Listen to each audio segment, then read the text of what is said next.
Tantor Audio, an RB Media audio brand, presents Damaged by Reese Knightley, narrated by Aidan Snow. RB Media is the largest audiobook publisher in the world. Find your next great listen and get exclusive offers at rbaudio.com. Chapter 1. Funny thing about sunrises was they could either make a person feel joy, sadness, or nostalgia, and if Rogue had to put a feeling to the orange color bursting at the skyline visible from the balcony of his shitty one-bedroom apartment, he'd probably choose sadness. There wasn't much to feel joy about, and nothing in his past brought up any nostalgia. He took a long swallow of the fresh beer he'd opened. So fucking what if it was 6 o'clock in the morning and the city of Oxnard, California was still waking up? He should have started with coffee, but the pot was brewing on the faded yellow countertop, and the beer had certainly cut the morning mustard. Not to mention it helped with the hangover from the previous night. Not that drinking had helped. And long after he had passed out, the nightmares had come like clockwork. His phone buzzed instantly, and he snatched it up from the dingy kitchen counter. Savage Markle's name flashed on the screen, and he sighed. The Erebus assassin's leader was a pain in his ass right now. He wasn't ready to make a decision to go back to Erebus. "What?" Rogue growled into the phone before taking a swallow from his beer. "I know you haven't decided if you want to join us again, but I have something that really needs your attention," Savage said calmly, taking the wind out of his irritation. The man had patience in spades. Savage had a way about him that could soothe a wild animal. "That means get your ass to the office." Thane's voice came through the phone from somewhere in the same vicinity as Savage. Thane, on the other hand, was as impatient as all hell, and Rogue smirked at the demanding tone. "I'm not coming into the office." "Hush up," Savage told Thane, his voice muffled in the phone, and then became stronger once again. "I'm not asking you to, but I need your help. Why don't you tell me what you need, and I'll see if I can do it. There is word on the streets about another young assassin, and I'd like you to bring him in," Savage said. "Do you have a name?" "Only a first name." That was fitting, Rogue thought. Solomon had beat any memory of last names out of their heads. Rogue didn't even know if he had any family out there, and hadn't done any DNA tests to check. Nor would he. The past was in the past. "Who is it?" "Rebel." A cherub face with dark curly hair and dark eyes came to mind. The boy had been 7 years old and all arms and legs when he'd last seen him roughly 10 years ago. After a brief stint at Solomon's warehouse, Rebel had been taken away. Guilt cleaved a sick feeling in his gut.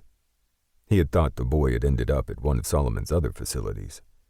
But maybe Rebel had been sold off to Tanis. Bile coated his tongue.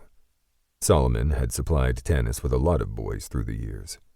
Thoughts of the part he had played came up like vomit, and he squeezed the phone and took a quick swallow of beer before setting it aside. Walking into the kitchen, he poured a cup of fresh black coffee and took a slow sip, forcing back thoughts of the past. He only knew one thing for sure.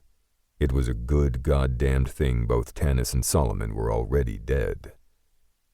While Solomon Mercy had been diabolical by snatching children, himself included, from the streets and turning them into killers, Tanis had done much worse in Rogue's mind.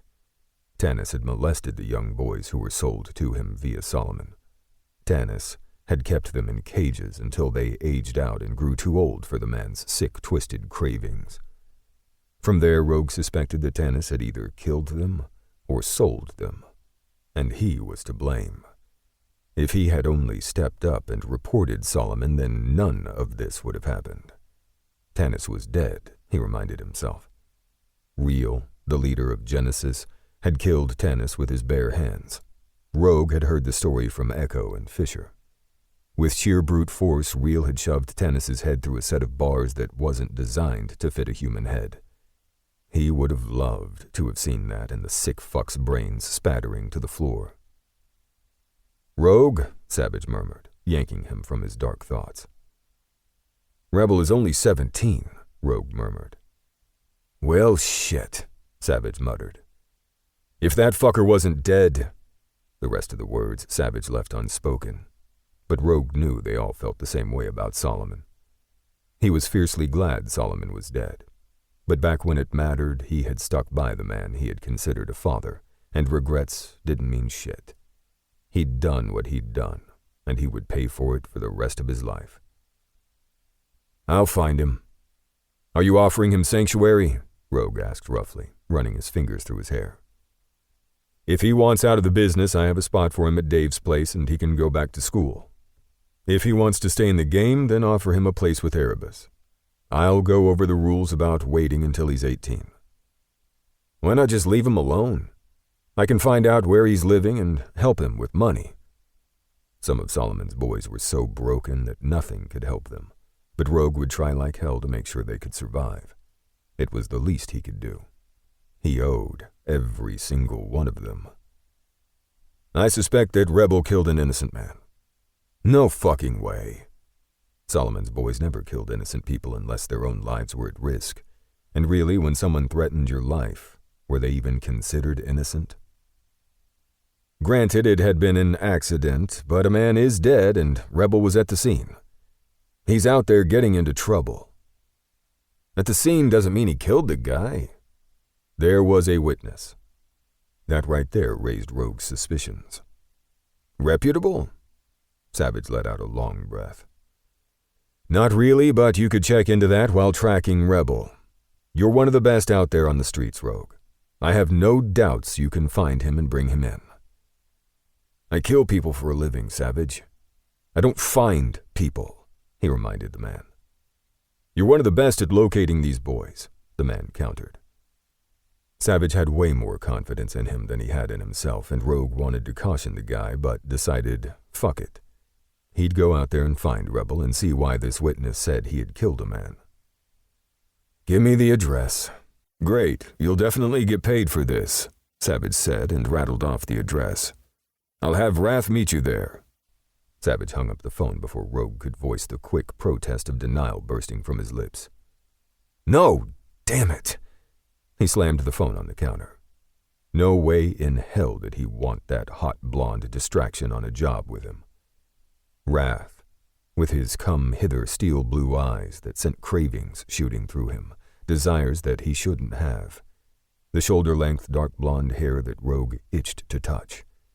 He'd never felt the texture of it, but it looked silky.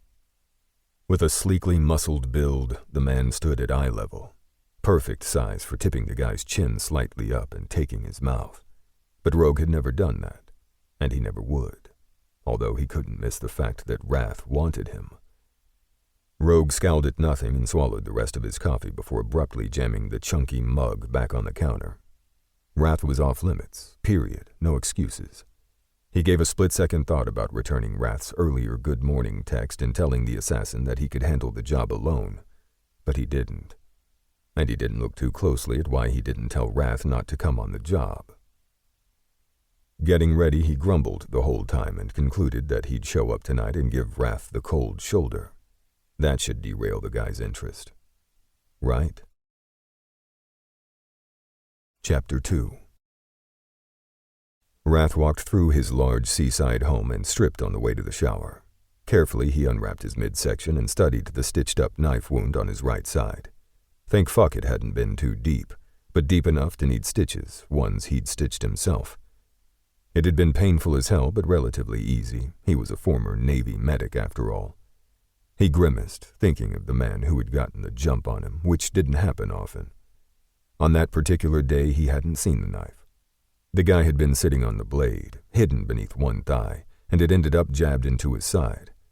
That had been a week ago, and Wrath had put off taking jobs, giving Savage the excuse that he caught the flu. No way in hell was he telling his boss he was injured. That shit right there could take him out of the field. He flipped on the water in the massive stone-tiled shower and waited for the spray to warm.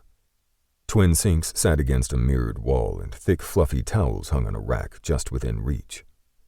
Thankfully, he'd had his eye on this place, and the escrow had closed before he'd gotten wounded. It still felt a bit surreal living in the lap of luxury rather than the old run-down apartments he'd rented through the years. But he had his reasons for buying this 5-bedroom home. Mainly, he had wanted to put down roots, and he earned enough money as an Erebus assassin to buy a mansion if he wanted. but he'd fallen in love with this place the moment the realtor had opened the door. Perhaps a mansion would be in his future, but right now he had other things he wanted to accomplish. The first one was working on a relationship with a man named Rogue. Thinking of Rogue's big, bulky body made his dick hard as he stepped beneath the warm spray and lathered up. He didn't linger over any one body part, but he had his reasons. When he and Rogue finally got together, and he had no doubts they would, it would be explosive. Rinsing off, Rath dried with a thick towel hanging over the rack and stopped in front of the foggy mirror. He wiped the fog away with one hand and stared at himself. "We need a plan," he told his reflection. Planning would be hard, because he'd heard from Savage that Rogue had yet to commit to working for Erebus. He got it. Being an assassin was one thing. Working for an assassin organization with rules and shit was a whole other can of worms. But Rogue had worked for Erebus when that motherfucker Solomon had been in charge. It had been a day to celebrate when Azrael stuck a corkscrew up beneath Solomon's jaw and killed him. Although Azrael had only been 17 at the time. Rath wouldn't wish that on any kid, but he figured Azrael had had his reasons. Leaving the bathroom after combing his shoulder-length dark blonde hair, he rewrapped the knife wound on his side and pulled on a pair of slim-fit stretchy black pants. The Ralph Lauren pants ran over $500 a pair, but it was worth it to be able to do what he needed to do. Combined with a black long-sleeved Henley, he would completely melt into the dark. He grabbed a pair of black, lightweight, soft leather boots and sat on the bed to pull them on. It was a habit to always be ready. That saved time when a call came in. Because there was always a call. Life didn't pass by without some sick fuck out there doing God knows what to God knows who, and Rath liked stopping the sickos in their fucking tracks. To blend into the daytime crowd, he selected a tan-colored windbreaker from his closet. Snagging his phone from the nightstand, he sent Rogue a good morning text, even though 50% of the time he didn't get a response. He had his reasons. One being he didn't want to give Rogue a chance to forget him. You know, out of sight, out of mind. And two, he wanted Rogue to expect his text, so when it didn't come, he'd wonder, and then he'd worry. Rath smiled as he tucked his phone into the front pocket of his pants and headed into the bright, spacious kitchen with its stainless steel appliances and Italian tile floor. He started a pot of coffee and gazed out the window at the Santa Barbara sunrise just beyond the beach. The Pacific Ocean gleamed within walking distance out his patio door. He was on his second cup, sitting at the long bar-type counter and reading the morning news when his phone rang with a call from Savage. The conversation had him grinning with glee when he hung up the phone. "My luck is turning," he murmured to the empty room. He was on a case, a job with Rogue, to find a rogue assassin. Supposedly, one of Solomon's boys had gone AWOL and was causing chaos and mayhem on the streets of Los Angeles, and Savage wanted to get the boy into the fold before too much more damage could be done. Hopefully, if they could run down and talk to this young man named Rebel, Erebus would have another young assassin working for them. Snatching his keys from the table by the door, he walked through the kitchen and out the garage access. Straddling the red limited edition Ducati, he pulled on a black and silver helmet and fired up the motorcycle. In seconds, he was racing out of his garage and making a left on the main boulevard. He had a few things to do before he could meet Rogue at the address tonight. Loud music and laughter came from inside the house when he pulled up and parked in the driveway next to his brother's Jeep. Justice was his younger brother, and Rath smiled, thinking of how Justice had recently met the love of his life. Although Justice and Fisher had had a very rocky start, it had turned out well in the end. The pair lived in a multi-level home in Ventura near the beach with a circular driveway and fenced-in property. At first, Fisher had moved into Justice's place, but bad memories from that home had Justice selling it and buying a new one together with Fisher. Their home now seemed to be the hot spot for the assassins to hang out when not working or hanging out at Dave's place. Rath knocked on the door, but he doubted anyone would hear it through the noise, so he tried the knob and found it unlocked. And why wouldn't the home of assassins have the door unlocked? It would certainly be one unlucky motherfucker who came inside thinking to do harm.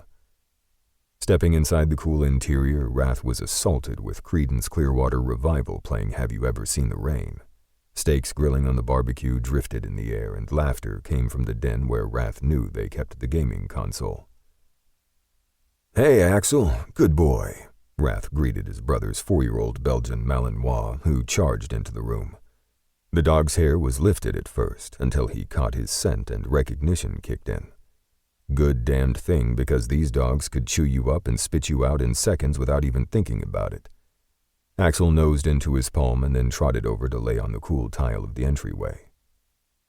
"Damn, dude! You killed me in 2 blows!" Echo's voice came from the den, and Wrath headed that way. Echo sat on the sofa squished between his life partner, Ice, and on his other side sat Thane. All 3 men worked for Erebus. Ice had once decided to work for Pegasus and did so for a while, but then changed his mind and came back to Erebus. Wrath got it. There were way too many rules in Pegasus. That was one of the reasons why Justice hadn't yet made the switch. Another reason was that Justice wanted to stay close to Fisher. Like living together wasn't close enough. On the floor, sitting cross-legged, was the newest addition to his brother's family. Justice and Fisher had taken in a young teenage boy named Beck. The move had happened after Beck told them he wanted to live with them instead of at Dave's place. It was Fisher who had caved first. Beck swore he was 18 and could make his own decisions, but Wrath had his doubts by the look of him. Beck could have passed for 15, if that. Although, come to think of it, Beck had been rescued from Tanis, and that sick fuck had liked them looking the younger the better. So maybe Beck just looked young for his age. "Hey, Wrath," Ice said with an up nod and took Echo's elbow to his ribs with a grimace. "Justice and Fisher out back." Wrath smiled and made his way through the large entryway and into the brightly lit kitchen before reaching the back patio doors. Beyond the doors lay a massive swimming pool that seemed filled with a ton of bare bodies. He spotted the 2 youngest assassins, Azrael along with Boston, in the water. It appeared that Cash and Apollo had taken a moment from their busy classes to play at the foosball table. The 2 former assassins were trying to give it a go at a normal life by attending college, and Wrath was proud of them both. "Hey, man, grab a beer," Justice said when he stepped outside. His brother sat at a table along with Dave, the former Secretary of Defense. Justice waved a hand toward the ice chest near the barbecue where Stone and Fisher were grilling steaks, burgers, and hot dogs. "I can't. I have a job tonight," Wrath said, and instead snagged a cold, sparkling water from the chest. He joined Dave and Justice at the table. "Savage keeping you busy?" Wrath smirked and nodded at Dave's question. "And then some. He put me on a job with Rogue." Dave's eyes gleamed. "Good. Rogue needs you." "I know." Wrath clinked his water bottle with a silent cheer against the beer bottle Dave held toward him. It wasn't that Rogue needed him, although he did, but more of the fact that he needed Rogue. And after tonight, he hoped like hell things would change. Hope was a good thing to have. Chapter 3. It was just after dark by the time Rogue parked his old beat-up F-150 curbside in Northridge. The place where Rebel was supposedly holed up in sat on the edge of Northridge, in a dumpy apartment building that looked on the verge of being abandoned. Or hell, maybe it already was. Rogue didn't know, nor did he care. He just wanted to find the kid, have a conversation, and then get the hell out of there. The familiar roar of that sexy Ducati reached his ears, and he gave an internal groan, but made himself stay still. He'd reached the walkway of the apartment, and from there he had a bird's-eye view of the sexy-as-all-fuck assassin. Wrath took off his helmet, shook out his blonde hair, and stepped over the seat. The helmet was placed on the seat before the man glanced around, spotted him, and walked toward him.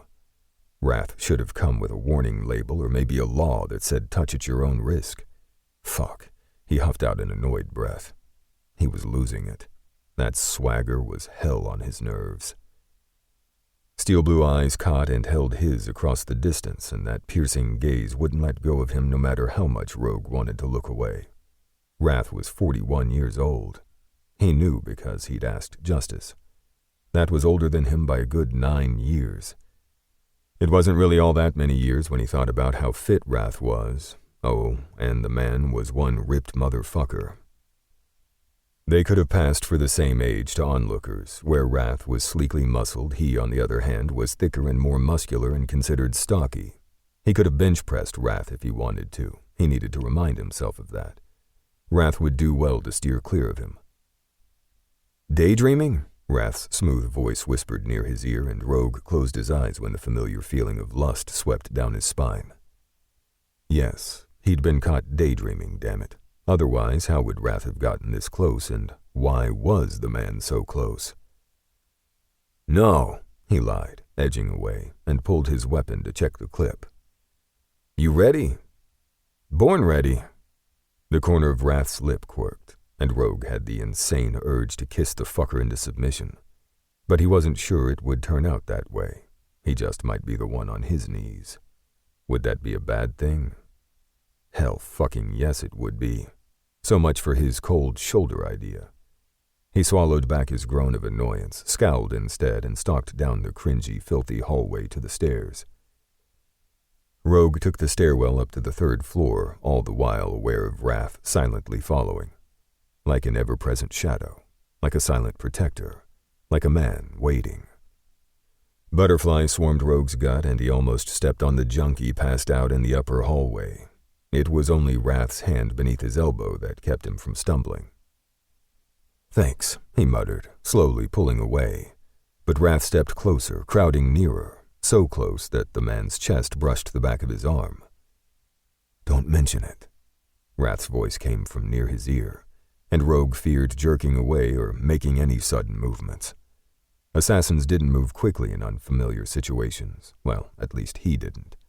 Rogue didn't know about any other assassins because, even though he'd worked for Erebus in the past, he'd always worked alone.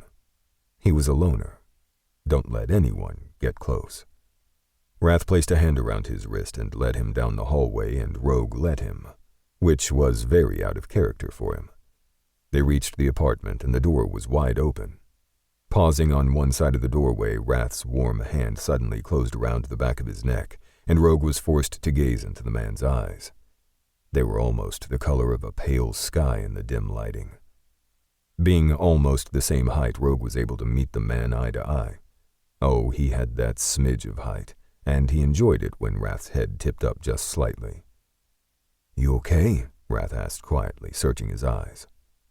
I'm good, he rasped, matching the man's whisper, and glanced away. Wrath slid his hand away from the hold on his neck, and when Wrath pulled a Sig Sauer from a holster beneath his black leather jacket, Rogue pulled his own weapon. Wrath entered the room, and Rogue moved instinctively to cover the assassin's flank. And it was a very pretty flank, too.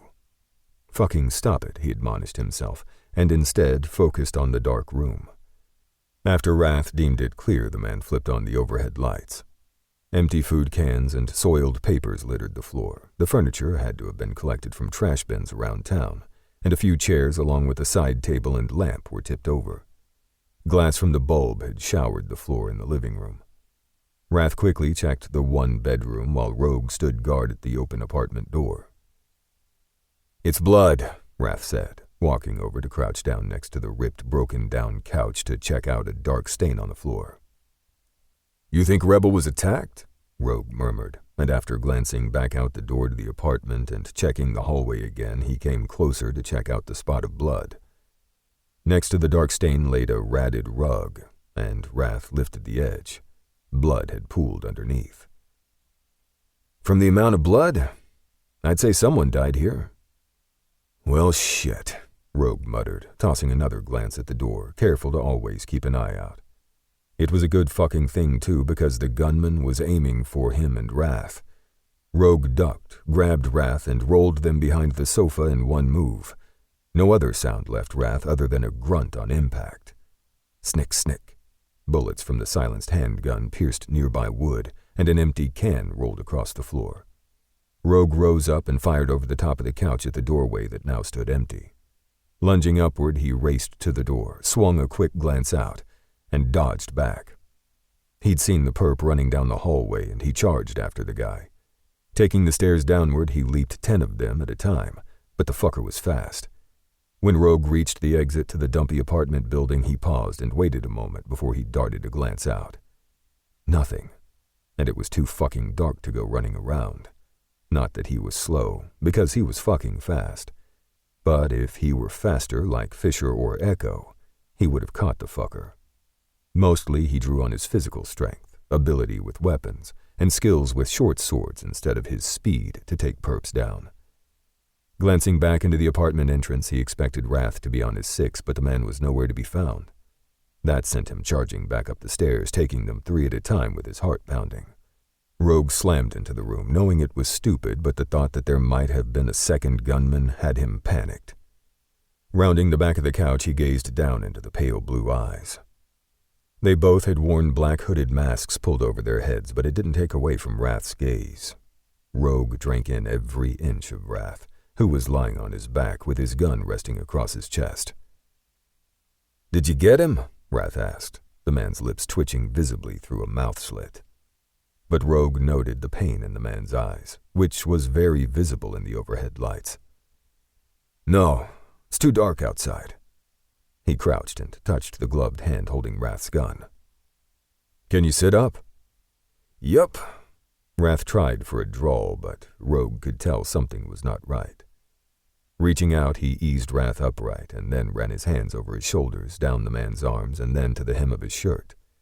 Gloved hands stopped his before he could lift the material. "Did you get shot?" He kept the panic from his voice only by sheer will. "No." Wrath rasped with a wry smile, but at his insistent tug on the shirt, the man finally released his grip. Rogue rolled the material upward, and the white bandage beneath was bright red with blood. His gaze flicked up to Wrath's, and he squinted. This looked like a recent injury. When Wrath grimaced and looked away, Rogue said "fuck it" in his head and lifted the man in his arms. "I can walk," Wrath gasped. "Keep your voice down," Rogue growled and stalked from the room. "Rogue," Wrath hissed when they reached the top of the stairs. "Put me down." With a sigh, Rogue let Wrath's legs slide down and feet touch the floor of the hallway. His arm went around the man's waist to keep him steady, although Wrath was already pretty steady. Wrath grabbed the hand railing to the stairs, and Rogue finally stepped away. "Should we call the cleaners?" he asked, watching Wrath closely as they took the stairs downward. "No. I wouldn't get us involved in whatever went down here." That made sense. Whatever happened prior in that room, Erebus was not a part of. They reached outside and walked along the cracked and cratered sidewalk until they reached their vehicles. "I'll drive you home," Rogue gestured to his beat-up truck. With widened eyes, Wrath gazed at Rogue and then to his Ducati parked behind the pickup. Rogue got it. Wrath didn't want to leave such an expensive bike there on the street at night, but there was no way in hell the man could safely drive that thing with the reopened injury. But then, was it really any of his business? He'd been acting like a possessive Neanderthal all night, and that wasn't like him at all. He didn't get into anyone's business, and that kept his life simple and uncomplicated. Wrath chewed his lip, gazing at him and then the bike. "How about I drive the bike back to your place and you follow me in my truck?" Rogue suggested, expecting to be shut down fast. This had to be the last time he helped Wrath. He couldn't let himself be swayed into any type of relationship with the guy, no matter what that piercing blue gaze suggested. He was no good for anyone. He had to remind himself of that.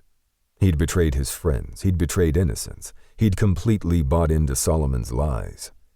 He was the last person who deserved a happy ending. Rogue clenched his fists, and when Wrath held out the keys without hesitation, he couldn't hide his start of surprise. Well, shit. Wrath trusted him with his bike. That shit was serious. Chapter 4. On the one hand, Wrath was mentally kicking himself in the ass for reopening his injury, although it had not been his fault. But on the other hand, having Rogue follow him home was icing on the cake. Rogue had manhandled him over that couch like he had weighed nothing. Sexy as fuck, but yeah, his knife wound was bleeding and that sucked. Wrath smirked. He couldn't have planned it better if he'd tried. Coming to a stop at the edge of his driveway, Wrath punched the code for the garage door on his phone app. After the wide door rolled up, he pulled the vehicle into his garage. The roar of the Ducati following behind him made him smile. Rogue looked sexy as hell straddling his bike, and Wrath wondered how the man would look straddling his cock. or vice versa. Time would tell, because they would have their day, or year, or hopefully, a lifetime.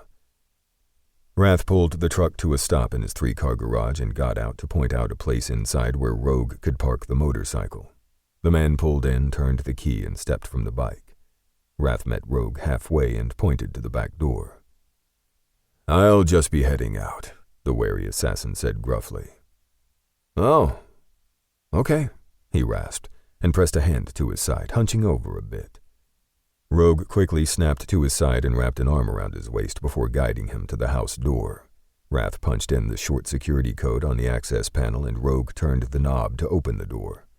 Wrath leaned against Rogue, and as they stepped inside the cool interior of his home, he slapped the garage door opener and kicked the door shut with his boot before once again hunching over in Rogue's grip.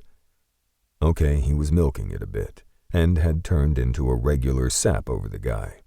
But he couldn't help it. He wasn't going to miss a chance to have the guy in his home, right where he wanted him. "Where to?" Rogue grumbled when they stepped inside. "The bedroom," Wrath suggested, and Rogue rolled his eyes. Was that a tiny smile quirking the corner of the guy's mouth? Rogue guided him to the couch and gently lowered him down. Wrath leaned back and rested his head on the back of the couch, gazing up at the man towering over him. Rogue. Damn, the man was an enigma, a mixture of ice and fire.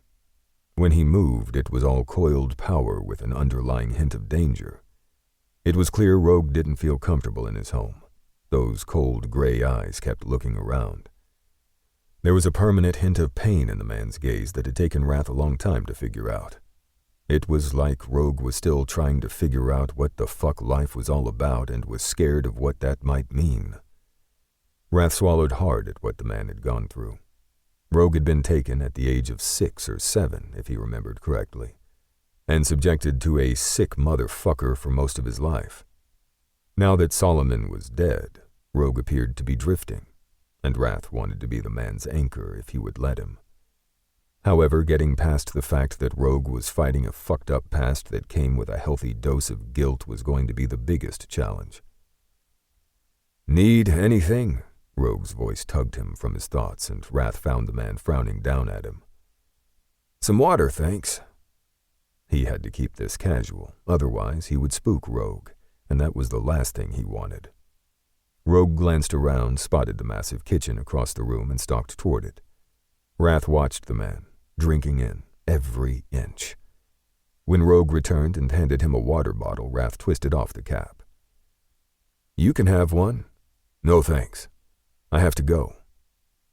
"But you just got here." Wrath gave a small, sad pull of his lips and sighed. "You got that handled?" Rogue asked with an abrupt nod at his bloody side where Wrath had wadded up a dirty rag from Rogue's truck floor to stem the flow of blood. "Yeah, I was a Navy medic. I think I can handle a knife wound." "That's good because I've told you to steer clear of me." Wrath stared into Rogue's gray eyes, trying to see beyond the words, but he found only coldness. He got it. The guy didn't trust other people as far as he could throw them. But Wrath didn't want to be just another person to Rogue. He wanted to be the one. But there he was, at a standstill on how to get Rogue to open up to him. They'd been dancing around this attraction for a few years, but then maybe it was all in his head. Perhaps he needed Echo and Fisher's help. They were the man's best friends. If anyone knew Rogue's weakness, then it would be those two. "There's the door," Wrath murmured, lifting the water bottle to take a few swallows. He saw a touch of surprise fill Rogue's eyes before they dropped to his throat movement from drinking. With a thundering scowl, Rogue stalked to the back door, leading to the garage, and left. The door wasn't slammed, but it was pulled firmly shut, which made Wrath smile.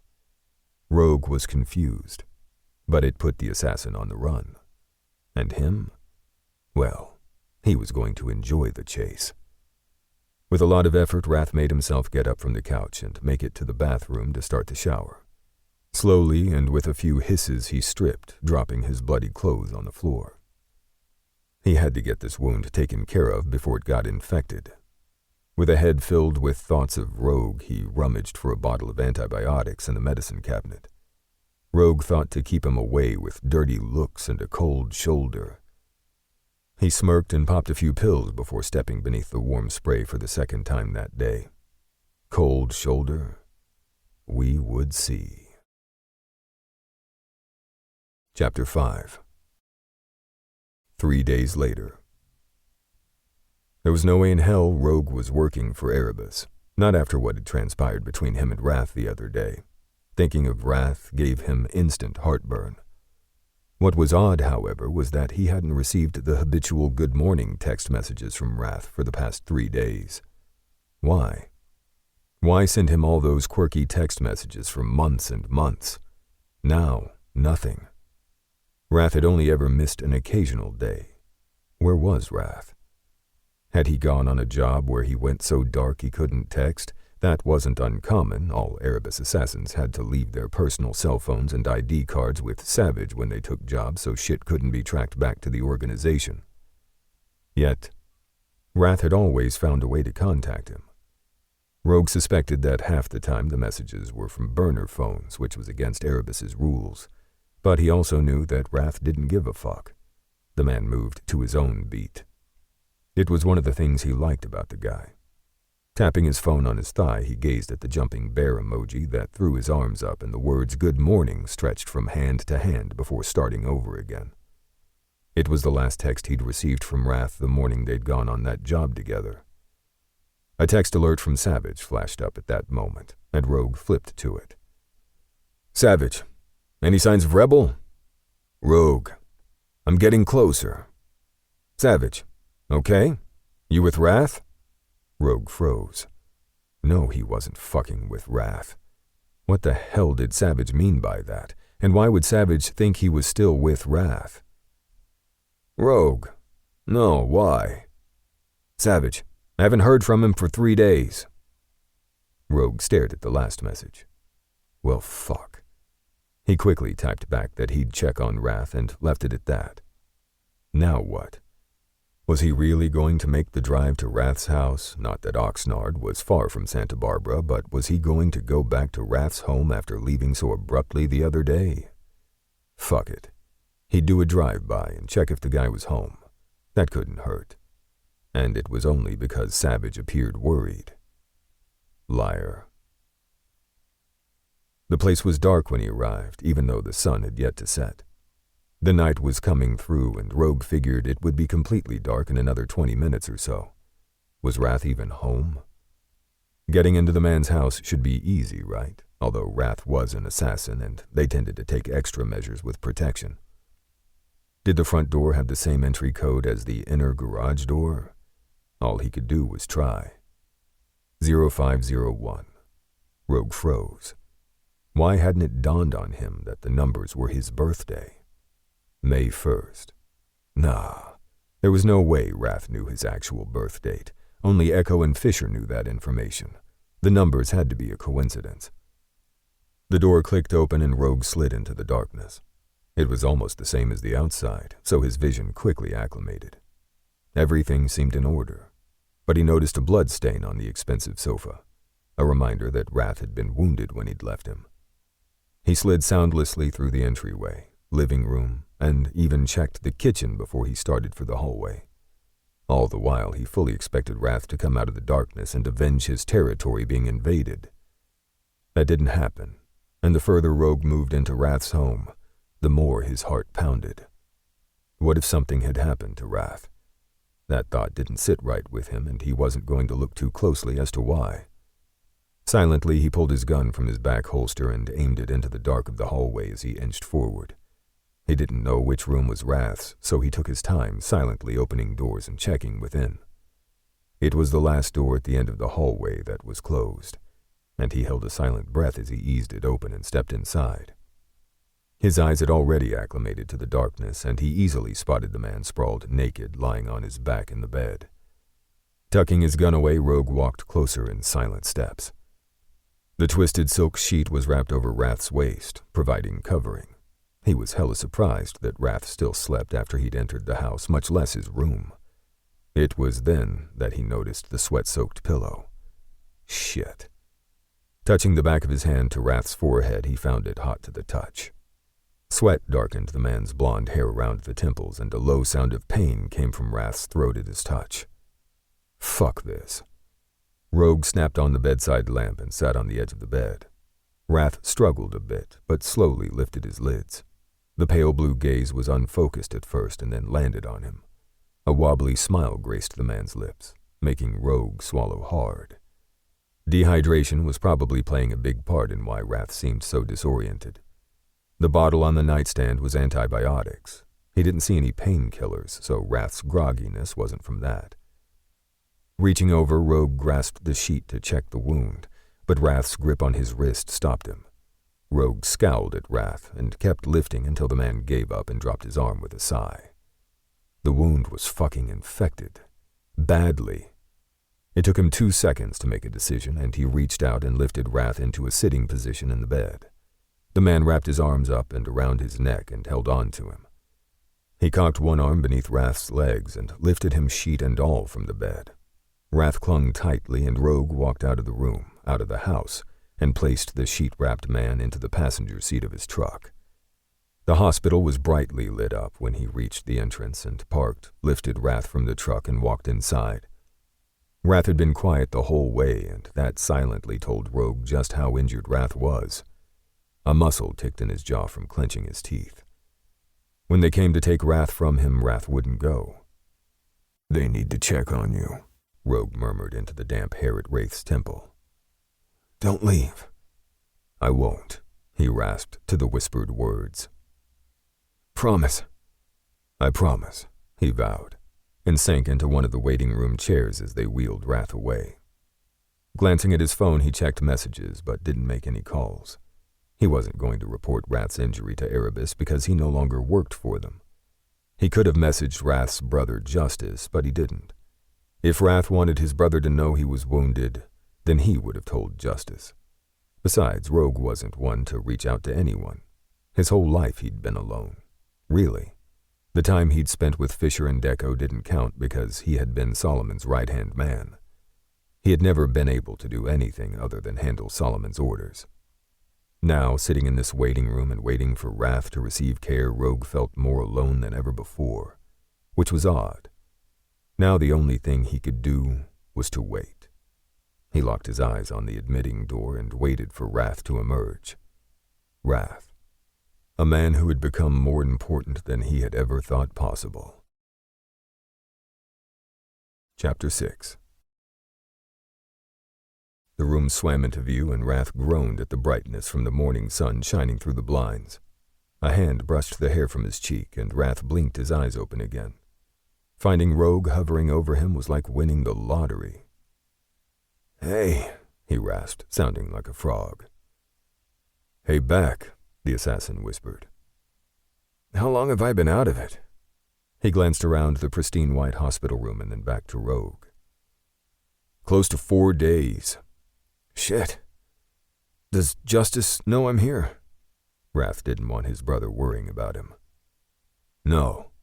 The Savage? No." Rogue's eyes glittered like storm clouds. "Not a fan of Savage?" His lips twitched. "I would never share your business." Rogue practically growled the words, and Wrath caught the man's hand before it could slip away. Linking their fingers together, he stared into Rogue's eyes. "Thank you. I should beat your ass."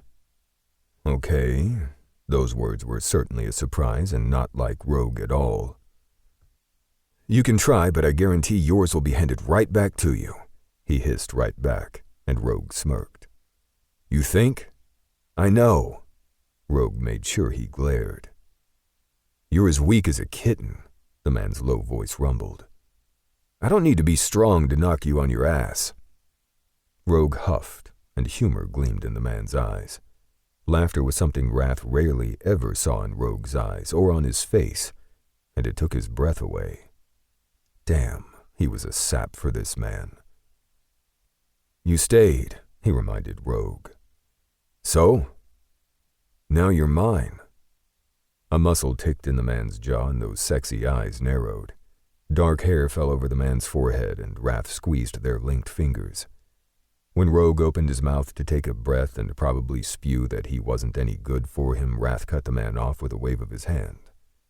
The next moment, the nurse and doctor entered the room. "When can I be discharged?" Wrath asked, tightening his grip on Rogue's fingers when the man tried to tug them away. After checking his vitals, the doctor glanced over a clipboard and then at him. "Let's see if we can get you out of here this afternoon. And take it easy with the wakeboarding." "Wake? What?" Wrath squinted, but the doctor and nurse were already leaving the room. He turned to Rogue, who was looking a bit sheepish. "Wakeboarding?" Wrath said with a huff of laughter, and Rogue shrugged. "You did good." Rogue looked away, but Wrath caught the slight flush on his cheeks. He smoothed his thumb over the top of Rogue's, where their hands were still linked together. "I'm sure that Savage reached out to you." "He did. What did you tell him?" "That you were on a job, and I'd have you contact him." "What job would I be on that Savage wouldn't know about?" "A personal one." Wrath chuckled. He was sure to catch flack from Savage when he returned, but right then, he didn't give a shit. The only thing that mattered was that Rogue hadn't left his side. That was saying something. That was huge in his book. And he was going to take advantage of it for as long as he could. Forever, if possible. For the rest of the day, Rogue wandered in and out of his hospital room. The doctor returned and suggested he stay another night, and Wrath didn't argue. One reason was because he wanted to spend more time with Rogue, and the other was that he felt weak. Not weak like a kitten or anything like Rogue had teased him, but he knew full well he wasn't up to his former strength. He might as well bite the bullet and call Savage. Rogue had gone to the cafeteria a few moments ago, and Wrath lifted his phone to make the call. "Private, business," Savage growled into the phone. Wrath smirked, then sighed and admitted the truth. "I got injured on a job." A hush settled over the phone, and then Savage's voice grew gentle. "I won't ask what happened, because I know that was a fluke." His boss's confidence in him brought a smile to his lips. "It was a mishap that will not happen again. I expect it won't. So I'll take you off the roster until you tell me otherwise. Just be sure you handle the other thing I need." "No doctor's note?" Wrath teased. "Don't tempt me," Savage warred right back. But Wrath heard the humor lacing the man's deep tone. Normally Savage was, well, Savage. He didn't banter or tease, and when they ended the call, Wrath was left wondering about the slight change. Later that night, a shadow hovered just outside of his hospital door, and Wrath's hand settled around the Sig Sauer P360 that Rogue had tucked beneath his pillow the day before. Once he caught sight of who appeared in the doorway, he released his grip and gestured the boy to come closer. Like a cautious wild animal, Azrael approached the bed. The young man's head was on a permanent swivel, checking the room for danger. Wrath got it. Azrael had been raised by a madman. The boy had been physically and sexually abused to the point that Wrath feared for Azrael's sanity. The 18-year-old held a book in his hands. It was the one he'd lent Azrael a week ago. The boy was a voracious reader. "So what did you think of that one?" The book in question was a mystery romance by a popular author, and the couple got together in the end. "I didn't like the ending." Azrael tipped his chin up. Fire spat from his dark eyes, and Wrath laughed. "Ow!" He grimaced and pressed a hand to his side. Concern flashed in the younger man's eyes. "You okay?" "Yes." "Why didn't you like the ending?" "There are no happily ever afters." "That's not true. It's fiction. Real life is cruel and shitty and something to endure," Azrael said with conviction, and gazed toward the window where the night sky was encroaching. The boy moved like a dancer, light on his feet, over to the glass to gaze beyond.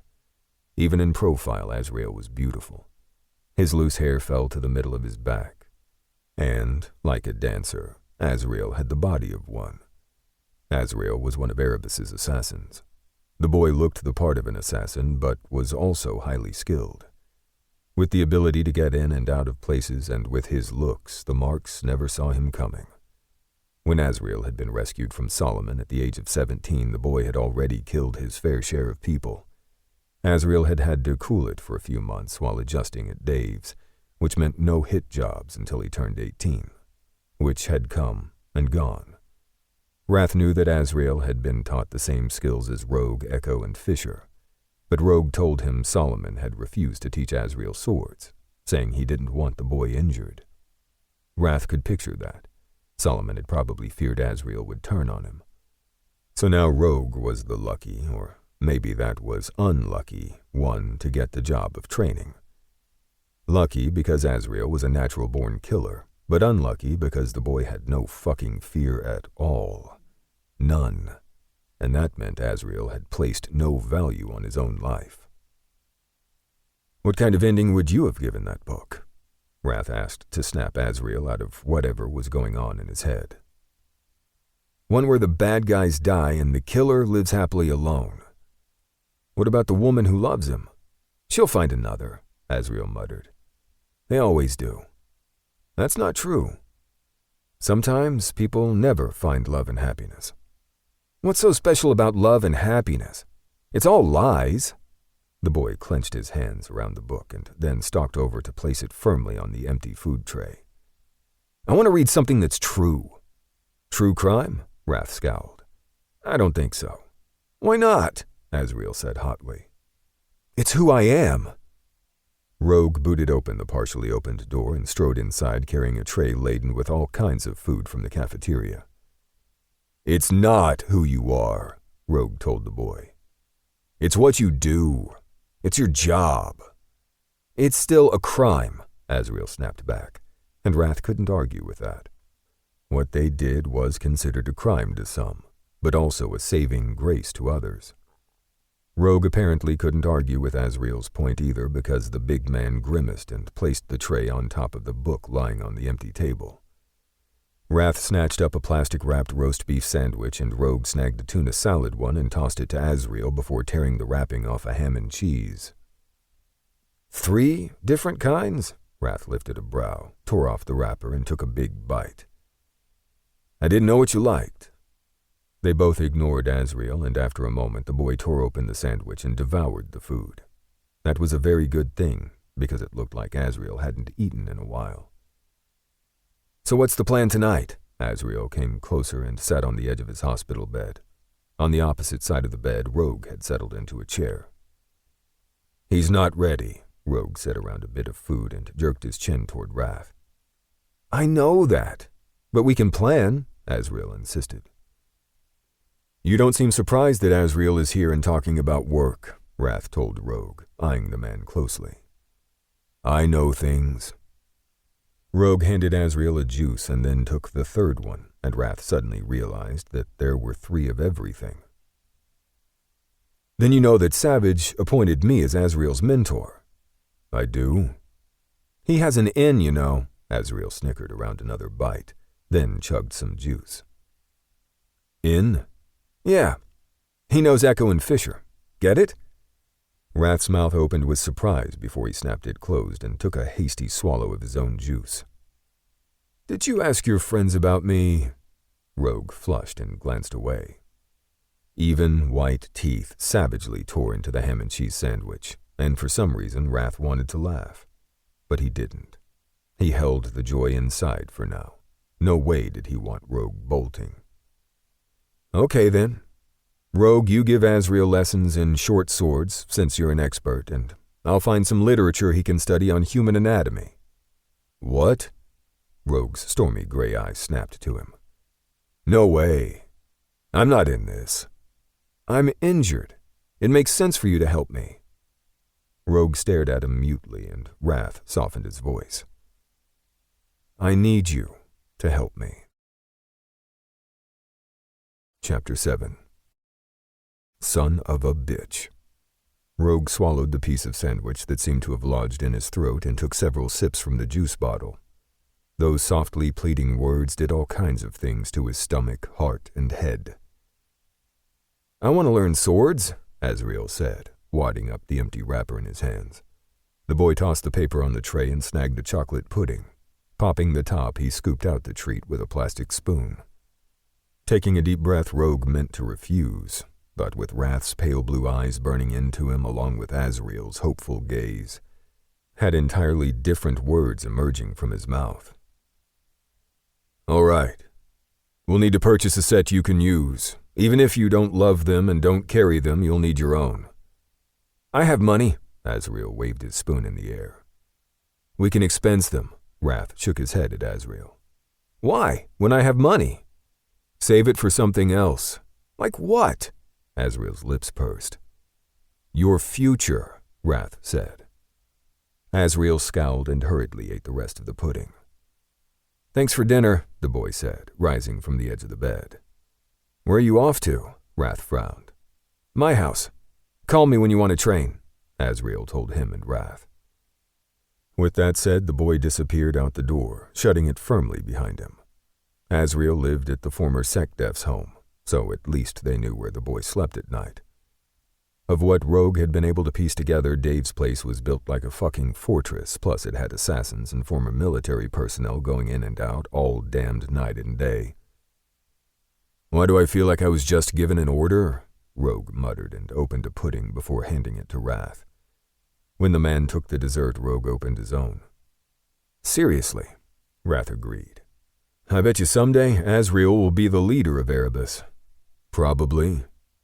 Rogue could see that. Although Azrael was young, the boy had an old soul.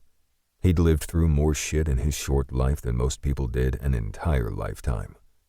It sucked because he had had a chance to get Azrael out from beneath Solomon's thumb, only he hadn't taken the opportunity, and then Azrael had been rescued by Echo. That should have been his job, and he hated himself that he'd been so far under Solomon's thumb that he'd failed. He was a coward. He should have killed Solomon and Tanis himself. Azrael wasn't a coward, though. The boy had guts, and that courage had Azrael killing Solomon. Suddenly, the pudding tasted like dirt, and he placed the container carefully on the tray. He jerked when Wrath took his hand and linked their fingers. You're the best at the swords. Fisher is better. He's smaller and can move fast. Wrath grinned at him.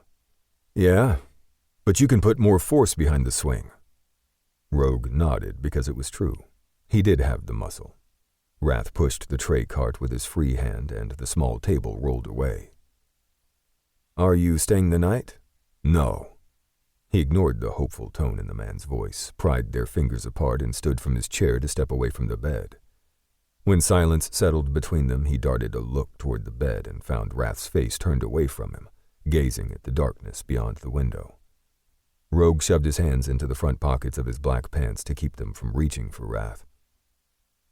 So, he began, sorry that he'd been so abrupt a moment ago. There's the door, I won't keep you. Wrath's voice was quiet and devoid of emotion. Hot anger flooded his chest, and he squeezed his hands into fists. Wasn't this what he wanted? To drive a wedge between him and Wrath? Yes, that was exactly what needed to happen. Then why did he feel like shit? And why was he beyond pissed off at the sudden indifference in Wrath's voice? Call him stupid, but he did something he never thought he would do in this lifetime. Stalking to the bed, he sank fingers into Wrath's long hair at his nape and turned the man toward him. With that one clenched fist, Rogue tipped Wrath's head up and glared down into the man's surprised pale blue eyes. This was a long time coming for them. Wrath's tongue came out to wet his lips, and when the man fisted the front of his black skin-tight shirt and pulled him down, Rogue didn't resist. There was nothing tentative about the kiss when his lips touched Wrath's mouth. Explosions rocked the room, and Rogue crushed his mouth down on Wrath's, parting the man's lips, and swept inside the warm wetness until their tongues tangled. Craving didn't describe what blasted through his body, and when Wrath bit at his mouth, Rogue's cock turned into hardened steel. A throat clearing at the door was like a shock of cold water, and he pulled back and turned away, shielding Wrath with his body in case of any threat. The charge nurse gave him a tentative smile. Visiting hours have ended, she said with a cheery voice, coming further into the room. Rogue took that moment to beat a hasty retreat. He didn't stop his hurried strides until he reached the parking lot and was inside his truck. Fuck me, he muttered and shoved the key into the ignition. That was not going to happen again. No way in hell. When his cell phone rang, he answered it from the steering wheel, pulling out of the parking lot. "How's your friend?" Rogue clenched his teeth with irritation. "He's a pain in my ass." Quick laughed. "He must be important." "I'm not sure about that." Rogue pulled out onto the main street that would lead to the highway. "You still coming to Nevada?" Quick changed the subject. Rogue racked his brain, searching for a time he could make it out of state for a visit. A few years ago, he'd met Quick through a friend while doing a job in Alaska. "I'll make it happen. Will Jagger be at the ranch?" Rogue asked. The three of them had hit it off and completed the job together. The property he was talking about was a 185-acre ranch that Quick owned in Smith, Nevada. Quick grew quiet. "No, he's on a job." Okay.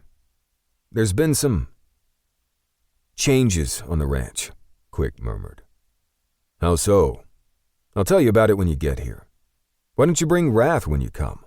Quick suggested. "He can relax and get well here." "How do you know his name?" Rogue squeezed the wheel. He had never told Quick. Quick snorted into the phone. "He kills people for a living." "Okay, so you know about them?" Rogue kept his voice even. "Erebus? I do." Which made sense when Rogue thought about it. Quick did work for Phoenix, a covert unit that reported to the former SecDef, but still he was curious. "How? When?" "I'll tell you when I see you," Quick said with a chuckle. "Okay, I'll ask him," Rogue murmured. Thinking of having Wrath with him on the spur-of-the-moment trip made his stomach jump. That meant he'd have to search out Wrath again. Heat raced through him at the memory of their kiss. That fucking kiss. The one that had rocked his world. Chapter 8. 1 week later. Wrath's good morning text came in at 6:49, and he clutched the phone, staring at the words. No emojis accompanied the words anymore, but Rogue would take whatever he could get. He kept reliving their kiss, and his cock remained in a semi-state of perpetual hardness no matter how much he jerked off. Fuck. He was losing it. He groaned internally. He'd gone to the hospital the very next day to take Wrath home, only to find out that the man had already been discharged. He also thought that maybe when he trained Azrael, Wrath would be there, but that was not the case.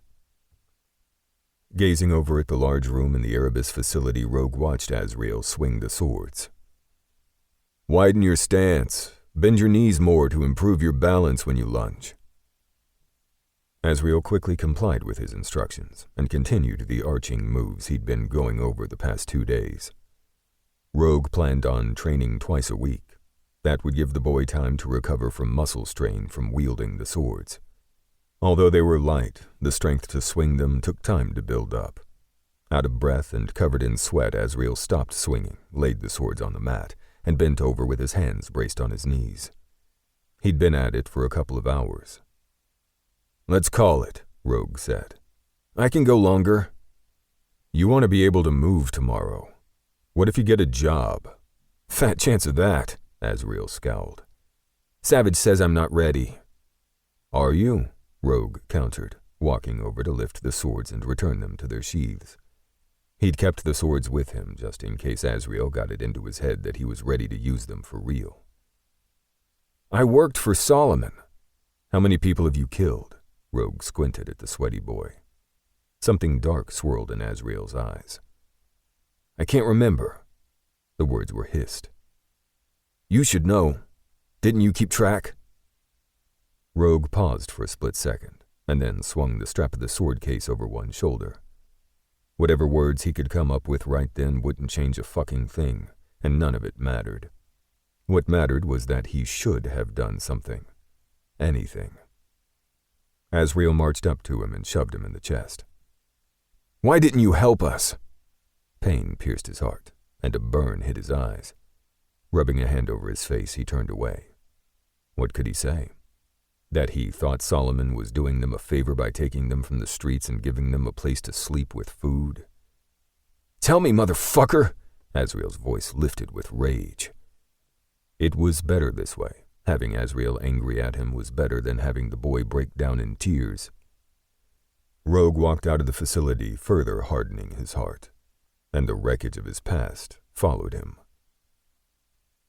Wrath entered the room the minute Rogue left. "Asriel," he growled, and the boy swung toward him. "What?" The word was snapped angrily. "Rogue isn't to blame."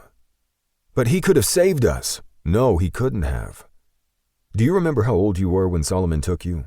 "Yeah," Asriel swallowed. "I was 16. Rogue was 6 or 7 when that sick fuck got a hold of him.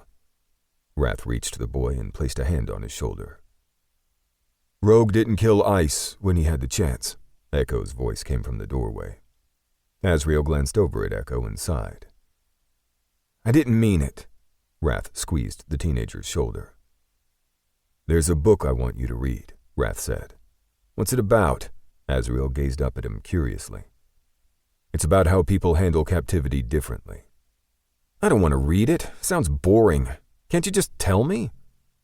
Wrath smirked at the boy's typical teenager response. With a hand firmly on Asriel's shoulder, he guided the boy over to sit at one of the tables just off the training mat. Echo joined them after snagging 3 sparkling waters from the mini-fridge. "Do you know what Stockholm Syndrome is?" Wrath asked, popping the top of the can with a hiss and fizz. Asriel's head tipped in thought, and he nodded. "It's when someone trusts or loves the person who kidnapped them." "That's right," Wrath nodded. "But why? I hated Solomon and couldn't wait to kill him." Asriel squeezed the can of water tightly between his hands. "Rogue hated him too. But Rogue also trusted Solomon to keep him off the streets and give him food and a home." "Why didn't he feel the same way as me?" Asriel argued. "Essentially, nobody really knows the exact reasons why some people develop Stockholm Syndrome and others don't," Wrath murmured. "It could be several factors, like the intensity of the threat to their survival. It could be that Solomon showed Rogue more kindness than you." "Solomon never showed me kindness," Asriel said tightly. Nobody knew exactly what had happened between Asriel and Solomon, but they suspected that Asriel had been sexually abused, while Rogue had not. "Solomon treated Rogue like a son, and he used his bond with Rogue to make him do horrific things," Echo said tightly. "While Solomon treated others like objects, Rogue was groomed to someday take his place," Wrath said. "But he had to have known it wasn't right keeping us locked up." Asriel caught his long, loose hair at the back of his head and quickly tied it away. The move left the boy looking vulnerable. "He knew. But after so many years beneath Solomon's rule, Rogue became paralyzed," Wrath murmured. "Not completely," Asriel said with a gulp and opened the sparkling water can. "He didn't kill Ice." "That's right. In his heart, Rogue's a good man, only he doesn't think he is." "I screwed up." Asriel thunked his forehead on the table and kept it there. Wrath placed his hand on the top of Asriel's head. "It's okay to feel the way you feel." "I didn't understand." "He won't teach me swords anymore, will he?" Asriel lifted his head to hold his eyes. "He'll teach you. Just let him be for a few days," Wrath said gently. "I'll send him a text," Asriel said decisively. Echo snickered. "That's a great idea," Wrath smirked. Chapter 9. It was sometime during the next day that Rogue got a text from Asriel. "Sorry." The one word was accompanied by a funny emoji, and Rogue sent a quick reply. "Take the next several days off and let's pick up on Monday with training." It was now Wednesday. That would give him the rest of the week to browse the online job board and see what work he could pick up. Since he didn't officially work for Erebus, he had to take jobs that were located in different places and outside of their territory. Settled on his broken-down couch with his laptop sitting on the small coffee table, he sipped his fresh coffee while scrolling through the dark web. The desperate cries for help were numerous, but he had to be smart. He had to investigate the situation beforehand and not go in recklessly. One job in particular looked plausible. A mother wanted her ex-husband along with the man's friend killed for sexually abusing their 13-year-old daughter. He noted the contact number and closed the laptop. With a burner phone, he reached out and made arrangements to meet the woman in a few days. It was dark when Rogue walked into the downtown Burbank coffee shop a few days later. He ordered a double macchiato with half and half and carried it over to lean against one of the pillars that littered the room. Noisy conversations filled the air along with laughter. It was easy to spot Melissa Anderson as she sat alone at a table and cupped a paper coffee cup between her hands. She wore a black corporate power suit along with a Louboutin pair of high heels. While the suit had probably fit her at one point, now it did not. She was thin, so thin that her collarbone was visible above her white dress shirt and her face was all angles. Instead of darting glances around to look for whoever had taken her request, she sat, lost in thought. He waited until the top of the hour and made his way over to the table near the window and sat down. It didn't matter if she saw his face. He had a sixth sense about people, and if there ever came a time where he was wrong and they caused him trouble, he'd eliminate them. It was as simple as that. It wasn't personal. It was survival. "Mrs. Anderson?" Her tired green eyes caught and held his across the table, and he realized that if she gained a bit of weight and let her brown hair loose, she'd be a very attractive woman. "Nobody will help me," she whispered, as if that were the only thought she had in her pretty head. "Tell me." He kept his voice low, and she did the same, even though it was impossible to overhear them in the busy place. He'd picked this spot for that very reason, along with the fact that if this turned out bad, he'd have an easy escape. Plus, he had taken the time to disable the surveillance cameras last night. There would be no evidence of their meeting. She whispered almost inaudibly, but he heard every word. Her husband Tony and his friend Doug had been molesting her 13-year-old daughter Audrey. According to Audrey, her father and his best buddy had been touching her inappropriately for years, and then 4 months ago they raped her. That was when she finally told her mother. "Did you press charges?" She nodded, silent tears running down her face. "There wasn't enough evidence. He was let go for insufficient evidence of molesting her but charged with spousal abuse. How can they do that?" Her voice wobbled. "He must have been very careful. Most sexual predators are," Rogue said, sipping at his coffee. "But that's neither here nor there. I want to observe him and his friend, and then I'll reach out and talk to you again." "Will you help me?" "I'll have to see. I have a restraining order against him for the domestic violence, but he still has visitation rights with her." So the fucker got arrested on suspicion of sexually molesting his daughter and now has a restraining order against him for beating his wife, but the guy still had access to his daughter? That was some fucked up judicial system right there. Rogue frowned. "Does she see him alone?" "She's refused the last 4 times, but he took us to court, and this time she has to go. I'm working with the lawyer to get it changed." Melissa hugged her thin arms around herself, trying to rid her body of an internal chill that would not go away. "She's terrified."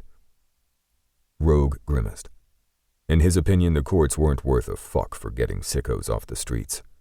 There wasn't a thing the courts could fix that a bullet to the head wouldn't do.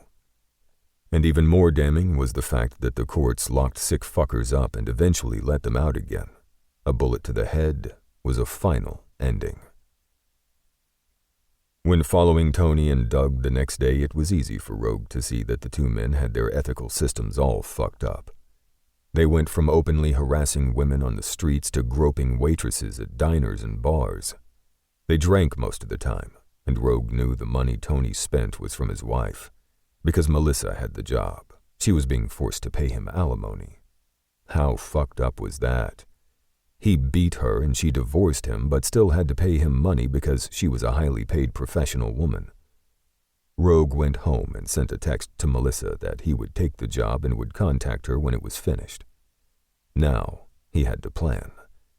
He wasn't the type to make the kills look like hits. It was better all the way around if they looked like accidents. That way, nothing bounced back on Melissa or Audrey. The only hiccup in the whole damned thing was the sexy blonde man standing in the way of him entering Tony's building. Rogue squinted at Wrath. "I can help." "No," Rogue said, his voice sounding like a gravelly growl, and he cleared his throat. Wrath pursed his lips in a pretty pout, and Rogue was reminded once again of their kiss. Fuck me. Stay behind, and so help me God, if you get hurt, I'll... Rogue left the rest of that sentence alone and headed into the darkened hallway where he'd taken out the lighting, all too aware of the sexy blonde following him. Chapter 10. With a smirk, Wrath followed Rogue into the black, gaping hallway. What he hadn't expected was for the big assassin to stop in his tracks, causing him to smack into Rogue's muscled back. Wrath face-planted into the back of the man's head. Instead of jerking away, Wrath pressed his forehead into the back of Rogue's hood-covered neck and placed his hands flat on the man's upper back and waited. Rogue seemed to be frozen in place, and that worked for Wrath. He'd stay like that all damned night, or until they got caught. Rogue's hand reached back around and caught him as if to save him from stumbling. It was a very telling move, and he wondered if Rogue realized how possessive and protective he was of him. The assassin thought himself cold and uncaring, but to him everything about Rogue was just the opposite. He just had to get him to see it in himself. Someday, that would happen. He had to believe that someday Rogue would believe in himself. You good? The words were growled and sent butterflies into his gut and reminded him that they'd kissed, and he wanted another. He agreed, not moving. What? It felt good leaning against Rogue, drinking in the man's scent, warmth, and hardness. Wrath, Rogue muttered, and Wrath wanted to snicker, but he refrained. Lifting his head, he reluctantly slid his hands away and stepped back. Now was not the time for another kiss. He was the older of them, and here he was acting like a horny teenager, on a job, no less. Sliding into assassin mode was easy for him. He'd been doing it for years. Let's move, Wrath murmured and stepped around Rogue, only to be stopped with a hand wrapped around his bicep. He slanted Rogue a quick glance but could not discern anything because just like him, the assassin wore a hooded mask. Not even Rogue's eyes were visible because of nighttime, and that was a shame. They were really nice eyes. Follow me, the man ordered gruffly, and because he loved watching Rogue in action, he acquiesced. Tony and Doug sat on their knees with their hands resting on their laps. Neither of the two men had fought them. It was only when Rogue listed out their crimes in that graveled voice that they started to sweat. It was only that one time, Doug sniffled, and Tony looked away, guilt written all over the fucker's face. When Rogue stepped closer, Tony started begging. I'll change. I swear. Wrath crouched down and pressed the barrel of his weapon into Tony's forehead, and the guy shut the fuck up. He thought for a moment that Rogue would shoot them, but that was not the case. Removing a small metal kit from his jacket, Rogue handed it to Tony. Make up a couple of hits. Tony's eyes widened and he opened the case. Ooh-wee! The stupid fucker crowed like he'd won the lottery. Doug scooted closer and was more skeptical. What's in it? Heroin. I took it off the guy downstairs. Wrath smirked. That was true, and he still felt admiration at the move Rogue had used to one-handedly knock the drug dealer out and steal his stash. Steve's stuff? Tony laughed and worked up a couple of needles. Why don't you make more, so you have it to last? Rogue suggested. Tony eagerly complied and made up a few spares. Wrath leaned against the wall near the closed door inside the dirty and smelly apartment. This was Rogue's show. If it were him, he would have put a bullet in each of their heads and been done with it. Not Rogue, though. The assassin had a plan. When the pair were high enough, Rogue stepped over, kicked them both until they were sprawled out, and then squatted next to each man to shoot them up with another needle. Wrath watched, intrigued. Talk to me, he murmured. Their deaths can't lead back to Melissa. Who the fuck is Melissa? A hot spike of jealousy fisted his gut. Rogue threw him a look, but Wrath couldn't decipher it because of that fucking mask. Ignoring him, Rogue turned back and pressed 2 fingers to Tony's throat and then did the same with Doug. They're dead, Rogue said, and dumped the metal box near Tony's hand. When he didn't move, Rogue gripped his bicep and marched him out of the room like he was a 2-year-old. It set his teeth on edge, but he allowed it until they were outside. That was when he turned and hit a nerve point that would numb Rogue's arm, and when the younger man gasped, Wrath stepped away. And then he walked away instead of putting Rogue on his ass. Did the man think his feelings were a fucking game? He was halfway down the street when Rogue caught up to him. "Wrath!" A hand on his arm was meant to stop him, but Wrath avoided it. Rogue tried to grab him again, but again Wrath dodged. He could do that all damned night. Unless he wanted Rogue to catch him, there was no way in hell the man could. "Melissa is the woman who hired me," Rogue muttered, hurrying to keep up with his quick strides. "You shouldn't call people we work for by their names," Wrath growled and whirled around on Rogue. "It makes you appear close to them." With one hand planted on Rogue's chest, Wrath stiffened his arm to keep the man away. They rose like that for a few seconds, and then Rogue knocked his arm away, fisted the front of his shirt, and yanked him closer. "The only one I'm close to is you." "That's not true." "What about Fisher and Echo?" He shot back just as angrily. "They don't count." Wrath let Rogue manhandle him back between two houses.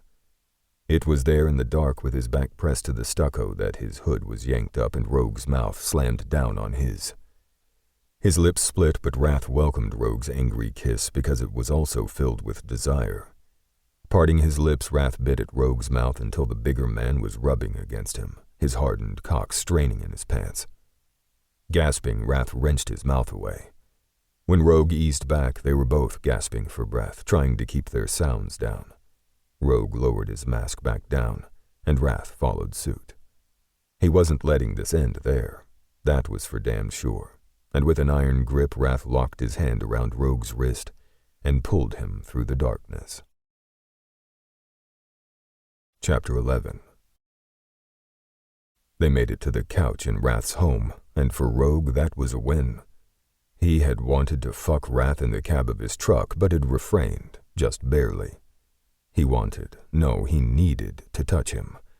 Yanking at the bottom of Wrath's shirt, he yanked it over the man's head. With hungry hands, he caressed Wrath's muscled chest and ripped abs, careful of the knife wound. Slowly, he took Wrath's mouth again, and this time he swept his tongue inside, tasting. Wrath fisted the hem of his shirt and slowly pulled it upward, keeping their mouths locked together. When the garment reached his neck, Rogue broke the kiss, tore the shirt off, and moved back in. He reached around and cupped Wrath's ass and squeezed before he slid his hands down farther and caught the back of the blonde's thighs and lifted. Wrath's legs wrapped around his waist. "I hope to fuck you have supplies," he muttered. Wrath huffed a small snickering sound that was sexy as fuck. "Who do you think you're dealing with?" The man's whispered words were accompanied by lips biting and sucking at his neck. Wrath wiggled until Rogue was forced to put him down, and he watched, fascinated, when Wrath trailed a hand down his own stomach and unbuttoned the tight black pants before peeling them and the black briefs beneath completely off. Naked, Wrath was a beautiful sight. Beneath the white gauze wrapped around the man's waist lay stitches. That scar wasn't the only blemish on Wrath, and while each scar told its own story, they were also badges of survival against the odds.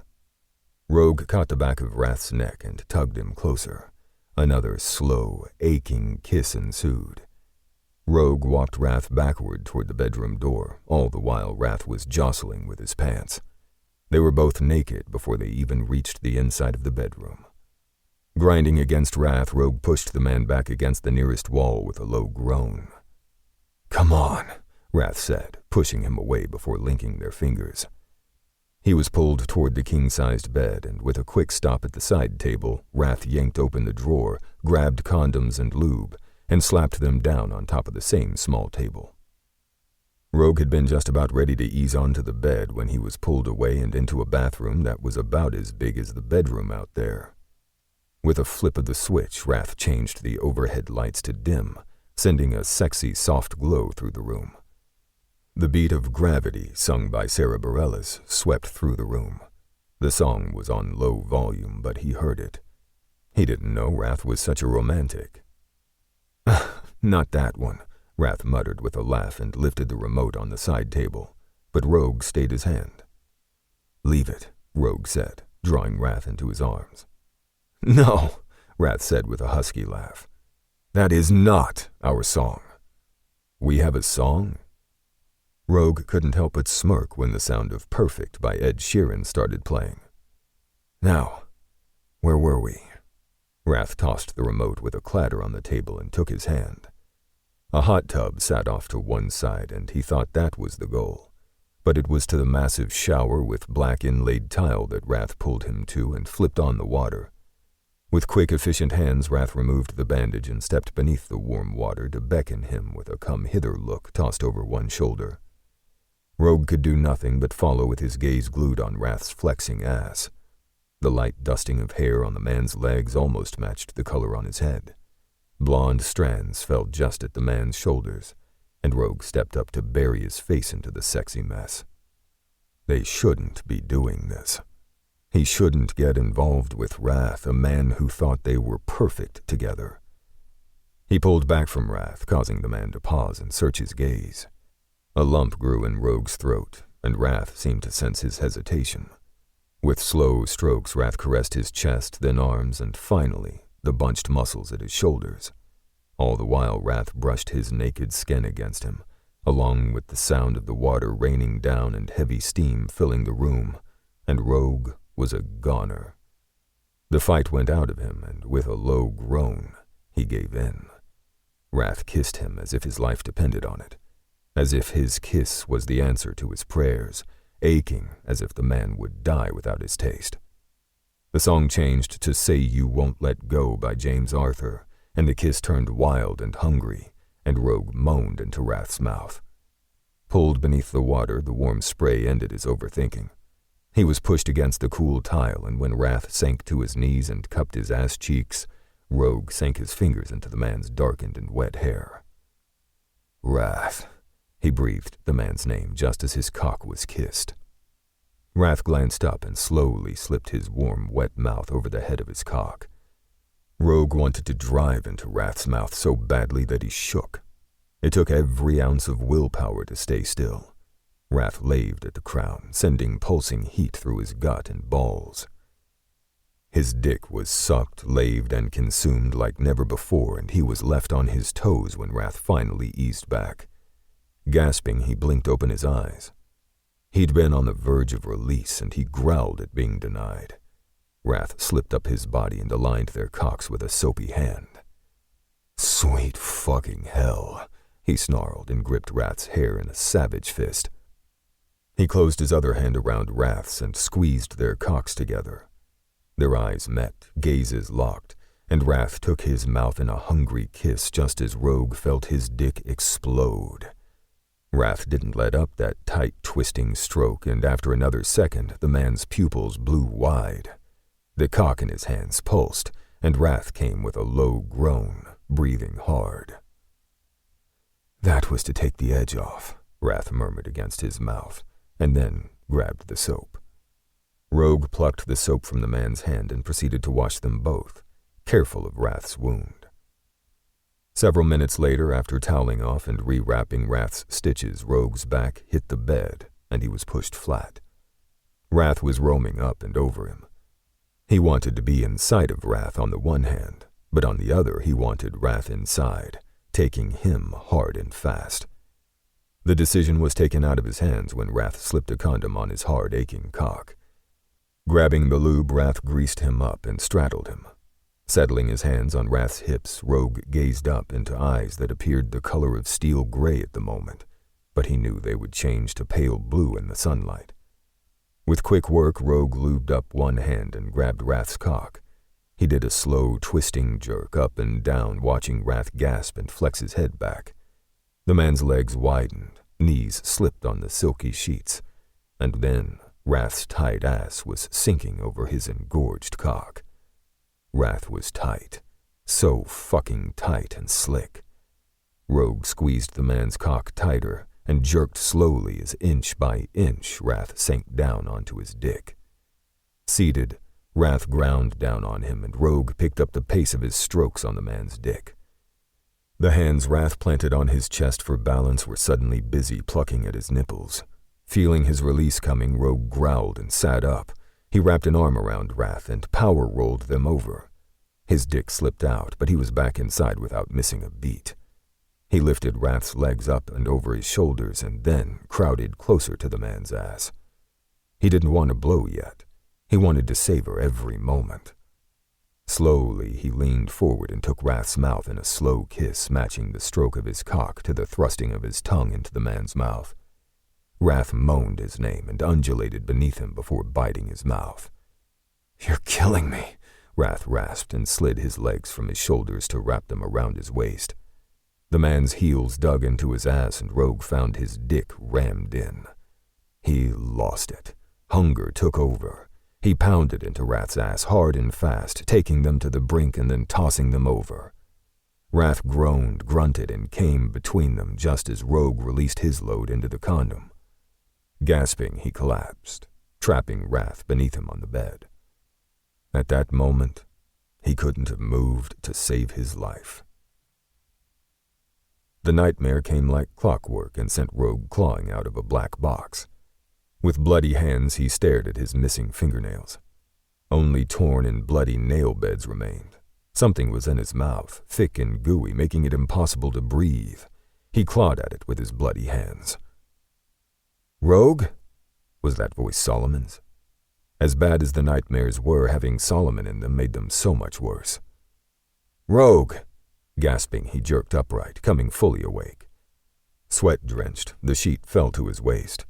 He glanced wildly around until his eyes landed on Wrath sitting up in bed next to him. "You okay?"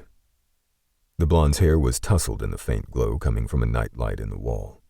Concern etched Wrath's handsome face. "Yeah," he croaked and wrapped the man up in his arms. Wrath didn't resist when he pulled him down to the bed. Rather than ask him questions, Wrath squeezed him tightly. Rogue stared at a picture of a landscape on the far wall. There would be no more sleep for him tonight, but he wasn't quite ready to leave this man's arms. Not yet. Chapter 12. "How about dinner tonight?" Wrath caught Rogue's hand before the man could step out of his front door. He'd been worried about Rogue and the nightmare last night, but after asking a few times, Rogue had refused to mention what it was about. Wrath could only imagine the horror. Right then, though, Rogue stood indecisive about his dinner invitation. And pressuring the guy was the last thing Wrath wanted, so he released Rogue's hand and stepped away. "It's cool. I'll see you when I see you." Rogue wrapped a big hand around his bicep and yanked him closer. "I have a job tonight," the big assassin said and pressed their foreheads together. "I've already texted Azrael to reschedule his training." "Need a hand with the job?" His lips twitched. "I'll pick you up at dusk," Rogue murmured and stole a kiss from him before walking down the steps. Wrath stayed in the doorway gazing after Rogue's beat-up pickup truck long after the man drove out of sight. If the job was tonight, why couldn't they spend the day together? Wrath sighed, shut the front door, and wandered through his empty house. Pouring another cup of coffee in the kitchen, he stepped out of the back door and took a seat on his patio. The ocean waves crashed against the shore and light had begun to fill the horizon. He lived on the west coast, so if he ever wanted to see a sunrise, he'd have to travel up into the mountains to catch a glimpse.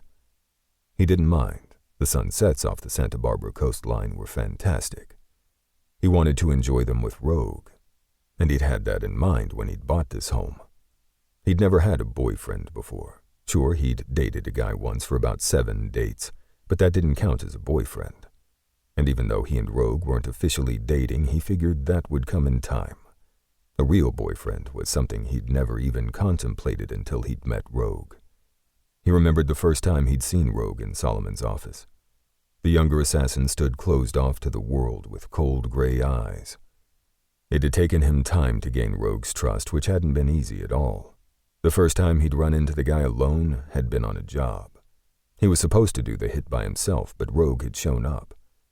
Just outside of Palmdale, he had entered a trashy apartment to search for his mark when he discovered Rogue trailing him.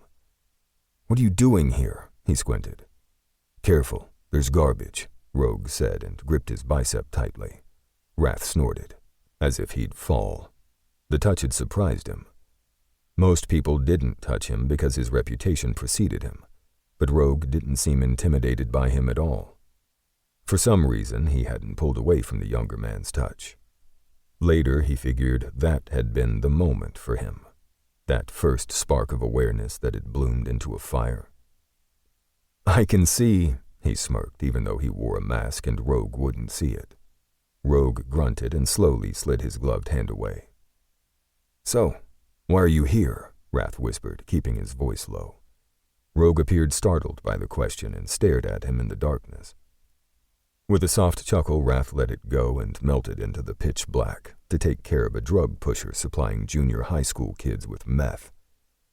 Rogue was right on his ass every step of the way, but stood back and watched as he slit the guy's throat. They took the back exit via the fire escape and moved in sync down the back alley. Once clear of the scene, Wrath pulled off his hooded mask and tucked it away. Rogue did the same, and they walked side by side for several more blocks.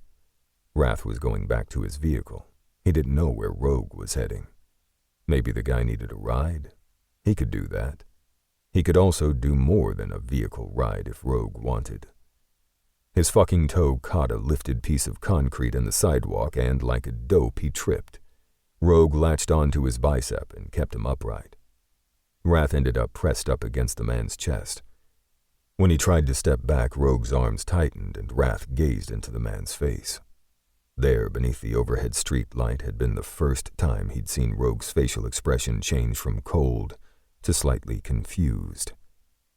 It seemed like the most natural thing in the world to slide his arms around the bulky assassin's neck. So he did. Rogue pressed his forehead to his. The man had a way of doing just that, just quietly pressing them together. Wrath waited for Rogue to make a move, but after several moments, Rogue shoved him away. He was left on the sidewalk watching Rogue's big back disappear. "We will have our day," he murmured, and continued to his truck. It had continued like that for the next year.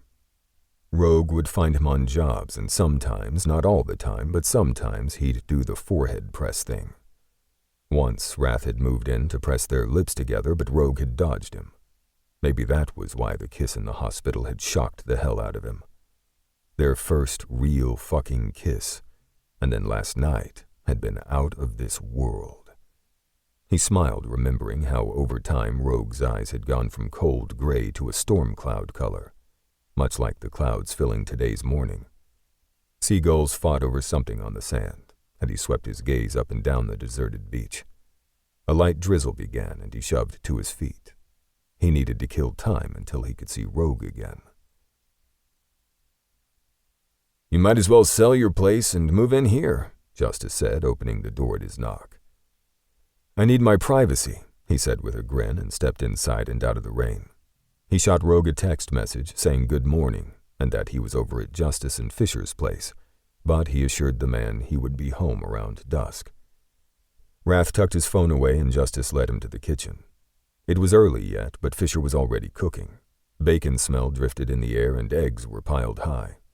Fisher tossed a smile over his shoulder and turned back to another frying pan on the stove. "What you making?" Wrath asked, moving closer. "It's pancakes."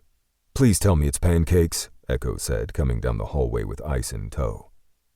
"You guys live here?" Wrath snickered and stole a piece of bacon. Fisher smacked at his hand with the spatula, but Wrath was too quick. "Nah, we just had a poker game that went late last night," Ice said, roaming over and pouring 2 cups of hot coffee before handing Echo one of them. "It's a good thing your place has room to spare," Wrath told his brother. Justice snorted. "There aren't any spare rooms at the moment." "Who else stayed?" Wrath tried for another bacon, but Fisher snagged the plate out of reach and glared at him. "Don't piss off my man," Justice advised him and handed him a freshly poured coffee instead. "Fisher likes me," Wrath said. "In your dreams," Fisher smirked and rolled his eyes. "Don't worry, Wrath," Stone said, coming from the hallway. "I like you." "Oh, well, that's comforting." Wrath gazed past Stone to see if Dave would follow, but the hallway stayed empty. Justice opened the back sliding door to the large covered patio and followed his brother outside. Stone came with them, and they sat around one of the metal patio tables. The rain poured as they sat protected by the awning. The sides dripped like rivers. Wrath glanced at Stone. Normally, he didn't see the guy without Dave and vice versa, so he wondered about it but didn't pry. Apollo and Cash came out the door along with Beck. All the boys wore swim trunks, and the three walked out into the rain and jumped into the steaming, warm water of the swimming pool. "You run a halfway house," Wrath snickered, sipping at his coffee. Justice nodded, watching the boys swim. "Yeah. The boys came over for the weekend and stayed since they don't have classes today. Beck will finally start high school next Monday." "He's been out a long time. Did he take a test to get in?" Wrath asked, sipping at his coffee. Beck had been a rescue from Tanis, and to Wrath's knowledge had no formal education. "Yeah. He had some personal issues he worked through with a therapist, plus the move from Dave's place. He did well on the test, though. He'll be a grade behind his age, but he's smart. He'll catch up." "But did he give a reason for leaving Dave's?" "Beck says this is the cool house," Justice smirked. "I think he just wanted to be with me and Fisher." "I'm glad you took him in," Wrath said with a chuckle. "Me too." Justice gazed toward the house. "Fisher is a natural father, more so than me." "I doubt that, bro. You were the one who took care of Rip." "That was only because you were older and working part-time jobs. I had to help Mom."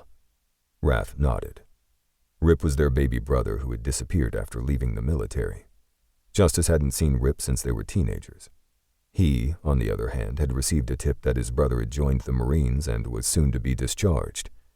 Wrath had flown out to the base to try and catch Rip, but all he had gotten was a glimpse of Rip getting into a vehicle and driving away. That had been 2 years ago, and while he now had a current mental picture of Rip to go by, Justice did not. Wrath remembered how pissed Justice had been that he hadn't said a word about it during the past 2 years. But Justice had been in the military at the time, so Justice couldn't have gone with him to try and see Rip if he had wanted to. It was during that time that he and Justice had briefly lost touch with each other. In the end, Justice forgave him because that was what brothers did. From that day on, they promised no more secrets. They also kept a constant search for Rip, but it was difficult because they didn't know where their brother had ended up, and no matter how much they searched for him, they had found no trace. Fisher came out of the house with 2 plates piled high. Stepping out of the door behind Fisher came Rogue, along with Echo, carrying several more plates of food. Wrath stared at Rogue. The corner of the man's mouth twitched. Was that a smirk or the beginning of a smile? What the hell? Had Rogue not wanted to drive here with him? Did he not want their family or friends to know about them? Wrath squinted, turned his face toward the swimming pool, and ignored the guy. Somehow, and he wasn't quite sure how, but Rogue arranged it so they were sitting together at the crowded table. Wrath's irritation took a back seat, and he fought back a smile of satisfaction. Wrath reached for bacon, and Fisher snagged the plate before he could take a piece. "You had yours," Fisher scolded. "Wait, 1 piece?" Wrath's mouth gaped. Rogue grunted, took the plate from Fisher, and slid 4 pieces of bacon onto Wrath's plate. Wrath glanced down at the bacon, smirked at Fisher, and started munching away. Fisher squinted suspiciously at Rogue. "You guys a thing now?" "No," Wrath said with a slight laugh at the word, not wanting to embarrass Rogue. "Yes," Rogue countered, and Wrath was left gaping at the man. Rogue ignored him and proceeded to load both their plates up with food. "What now?" Justice said. "You have got to be shitting me," Echo said and slapped Rogue on the back. Rather than fire off his own plethora of questions, Wrath swallowed them back and just let the moment unfold, and enjoyed the hell out of their family and friends razzing the hell out of them both. Chapter 13. Rogue wasn't sure why he'd said what he'd said, but it irritated him a lot that Wrath had denied they were involved. But he still couldn't believe that he had said yes. The word had popped out of his mouth before he could overthink.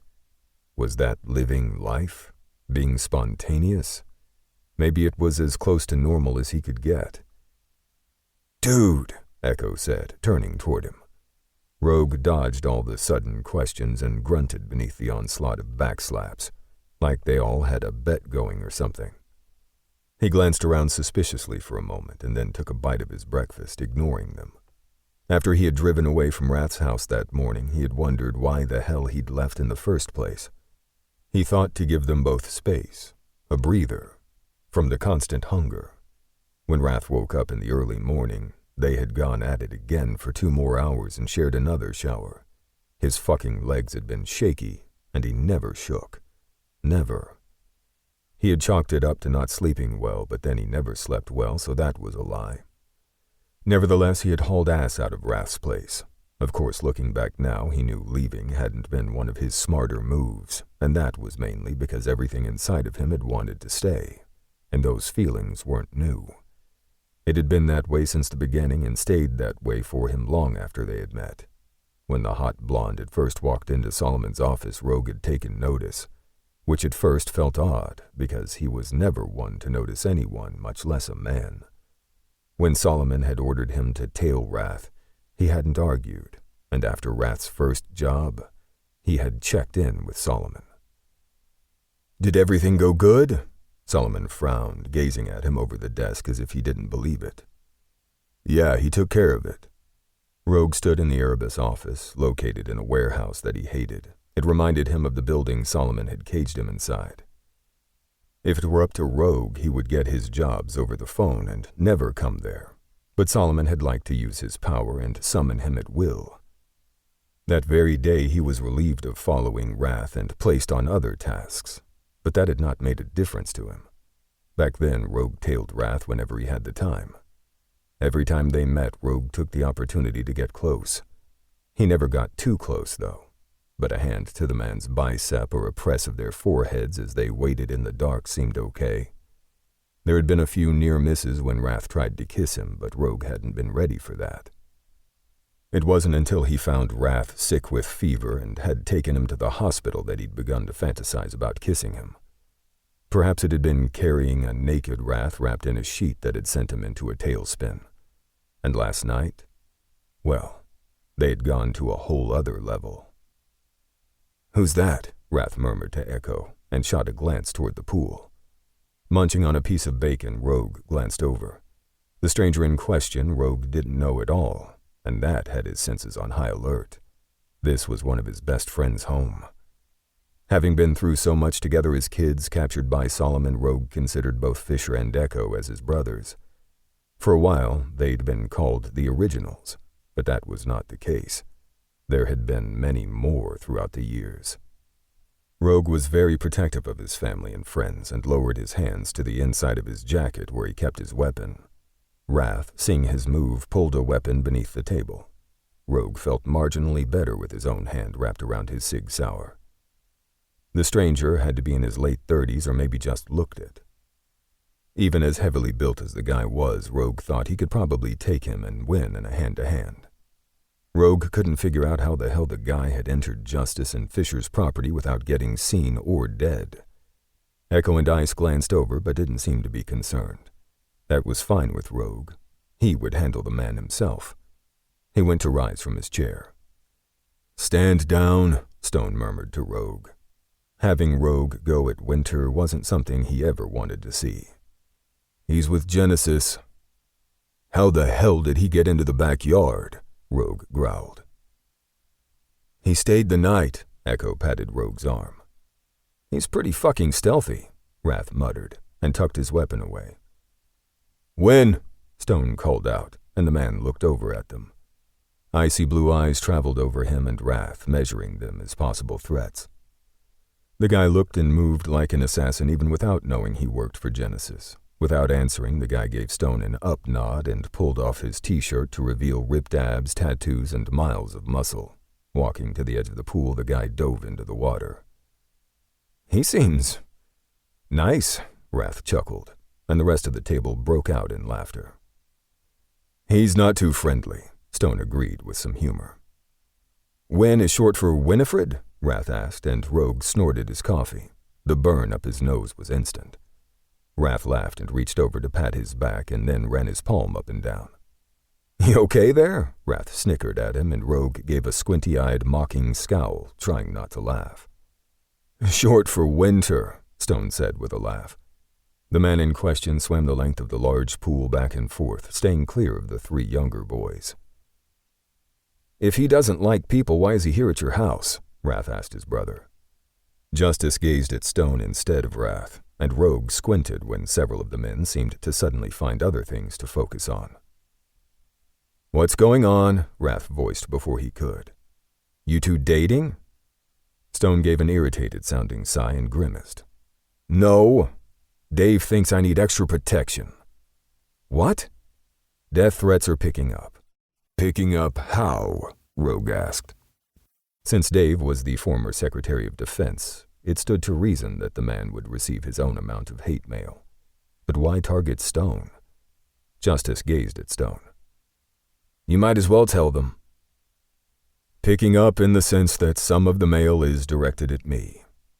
Why is that? Rogue frowned. I have no clue. Stone growled and picked up his empty plate to disappear inside the house. Wrath chuckled with a huff.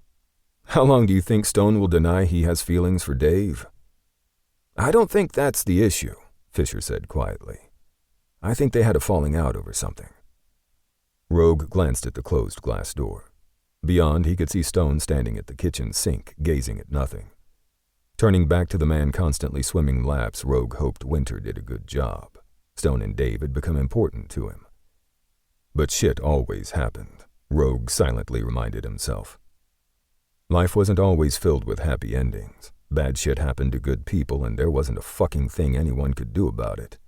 A knot grew in his chest when he thought about taking a chance with Wrath. Could they even be together when they were forever one step away from death? Wrath reached beneath the table and linked their fingers. And while everything inside of Rogue wanted to suddenly run away from any sort of commitment, he squeezed his fingers back. Just for today, he thought. They could have today. Chapter 14. 3 weeks later. The last few weeks had flown by, and Wrath spent every spare second with Rogue, which turned out to be every night, with the exception of 2 when Rogue had taken a job out of town and his own work had kept him local. Wrath tried every once in a while to convince Rogue to take a permanent position with Erebus, but so far Rogue hadn't made the decision. Their conversations had been an eye-opener for Wrath, and he had learned a few things about Rogue in the process. Rogue couldn't be pushed into anything. Ever. Quit pressuring me. Rogue's voice had turned hard and flat. I'm sorry, Wrath murmured. I just wanted us to work together. We are working together, Rogue pointed out, and Wrath couldn't argue with that. They had done a handful of jobs together. He shut up after that, and Rogue immediately noticed when he had gone quiet. Rogue took his hand and pulled him out of the door. Treated to dinner, Wrath had to remind himself that Rogue had a lot of tragic history to work through. It was going to take time to build a relationship and trust, and that could not be done in a matter of weeks. It could take years. He didn't mind, and the thought of him and Rogue being together for years kept him happy. The nightmares kept Rogue up when they slept, and all Wrath could do was hold the man in his arms. A knot formed in his chest, thinking of the ragged, raw sounds coming from Rogue's throat. He shook off his worry and walked down the hallway and through the living room into the kitchen. There were small pieces of Rogue everywhere, a shirt here, shoes there, and a hairbrush on his dresser. 2 toothbrushes graced his bathroom sink counter. But Wrath was smart enough to not take the assassin for granted. He started a pot of coffee and stared out the back window at the ocean. Rogue could disappear at any time, he reminded himself. Right now, though, Rogue seemed to prefer being with him, and Wrath was going to take the opportunity to meld them together in any way possible. His cell phone buzzed and brought him out of his head and into the present. He reached over and plucked it from the long granite-covered bar that separated the kitchen from the living room. It was Savage. "What's up?" he asked his boss. "Is Rogue there?" The man in question wandered in from down the hallway. Yawning, Rogue scratched at his stomach through his white t-shirt.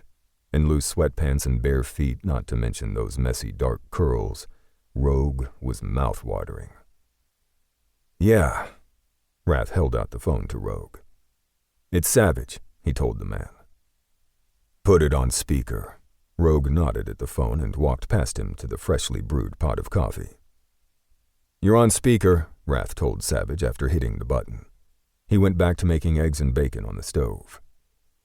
"Smells good," Rogue murmured, sipping at a mug of black coffee. "I don't even want to know what you two were talking about," Savage grumbled. "Rogue, I've got a lead on Rebel. He completed another hit last night." "Who's Rebel?" Wrath whispered, and Rogue filled him in, making Savage wait. Wrath wondered how many more of Solomon's young assassins were out there. For years, the fucker had been snatching boys and turning them into killers, so it stood to reason that there could be hundreds of them. "Text me the address and I'll go have a look after breakfast." Rogue stayed where he was, leaning against the counter next to the stove, sipping coffee. Wrath smirked. "Bye, Savage." "Call me with an update," the man shouted before Wrath punched the end call button and went back to flipping the bacon over. He liked his crunchy, and so did Rogue. "So," he said casually, "I didn't know you worked for Savage." Nor did he like the idea of Rogue not telling him. Corded arms wrapped around his waist from behind, and Rogue put his chin on his shoulder. He loved that the man was so easy around him. Oh, it wasn't all of the time. There were still times Rogue checked out, but sometimes the assassin forgot about his past and became a charming, funny, and gentle man. Rogue nodded. "Once in a while I do." Wrath huffed, glaring at the bacon in the pan, and Rogue sat his coffee mug aside and stepped up behind him. The man's big muscled body engulfed him, brushing against his back. "It slipped my mind," Rogue husked near his ear, sending shivers down his spine. Rogue ran his palms down, cupping and squeezing his ass before moving them around the front of his track pants to slip inside the waist. Rogue cupped his junk, and Wrath grew hard. "The eggs will get cold," he cautioned with a grunt. "Let them." Rogue reached around, flipped off the stove, and took the spatula from his hand to place it on the counter. When he was spun around and backed up into the long granite bar opposite them, Wrath wrapped his arms around Rogue's neck. Far be it for him to argue when his man was hungry for something other than food. "This looks like the place," Wrath frowned over at Rogue, who was texting on his phone. The city of Keeler, California was not far from the Nevada border, and on the drive, Rogue had suggested they go over for a visit after finding Rebel. Drive out of state? It was an odd request, but Wrath agreed because it sounded like Rogue wanted to spend time with him. "What if we find Rebel and what do we do with him while we're in Nevada?" Wrath questioned, driving his SUV into a small neighborhood located in a quiet subdivision of tract homes. "We'll take him with us," Rogue mumbled, his eyes on his phone. "Who's that?" Wrath felt his irritation rise. The man jerked his eyes up from the phone. "A friend." Well, that sounded like a lie, but Wrath stayed silent and his gut turned sour. As far as he knew, Rogue had never lied to him. Was Rogue involved with someone else? Wrath shoved aside that way of thinking. No way in hell was he going to be a jealous dick. "Is your friend in our profession?" He jerked his chin toward the man's phone. "Kind of." Rogue rubbed a hand at the back of his own neck and tucked away the cell. "How did you meet?" He parked the truck and shut off the engine. "That's a story for another day," Rogue murmured. Wrath shut off the engine and turned abruptly in his seat to hold Rogue's gaze. "What's going on?" "There's someone I want you to meet." "Okay." Wrath puzzled over who Rogue was close to other than Echo and Fisher, but he came up empty. Was this person family? Had Rogue found his relatives and wanted him to meet them? The thought sent warmth to replace the sourness churning in his stomach. Whoever this person was, they were important to Rogue. "Come on," Rogue said before he could formulate a response, and Wrath followed the man out of the SUV. The home was nice, and the middle-aged, nicely dressed woman with her dark hair pulled back in a bun smiled at them as she welcomed them inside. "Are you here to look at the room for rent?" she asked, taking in the casual attire they'd purchased from a second-hand store a few miles away. How much is the rent? Wrath smiled, turning on the charm. He placed a hand on Rogue's back and urged him farther into the front hallway. It's $1,200 a month. You have access to the entire house, your own bathroom, plus the pool out back, she told them, leading the way to the large, nicely decorated interior. There's a washer and dryer in the garage along with gym equipment. Oh, and dinner meals are included. That's a steal for $1,200, Rogue said. She laughed. It is, but this also serves as a halfway house, so I keep the prices down. Ah, I see, Wrath said, gazing out the patio doors at the sparkling pool. Is that a problem? No, it's no problem, Rogue assured her. How many people live here? Right now I have 3. Can we think about it? Wrath asked. Of course. She led the way back to the front entryway. But don't take too long. What if we came back around dinner sometime and met the rest of the tenants? Wrath asked. Absolutely. How about tomorrow night? I'll cook extra. They left and she waved when they drove away. I saw a Hilton hotel a few miles back. Let's get a room there. That way we can relax, Rogue suggested, sliding his gaze over to him. Wrath's cock twitched. Relaxing sounds good. He squeezed the steering wheel. He wanted to fuck Rogue and be fucked. It was a good damned thing that he'd thrown the condoms and lube in his go bag before they had left his house. It would save time. Chapter 15. When Rogue's phone rang later that night, it was more of an irritation than anything, and he groggily snatched it up to swipe at the screen. Fucker, whoever it was, he scowled. He managed to get 2 hours of uninterrupted sleep, which was almost unheard of. Rogue rolled over, keeping his voice low to avoid waking Wrath, who was sprawled asleep at his side. Hello? His voice came through all scratchy and shit. Hey, motherfucker. I have one of your boys. Jagger? He recognized the voice. Yeah. Rogue was suddenly thrown into the past when he, Jagger, and Quick had hung out about 5 years ago.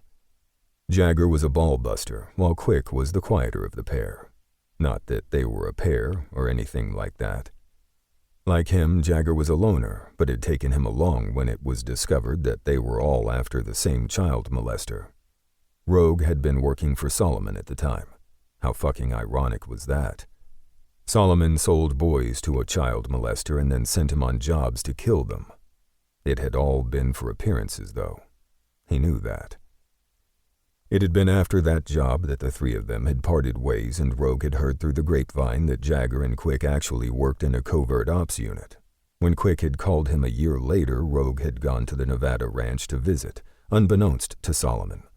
It was there that Rogue found out more about Phoenix, a group of operatives who were based out of California but worked all over the world.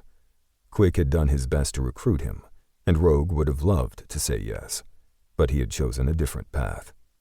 Hindsight really was 20/20. Are you there? Jagger broke into his trip down memory lane. Clearing his throat, Rogue scooted out of bed and walked out onto the balcony. He slid the door closed behind him.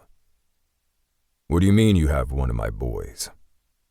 I have one of your fucking boys, Jagger sounded out of sorts, and Rogue's senses went on high alert. By saying one of his boys, did Jagger mean the previous boys of Solomon? And if so, how did Jagger even know about any of them or his connection to them? Yet Quick knew about Erebus, so maybe Jagger did too. Rogue said nothing about Erebus for the moment. How do you know he's my boy? He hedged. Quick said he might have seen him with Crow, Jagger said. What does he look like? Brown hair, skinny. Who's Crow? You've met him, right? He's in the military but working on a joint op with Genesis. Genesis, Rogue murmured. Well, shit. He knew all about that group of military assassins.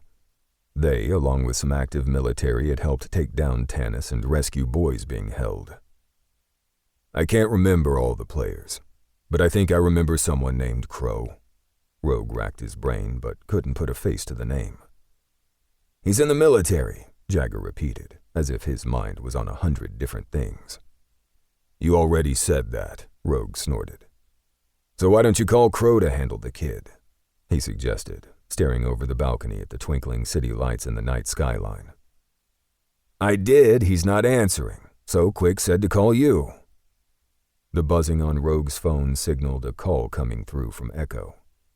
Hang on, Jagger. He placed Jagger on hold and answered Echo's call. What's up? I can't find Azrael and he's not answering his phone, Echo said.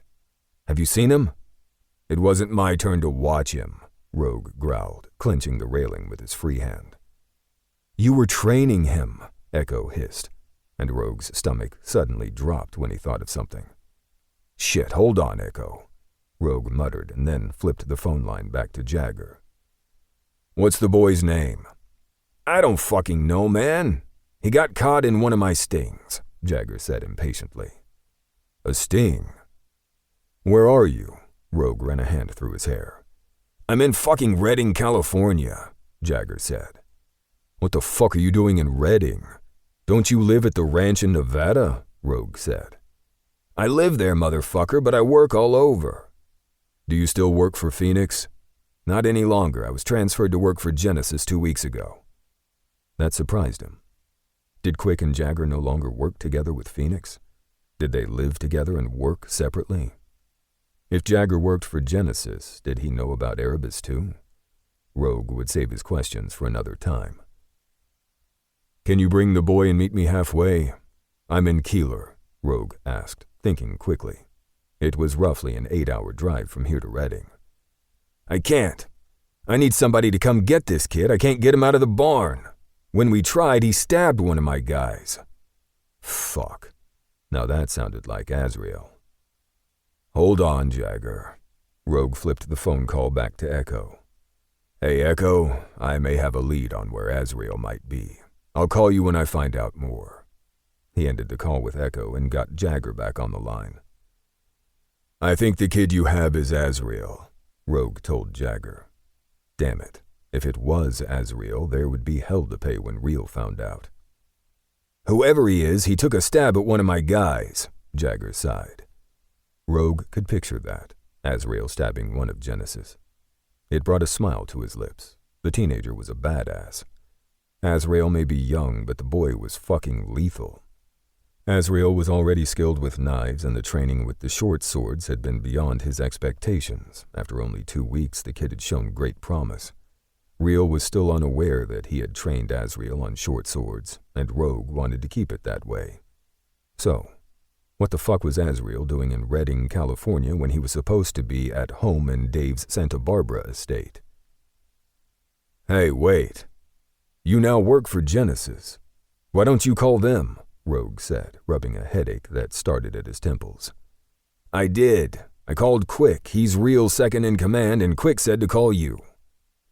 Rogue wondered if he would catch flack if he mentioned Real's connection, or perhaps fascination with the 18-year-old Azrael who worked for Erebus, so Rogue stayed quiet. After all, it sounded like Jagger didn't know about Erebus, and Rogue wanted to be the last person to talk about any of them. He couldn't be 100% that it was Azrael up there in Jagger's barn, but he needed to go and at the very least rule it out. Besides, Jagger continued before he could speak, I heard you work for those assassins. Those assassins? Yeah, Erebus. Real gave me a brief update about the group when I was hired, but I still don't know all the players. So Jagger at least knew about Erebus, and he didn't need to keep it a secret. No, I don't work for them. I'm still thinking it over, Rogue stated. Listen up, Rogue. Somebody needs to come get this kid, and I'm banking on you. Why? Because I got shit to do and you're trustworthy. No, he wasn't. He was the last person on Earth anyone should trust. I'll take it you're on a job and can't meet me halfway, Rogue said. That's right. Rogue rubbed at his face. Shit. Okay, I'll be there. He ended the call and made a sound of irritation in the back of his throat. All signs pointed to it being Azrael up there interfering with Jagger's job. What the fuck was Azrael doing? First, he needed to make a few calls and dialed Quick's number. Did Jagger call you? Quick said, answering on the first ring. Yeah. And I think it's Azrael up there with Jagger, Rogue said with a heavy sigh. The phone went deadly quiet. Fucking hell, Quick muttered. Someone just shoot me now. I'll call Real, Rogue said. I'll try his number too, Quick agreed and ended the call. Rogue punched in Real's number, but it went straight to voicemail and he hung up. He glanced back into the lowly lit room of the hotel suite and found Wrath still dead to the world. The assassin had told him that he felt comfortable enough to sleep when he was around, and that was saying something. Wrath felt secure and safe with him. Several minutes later, he redialed Real's number. This time, he left a message for Real to call him back. Damn it. He envied Wrath for his ability to sleep uninterrupted, and he wanted nothing more than to crawl back in bed with the sexy assassin. But he needed to find Rebel and then head to Nevada to introduce Wrath to people he considered friends. That had been the plan. Now he had to make a quick run to Redding and figure this fucking shit out with Azrael. With a quick decision, he made his way back into the room and slid beneath the covers. Wrath mumbled and turned into his arms, all sexy and warm. When the blonde wrapped his body around him, Rogue sank into the man's embrace. Fuck. Wrath's arms were starting to feel like home. Gently, he carted his fingers through Wrath's dark blonde hair, holding him closer. He only needed 5 more minutes. Then he would leave for Redding and take care of Azrael while Wrath wrangled Rebel. They had that dinner tomorrow night with Mrs. Jackson that couldn't be missed. Then he would meet Wrath in Nevada. Chapter 16. Welcome to Los Angeles International Airport, the in-flight attendant said via the overhead speakers. We hope you enjoy your stay. Real unbuckled his seatbelt and stood to grab his overnight bag from the overhead bin after the plane came to a full stop. Rather than purchase in-flight Wi-Fi, he had shut his phone off and used the time to fucking sleep. Turning his phone back on, it blew up with several missed calls and a message from both Rogue and Quick. Well, shit, Real muttered, listening to the message from Rogue that simply said, Call me back as soon as possible. And he would call both of them back, as soon as he got on the road. Reaching for his Jeep, Real left LAX and took the freeway toward home before he called back Rogue first. We have a situation, Rogue's voice came through Real's speakers. What's that? Real frowned. It seems like Azrael is up in Redding and interfering with Jagger's operation. What the fuck? Real scowled, squeezed the wheel of his Jeep and punched the gas. Why didn't you call Dave? Real growled. I called Azrael, but there was no answer, Rogue snapped through his teeth. You want me to call Dave? No, Real snarled, annoyed. I'll handle it. He ended the call with Rogue and got over in the fast lane. Dialing Dave's number, it went straight to voicemail and he slapped at the steering wheel and tried Azrael's phone. There was no answer. What the fuck?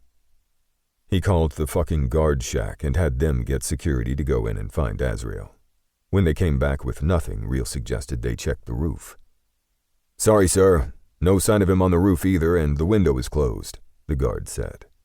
Real ended the call. So that meant Azrael was more than likely with Jagger. He punched in Jagger's number and the man answered on the first ring. I'm sorry, boss, Jagger said before he could say a word. Quick suggested I call Rogue. Him and I go way back, Jagger mumbled. Real squeezed the wheel. If anything had happened to Azrael, he was going to kill them with his bare hands. He had to remind himself that Jagger was new. Real got it. He had to remind himself that the former Phoenix operative was new to Genesis. Jagger was one of a handful inside of Genesis that were not ex-military. The man was ex-CIA as well as a highly trained killer, and those skills fit Genesis perfectly. The order to call Rogue didn't surprise him. Rogue was an independent party. The assassin neither worked for Genesis nor Erebus. He sighed. And while he appreciated that Quick wanted to spare him the pressure of Azrael missing, this had caused him more stress than ever. Okay, sit tight, Real told Jagger and ended the call. After a moment, he punched in Quick's number. Boss, talk to me, he said. I only just found out that it was Azrael, Quick said hurriedly. If I had known earlier, I would have called you before you boarded the plane. Rogue assumes it's Azrael. Dave's not answering, and I had the guard shack check the roof but can't find him. What now? Quick said quietly. I'm going to Dave's to check myself. It was roughly a 2-hour drive in traffic from Los Angeles International Airport to Santa Barbara, and when Real arrived at Dave's estate, his heart was in his throat. Azrael hadn't picked up any of his calls. And while that really didn't surprise him, it pissed him off.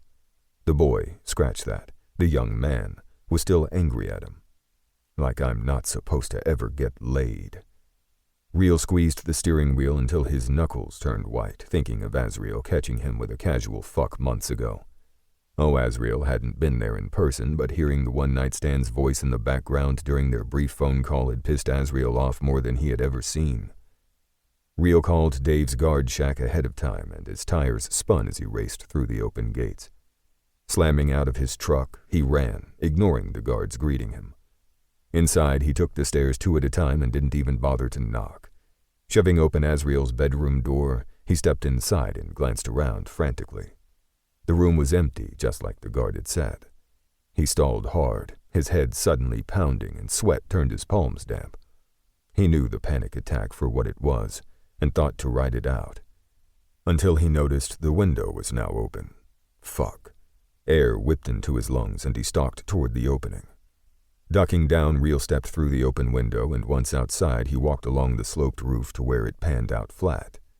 He didn't breathe until he spotted that dark hair of wind-tossed hair. It was only then that Real could once again suck in air like a normal human being.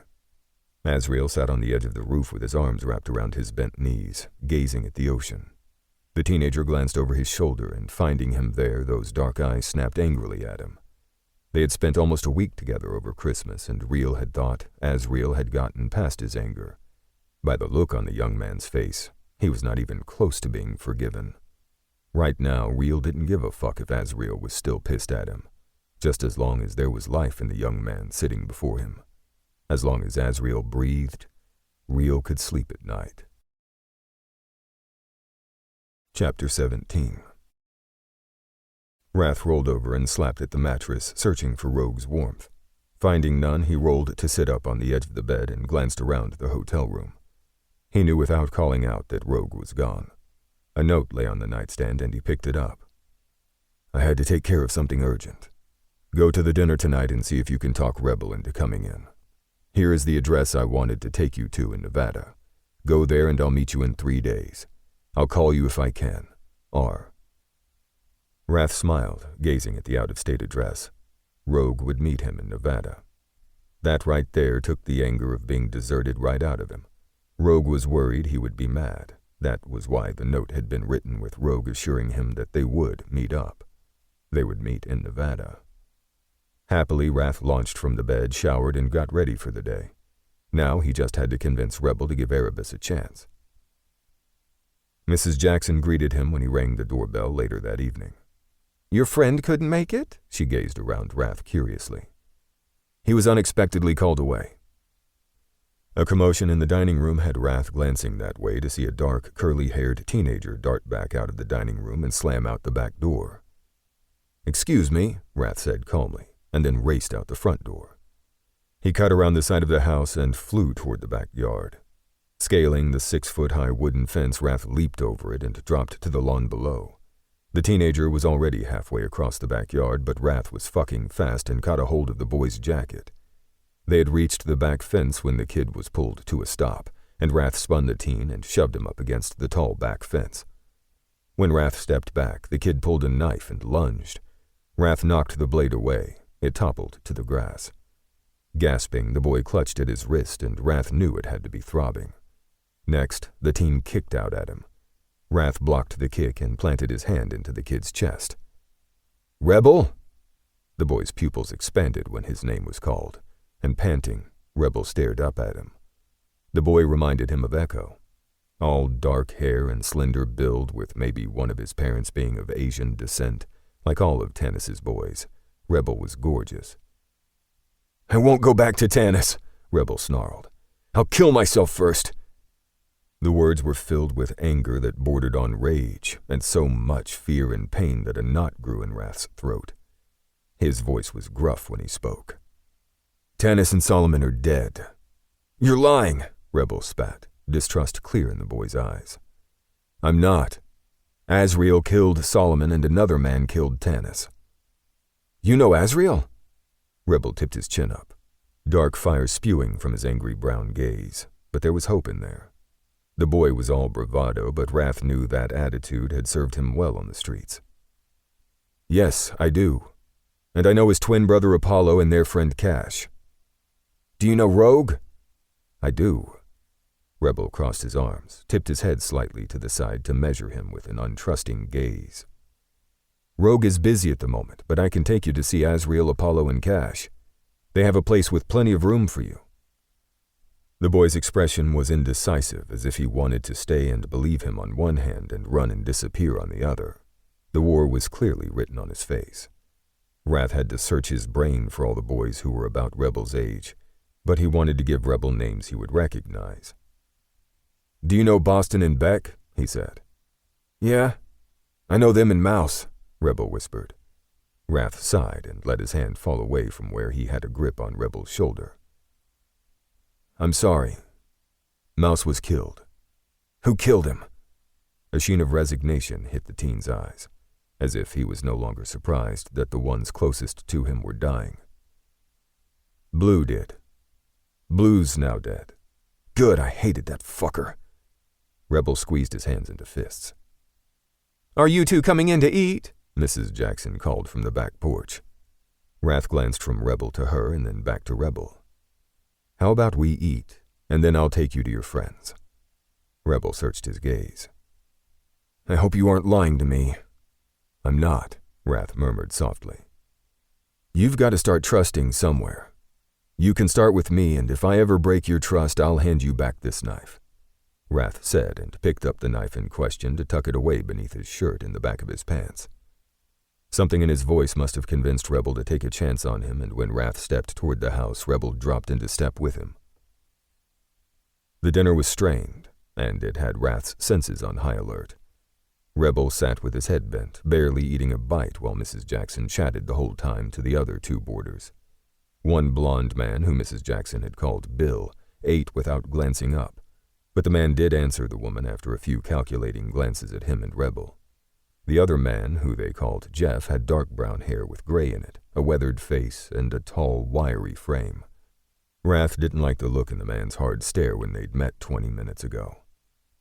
Rick, Mrs. Jackson said, bringing Wrath's eyes back to her. Yes, Wrath said, answering to the name he'd given himself. I have your room ready. Ah, thanks. But I think I'll crash in Rebel's room and catch up on old times. Wrath dabbed at his mouth with the napkin.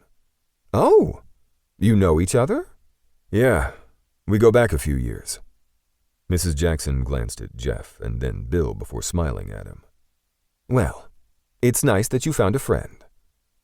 Why did he get the feeling that she didn't really mean that? You going to eat? Wrath asked Rebel, and the boy shook his head. It was pizza, for fuck's sake. Who in their right mind didn't like pizza? He, on the other hand, had not eaten one bite after sitting down, but to the three across the table, they wouldn't know that. Wrath was a master at manipulation, and he had 5 pieces of uneaten pizza tucked away on his person. I'm done, Rebel whispered and shoved back from the table. Rebel, I didn't pay for food just so you can waste it, Mrs. Jackson reprimanded the boy. I'll have him finish up, Wrath said, and snatched up a plate with 2 pieces. He stumbled and grabbed for the table. Get some rest, Mrs. Jackson smiled widely. I will. Wrath purposely slightly slurred the words. Let's go. He urged Rebel up the stairs and into the room the boy pointed to. Once inside, Wrath wedged a chair beneath the doorknob and placed the plate on the tall dresser next to the door. He marched the boy into the bathroom and turned on the water full blast to drown out their talk. Did you eat the fucking pizza? Rebel hissed with fear in his eyes. Wrath plucked out all 5 pieces and tossed them in the corner of the bathroom floor. No. How long have they been drugging your food? He asked quietly, walking over to look out the small window. He hadn't noticed the bars on the outside because this room was facing the back of the house. He'd bet money there were bars on the window in the bedroom, too. They don't do it all the time. Just when new people come. So they can do what? Rob me? Rebel nodded. Rob you, and if you're young like me, they keep you. Wait, you're a fucking assassin. How the hell can they keep you? The boy had just been outside in the backyard. Rebel could have leaped the fence and disappeared. I can't leave. The words were whispered with so much agony that Wrath paused while casing the bathroom. He led Rebel over to sit on the edge of the bathtub, and Wrath put the lid down on the toilet to take a seat there. Talk to me. What do they have you on? Rebel pulled out a picture from his pocket and handed it to him. It was of Rebel, a lot younger but clearly discernible, along with a slender, dark-haired woman who looked just like him. Your mother? Yes. She lives in Northridge. They know her address, and I can't afford to move her. She's blind and has lived in that house her whole life. Well, fuck, Wrath snarled under his breath. So they what? Keep you here to do jobs? Yeah. That Jeff guy knew Solomon and Tanis. So he's making me do jobs for money, Rebel said, ducking his head. And you don't see a fucking dime. With resignation in his eyes, Rebel gazed up at him. If Jeff had previously worked with Solomon and Tanis, then that meant Rebel was being used as an assassin and probably for sex. Those motherfuckers. What are we going to do? Don't worry, Wrath smiled evilly and then winked. I have a plan. He caressed his weapon before tucking it beneath his shirt. Turning toward Rebel, he detailed exactly what they were going to do. Chapter 18. Rogue took an Uber back to his place to get his truck and hit the road to Reading from there. It was a few hours later that an incoming call came from Real. Real? Hey, Rogue. It's not Azrael up there. It's more than likely Boston. Okay, that threw him for a loop. Boston didn't seem to be the type to run off after being encased in Dave's safe house, which was actually Dave's home, but the former Secretary of Defense was known for his charitability. What the hell is a 16-year-old doing running around? Rogue muttered to Real. Boston had briefly come through Solomon's facility and then disappeared weeks later. He had always thought that Boston had escaped, but what he hadn't known at the time, and found out later, was that Boston had been sold by Solomon to Tanis. Boston just turned 17, Azrael's shout came over the phone from somewhere near Real. Hush, Real told Azrael. Well, 17 makes all the difference, Rogue growled with annoyance. I don't know what is going through that boy's head, Real said. You've got to remember he was with Tanis for years, Rogue reminded Real. And Tanis had fucked Boston up really bad. If Rogue had known that Tanis was still alive and fucking boys, he would have crushed the fucker with his bare hands. But he'd been told by Solomon that Tanis was dead, so the fucker got away with sexually abusing boys for years. I need you to bring Boston home, Real said, bringing him back from his dark thoughts. I will. Thank you. I owe you, Real ended the call. And while Rogue wouldn't wish this on Boston, he was glad that it hadn't been Azrael up there. The thought of the shitstorm that would have caused made him shudder. He wanted no part of whatever was going on between Real and Azrael. It was a known fact around their circle, nobody fucked with Azrael unless they wanted death. As far as Rogue knew, and from what Fisher had told him, Real felt responsible for Azrael. To Rogue, that was as good as putting in a claim on somebody. Once a person took responsibility for another, then that was that. Rogue got off the freeway to get a fresh cup of coffee and gas at a chain station before he got back on the road. It was 11 hours later when he made it to the town of Reading. He flipped on the windshield wipers to knock off the drizzle. The weather in March could get fucking cold, so he had packed a set of warm clothing along with a heavy wool coat. He picked up his phone and with a smirk he reread the petulant message that Wrath sent a few hours ago. Wrath, you should have woken me up. Rogue, you needed sleep. Wrath, so did you. He couldn't argue with the man's reasoning. Before he once again tucked his phone away, he shot Jagger a message saying he'd arrived in Reading. His phone buzzed in the next moment with a message along with the address where Boston was. Jagger, you can stay in the house if you need to, and the keys to the house and barn are on the right front tire of an old green Ford pickup. Nobody is in the house. The boy is holed up in the barn." It was after dark when Rogue arrived at the property, and he drove down the muddy dirt road around 8 o'clock that evening. He killed the headlights and eased down the potholed dirt and gravel road at a snail's pace, mostly because the mud became thick in some places. He stopped about half a mile from the house, where he found a carved-out section in the muddy road and slowly pulled his truck into the tight space as far as possible. Only when he heard the tree branches scraping the side did he stop and kill the engine. He also shot Jagger a text telling the guy that he had reached the property. He deliberately stayed as far back as possible to scope out the place. For a split second, he thought about getting a room for the night and finding Boston in the morning, but figured the boy was probably scared out of his mind. His phone buzzed with an incoming text from Wrath, and he couldn't help but smile when the man's name flashed on his locked screen. The text messages didn't come at the same time every day, but they were always consistent. He frowned at the message. "I found Rebel. I need to take care of some things here, so I may not be at the ranch at the time we agreed, but I will be there." What was keeping them apart this time? Perhaps it was fate interfering. That didn't surprise him. Wrath was a good man while he was not, and fate was probably pissed. Rogue knew that Wrath wanted him. That had been hard not to miss over the past several weeks. But Wrath wanted a relationship with him beyond hanging out and having sex. And he couldn't do it. He wasn't worth Wrath's time. He was damaged goods, and the beautiful blonde assassin could do so much better. Hell, he couldn't even sleep comfortably, and knew that kept Wrath from getting quality rest. Perhaps he would let fate have its way. Rogue didn't respond to the text. Easing open the door of his truck, Rogue closed it with a small snick and locked it. Thankfully, he'd disengaged the horn from beeping when he locked his vehicle.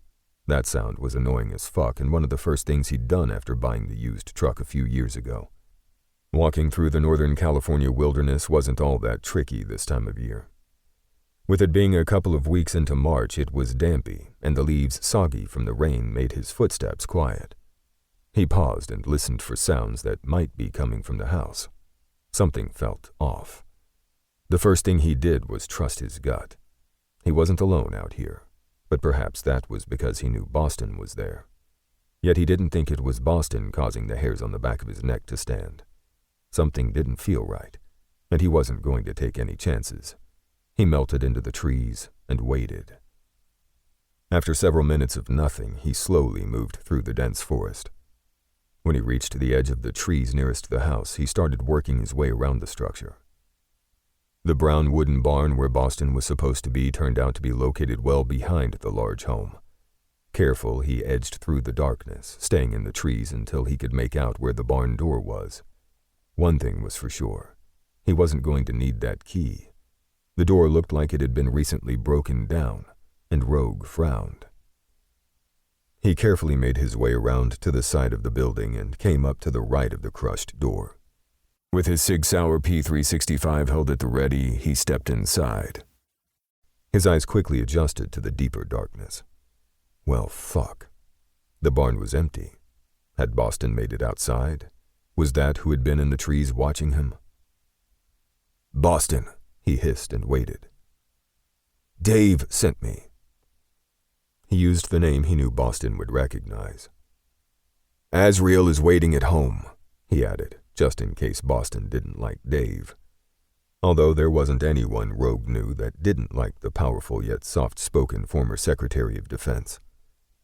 He tried something that he wasn't sure was going to work. "It's me.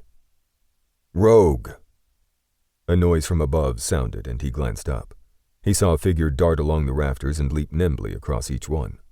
Rogue patiently waited. These young assassins could not be rushed. He had handled plenty of them before and knew Boston was as skittish as a wildcat. "Rogue?" The boy's voice trembled. "Yeah. Come on down," he urged. Boston dropped from the rafters and charged over, flinging his small body into his arms. Rogue held the boy tightly, trying to offer comfort with the hug because he couldn't get any words out of his suddenly tight throat. Not all of Solomon's boys hated him. 10 minutes later, Rogue reached his truck with Boston in tow and tucked the boy inside. No way in hell were they staying on this property. There were too many unknown factors, and the place gave Rogue the creeps. Boston didn't speak until they were on the road, and only then did the boy stop darting glances out the rear window. "Where are we going?" Boston asked. Rogue was on the fence about their destination. He needed to take Boston back to Dave's place. That meant there was no way he could meet Wrath and Rebel in Nevada. Maybe it was just as well. About an hour later, Rogue pulled into a gas station located out of their way and gave Boston a credit card to go inside and get snacks while he filled up his tank. The boy jumped out and hurried across the deserted parking lot. They weren't out of the woods yet. This whole area up here was crowded with trees and off the beaten path, and he wasn't going to feel comfortable until he was back in Southern California and his own city. Rogue popped the nozzle into the tank and sent Wrath a text. "Rogue, I don't think I can make it to Nevada." When his phone rang flashing Wrath's name, he didn't answer it. "Wrath, great. Now you're not taking my calls?" Rogue grimaced and squeezed the phone before shooting a text back. "Rogue, talking isn't going to fix shit." "Wrath, what shit? Us? Are you talking about us? Are you ending it with me?" He stared at the messages with his heart in his throat. Was he? Ending things? Had they really even begun? Yeah, probably, but he was no good. Boston walked back across the weed-covered parking lot with his arms full of snacks, and Rogue sighed and shot Wrath back a final text. "I need to rethink some things." Chapter 19. Wrath glared at his phone and the message from Rogue. Rethink some things. That was fucking bullshit. He closed his eyes, pain filled his chest, and he slowly tucked his phone away. All he could do was stick to the plan and get Rebel out of there. Then he would deal with Rogue, because if that man thought to ditch him, then he had another thing coming.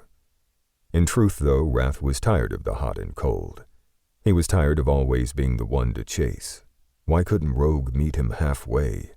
Why did it always have to be him making advances? Perhaps he doesn't like me as much as I like him. He hated the thought, but couldn't deny that it might very well be true. At this point, he didn't fucking know. "Are you okay?" Rebel whispered. "Yep." Wrath smiled and led Rebel out of the bathroom.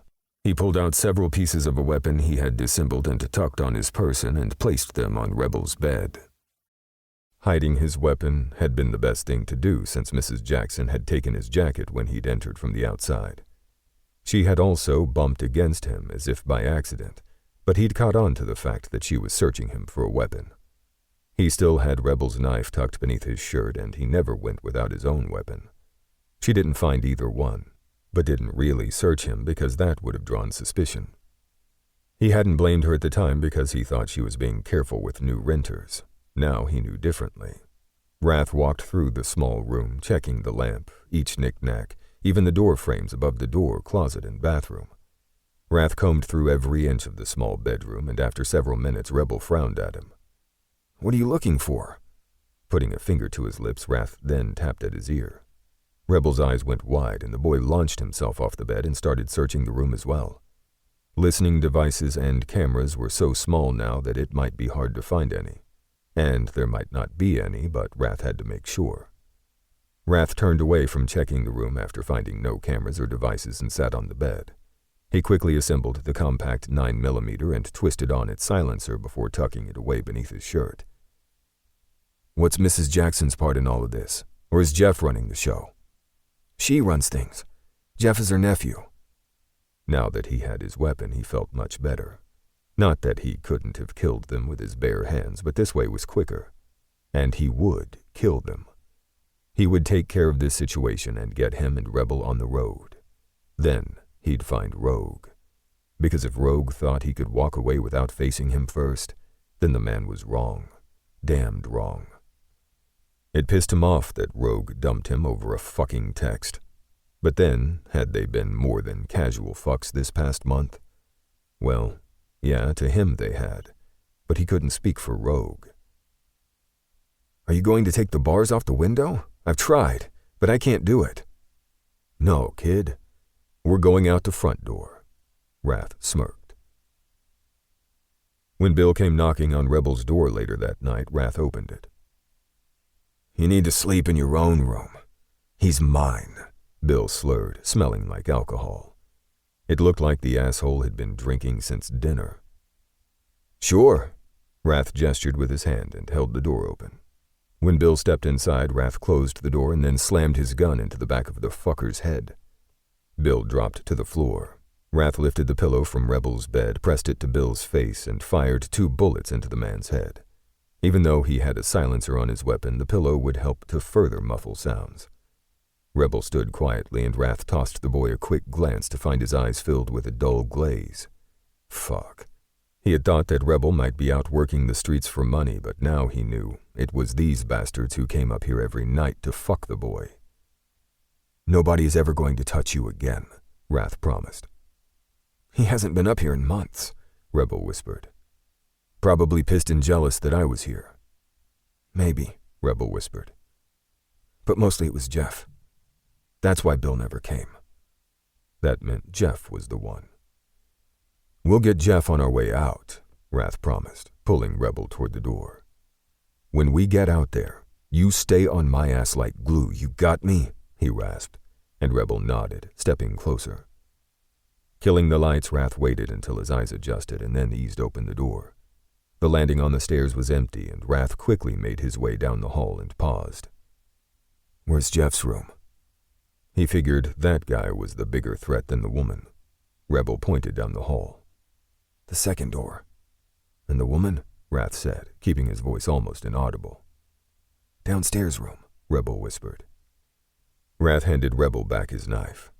"Stay here," he whispered, and walked to Jeff's door. When he tried the handle, it turned, and he quickly entered, shutting the door behind him. Rebel stood staring at the door Wrath had disappeared through. The hope that Wrath would help him save his mother turned to fear when the man left his sight. He stood, clutching the knife. He'd killed with the blade in his hands, and if he had to, he would kill Jeff if it happened to be him who came back out of that room instead of Wrath. He would need to be on the run for the rest of his life if he did that, and he would never be able to see his mother again because the cops would be all over her place. "What have I told you about coming out of your room at night?" Mrs. Jackson said from behind him.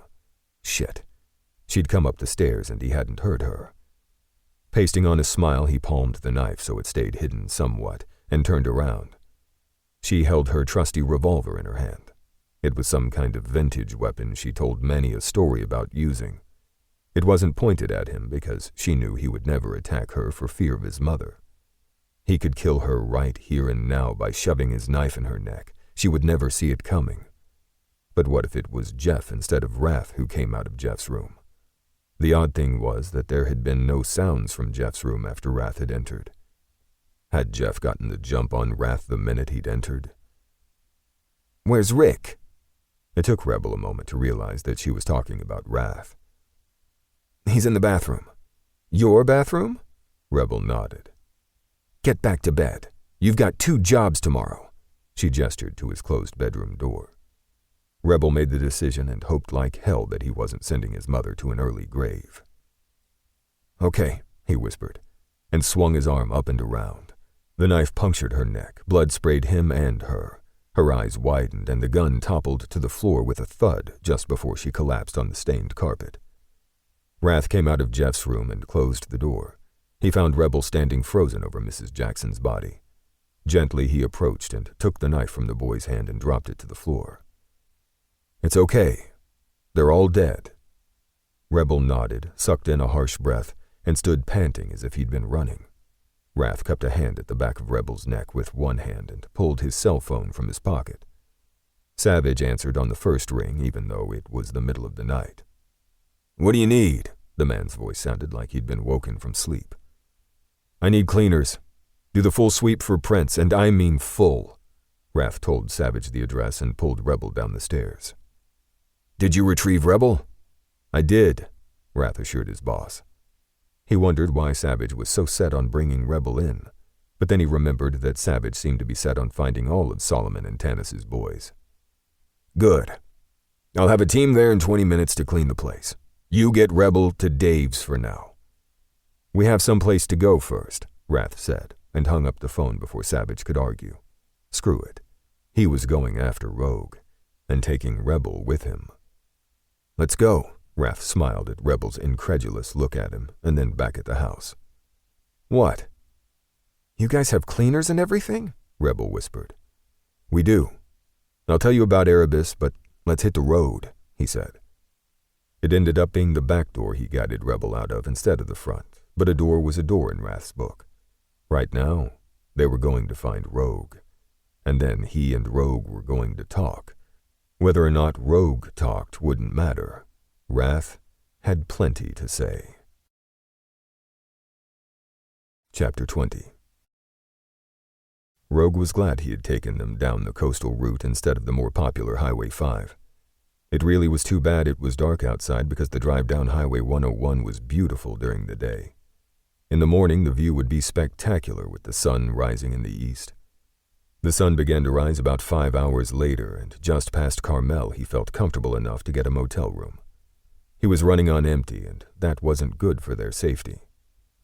With Boston passed out in the other queen bed, Rogue checked the room, and out of habit he reinforced the door with the desk chair beneath the knob. Shutting the blackout curtains, he crashed on the other queen bed and stared at the ceiling for most of the day. He did manage to sleep a few hours, and thankfully without nightmares. When Boston ordered pizza around 5 that evening, Rogue managed to pass back out until dark. "Hey, Rogue?" "Yeah." He came awake quickly. "Are you okay?" "Yeah." Rolling over, he found Boston watching a movie on TV and picking at the crumbs in the pizza box. "You were making choking sounds." "Sorry," he said gruffly and scooted from the bed. "I'll take a shower and we'll hit the road." "I like traveling at night," Boston said, jumping to his feet and shutting off the television. "Me too." He snagged a towel on his way to the bathroom and took a hot shower. On the road, after getting ready, his stomach was growling about an hour and a half later. Just past the city of San Lucas, he stopped to get gas and got back on the road. Finding a diner not far down the highway, he pulled into the parking lot. The place was one of those chains located up and down the highway boasting of gas and food. Rogue pulled his truck around the building to park, and even though the parking lot was almost deserted, he never parked around other vehicles. A few long haulers and one other car were parked there, and when he and Boston entered the diner, Rogue noted 2 men eating at the counter and a man and woman in a booth. "Pick a seat," the waitress called out from behind the counter and grabbed 2 menu items. Rogue picked a booth that he could get out of quickly and gave him a clear view of every section in the place except the kitchen. Most importantly, he could see the front door as well as the parking lot through the diner's wall-to-wall glass windows. When Boston sat across from him, Rogue nodded toward the menu. "Get what you want." 40 minutes later, a low rumbling from the parking lot drew his gaze from his second cup of coffee, and he watched as several men on motorcycles and a few dusty pickup trucks rolled up. They parked their hogs together with the trucks, so Rogue figured they were a gang. Boston tossed a hurried look over his shoulder and sucked in a small, choking breath, but Rogue heard it.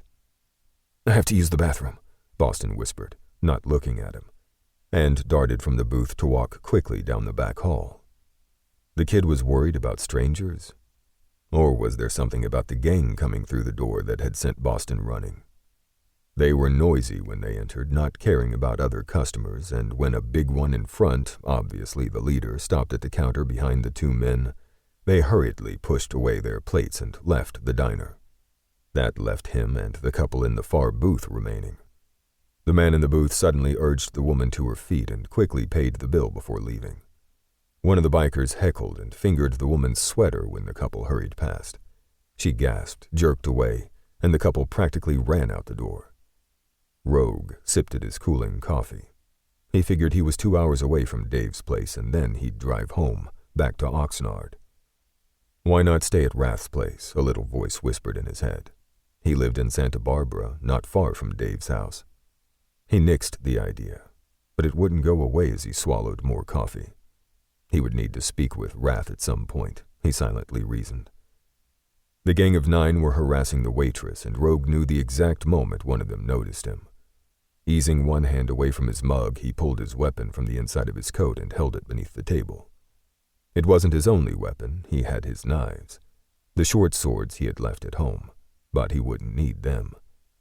Boston had yet to come back from the bathroom, but none of the gang had walked back there, and Rogue hoped the boy stayed hidden. "Hello, friend," the ringleader said after being elbowed by one of his group who pointed him out at the booth. Rogue didn't answer. Instead, he tossed several bills on the table and moved to his feet when the pair took a step in his direction. He wasn't sure if it was his size or the look in his eyes that caused them to stop approaching, but something stopped them. Solomon had told him that he always had a "don't fuck with me" look about him, so maybe that was it. Or just maybe it was the Sig Sauer he brought up to rest sideways against his chest. He caressed the gun with his free hand and stared the leader in the eyes. With a widened gaze, the man lifted his palms forward to about waist high, as if to try and calm him down. "Not looking for trouble, mister," the leader said. "My name is Doug Smalls, and I'm looking for a kid who killed my boss." They were looking for Boston. Rogue knew it like he knew that someone was going to die today. Their only problem with killing the boy was that he was in their way. But they didn't know that. Not yet. "Found him," a voice shouted from the hallway. "He's holed up in the bathroom." Rogue's phone buzzed with a text message, and he was thankful all over again that he'd given Boston his number. He tugged the phone out, briefly glanced at the text, and then tucked it away. Without a word, he stepped toward the gang, and that was only because they were in his way to the fucking door. They moved back slowly, watching him, watching the weapon in his hand. Only the shuffle of feet was heard. Rogue went out the front door of the diner, but not with his back to them. And all the while, his flat gaze stayed locked on Smalls, as if to silently say, "The first bullet is yours, motherfucker." Smalls stayed put, and when the man's gang started to walk forward, Smalls stuck out an arm to keep them back. That was a smart move on the man's part. Outside, Rogue disappeared into the woods at the back of the diner, near the side where his truck was parked. Boston's text had been simple. "I went out the window. Truck is locked. I'll meet you in the woods." There was no sign of the boy, but Rogue figured Boston was hunkered down in the darkness, hiding. Silencing his phone, Rogue started working his way slowly through the heavily wooded area. He figured this was part of Los Padres National Forest, since they were in Monterey County just past San Lucas. Having grown up in Southern California and traveling for jobs all up and down the state, he knew the area like the back of his hand. He also knew that around this time of year it could get down into the 40s, and Boston didn't have a coat. The sky broke open and rain started, and Rogue used that to his advantage to quicken his search. One way or another, he would get Boston back, no matter how many people had to die tonight. There was no familiar rush of the kill for him. He'd been doing this too fucking long to feel anything. Death was who he was. Killing was what he did. Chapter 21. Instead of making the drive to Dave's place, Rath had brought Rebel back to the hotel room he had shared with Rogue. He spent the day sleeping while Rebel roamed the room. "Try to get some sleep," he told the boy. "Why aren't we leaving?" "I want to travel at night. It's better."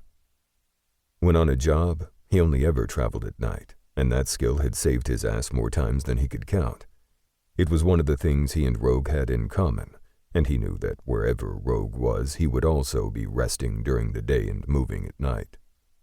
Perhaps he'd reply to that text and tell Rogue he'd be going to Nevada regardless. But that would be a lie. He was going to drop Rebel at Dave's place and then hunt Rogue down. They had things that needed to be settled before either of them could walk away. Not that he wanted to walk away, but he wasn't going to chase Rogue if the guy didn't want him. That night, he got on the road with Rebel. They were 2 hours outside of Keeler when the phone call from Savage came in. Rath pressed the button on the steering wheel. "What's up, Savage?" "Where are you?" "Driving down Highway 14 coming up to California City. Why?" "Just got a call from Boston. He's on the run in the woods just south of San Lucas. Rogue was with him, but they got separated." "I don't follow," he snapped. Pulling off the highway at the next exit, he whipped into a Circle K gas station. "Rogue went up north to Redding to retrieve Boston. They were on their way back when they got chased by a gang from Reading. What gang? And why are they chasing Rogue? He gripped the wheel. Steve Lister ran a gang up north. Boston told me that Lister raped him, so he killed the guy and stole his phone. Shit. Stealing a phone meant the gang could track Boston and Rogue. Exactly, Savage said. Now Lister's second in command, Doug Smalls, is hunting Boston. I had him ditch the phone, but I can't get a hold of Rogue. Fear knotted Rath's chest, and he squeezed the steering wheel tighter. I'll handle it, he told Savage, and ended the phone call. Instead of continuing down Highway 14 towards Dave's place, he would catch the 58 to Bakersfield. According to maps, it would take him roughly 3.5 hours to reach San Lucas. Right now, his biggest regret was not texting Rogue back when he had the chance. Now, he couldn't risk it, because it might compromise the man's location. He kept a death grip on the wheel and reminded himself that Rogue was a killer and it would take an army to take the man down. Or a bullet. He sucked in a gulp of air and punched the gas. The SUV flew down the road, but after a moment he eased off the gas a bit. Are we going after them? Rebel gazed at him from the passenger seat.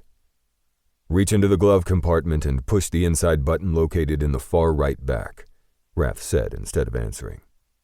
Without another word, Rebel followed his instructions, and a separate compartment opened beyond the glove compartment. In there were several handguns. Choose whichever one you want and load it. Rebel selected a 9mm, slapped a clip home, and tucked another clip into his coat. Just the way the teenager handled the weapon told Rath the boy was experienced. Good.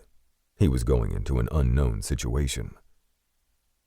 Why did it take you so long in Jeff's room? Rebel asked. He was wondering when Rebel would get around to asking about that, and he didn't censor his words. I made him feel it. It hadn't started out that way, but when he spotted duct tape on the dresser along with a whip and chains, he had used Jeff's own equipment against him. Slapping tape on the fucker's mouth to muffle screams, Rath had used the duct tape, then emasculated the guy while holding a pillow over his head to further muffle any sounds. Rath had jerked the pillow away and leaned in the fucker's face. You fucked with the wrong kid, he whispered, and slit the man's throat. The fury he felt knowing the man had raped Rebel had somewhat subsided, but now, knowing that Rogue was out there being hunted by a fucking gang, had that same fury rising. Good. I hope he felt every fucking thing, Rebel said tightly, and it took Rath a moment to snap out of his red haze. He did. Trust me. The skies opened up and rain dumped onto the wet road. Rath flipped on the windshield wipers and kept the SUV between 5 to 10 miles over the top speed limit. The last thing he wanted was to get pulled over. Hang on, Rogue. I'm coming. The silent litany ran over and over in his head. Rebel was quiet. It was one of the things he liked about the younger man. They reached San Lucas, and Rath sent a text to Savage. When the man got the ping on Rogue's last known location, Rath drove a ways out of the city and found the gas station where Rogue had filled up his truck. It took $100 to get the gas station attendant to let him view the video feed of the parking lot. The guy, along with both him and Rebel, watched as Rogue filled up while Boston went inside. The pair drove away unbothered. Making his way back to his SUV, Rath slid behind the wheel. So they made it out of here and could be anywhere on the road, Rebel said, snapping his seatbelt. Rath had missed a call from Savage, but in the next instance a text came through. Crow found Rogue. They're at or near a diner just down the road from the gas station. Chapter 22. Beneath the pouring rain, Rogue walked silently through the damp underbrush and trees. Locating Boston before Smalls and his horde did was his goal. He suspected they had put a tracker on the boy, or they had been watching when he arrived at the property and put a locator on his truck. There might be another reason, but at this point, it didn't matter. Smalls had tracked Boston, and now it was a race to see who got to the boy first. He heard them laughing in victory, and some of them whooped loudly once they discovered they were on foot, as if being so meant they were easy prey. Him being on foot wouldn't matter. He'd take them out one at a time. There was nothing but death waiting for them out here. Rogue picked up the trail behind two of the men looking at their phones and moving through the woods in a straight direction. Both men carried guns, one a pistol, the other a shotgun. He needed that phone. Tucking away his weapon, he pulled out his twin carving knives and silently moved up behind them. The first strike sliced open one man's neck. The fucker dropped, clutching his throat. Rogue ducked low when the other swung around, gun raised. Rogue reared up out of the darkness and stuck the end of his blade in the man's temple. The gun dropped to the ground and Rogue withdrew his knife. The man toppled to the ground. Rogue snagged the phone, held it to the dead man's face, and stared at the open map with the flashing red light. In seconds, he was on the move. 2 down, 7 to go. Having killed some of them, he would need to kill them all. It was at times like this that he wished he did work for Erebus. After eliminating this gang, he could make a phone call and have Savage send in cleaners to make everything disappear. Fuck it. He'd leave the bodies to rot. Maybe not. Maybe Wrath could call the cleaners for him. That was, if he called Wrath. "Leave me alone!" Boston's shout came from a short distance away and Rogue changed his plan. There was no sense in rushing in there and getting them both dead. It was only when the sound of vehicles starting up had him racing toward the clearing. Fuck. The assholes had vehicles parked in the woods not far from the diner. He studied the heavily mudded tire tracks leading farther into the woods and ran back for his truck. He found the vehicles empty at the end of the muddy tracks with footsteps leading further into the woods. Stupid fuckers. Now all he needed to do was wait for the right moment to take them out, 1 or 2 at a time. Right now he needed to stay hidden, and he reversed his truck and parked it a quarter mile away to backtrack on foot and pick up the trail. He found the homestead that consisted of a house, an outbuilding, and something resembling a barn. Hunkering down, he waited patiently and double-checked the cell phone signal that was telling him Boston's whereabouts. A nearby sound reached him, and Rogue clicked the light off the phone. He stilled, melting back into the trees, staying in the dark. When the man stepped closer, Rogue realized the guy hadn't been with the gang. One reason was that the guy moved too slowly and carefully, like a trained killer. But also, the guy was dressed in all black. "Freeze, fucker," Rogue hissed when the guy stepped parallel to him. The man's arms came up away from his side slowly. In the dusk, Rogue spotted the gun that now dangled from one finger, and he reached to snatch it. The man swung around on him, and Rogue ducked. When the guy's feet kicked out, Rogue was already on the move. The man was fast, but Rogue had a gun. Snick, snick. The bullets from his silencer sank into a tree, narrowly missing the assailant. "Are you Rogue?" the man hissed and dodged again. Rogue paused, chest heaving. "Who are you?" he snarled, aiming the weapon up at the guy's head. "I'm Crow. I got a phone call from Real." "How did you find me?" He squinted, squeezing his hand around the gun. "I was already tracking Boston before the gang started tracking him, and I followed you here." Rogue kept his voice real low, and so did Crow. Since Jagger worked for Real and Crow worked with Real, Rogue felt safe enough to lower his gun from out of the guy's face. Rather than continue talking with Crow, Rogue moved slowly through the woods toward where the red dot was glowing. "There's a homestead about a quarter of a mile out where they have Boston," Rogue told Crow. The assassin followed behind him. Silently, they moved through the trees until they reached the end of the woods, where the break panned out in front of the house. As if in silent consensus, he and Crow squatted down and watched as the scene unfolded. Smalls had Boston tied up and sitting on the front porch. Someone had built a fire. The glow shone clearly through the window. The heavy rain tapered off to a drizzle. In another minute, Smalls came out of the house, shoving a woman and man down off the porch. From here, Rogue could hear the couple begging for their lives. Smalls shot them both in the head. The sound of the echoing gunshots faded and a heavy silence settled. Crow made a sound in the back of his throat, and Rogue knew the guy was bothered by Smalls killing innocent people. Rogue couldn't muster up any feelings one way or the other. He'd seen enough innocent people die that 2 more were not going to make a bit of fucking difference. His feelings on things like that had long ago ceased to matter. One thing, though, the gunshots were a clear sign to the area that someone was out there firing a weapon. Smalls had just signaled his own whereabouts. Stupid fucker. Maybe Smalls didn't care. Rogue didn't give a shit. It would be the last bad decision the man ever made. "I believe that Boston knows the location of someone I'm searching for," Crow whispered out of the blue. Rogue didn't want to know, nor did he care who Crow was searching for. "If you were already tracking Boston, then why did Jagger call me?" he asked, not able to keep the annoyance out of his harsh whisper. Rogue checked the clip on his silencer. He'd fired 2 rounds, but had an extra clip in his coat if he needed more. Crow's soft sigh was filled with resignation, and the man gave a slight grunt. "Because Jagger got his wires crossed. Quick told Jagger to avoid contacting Real."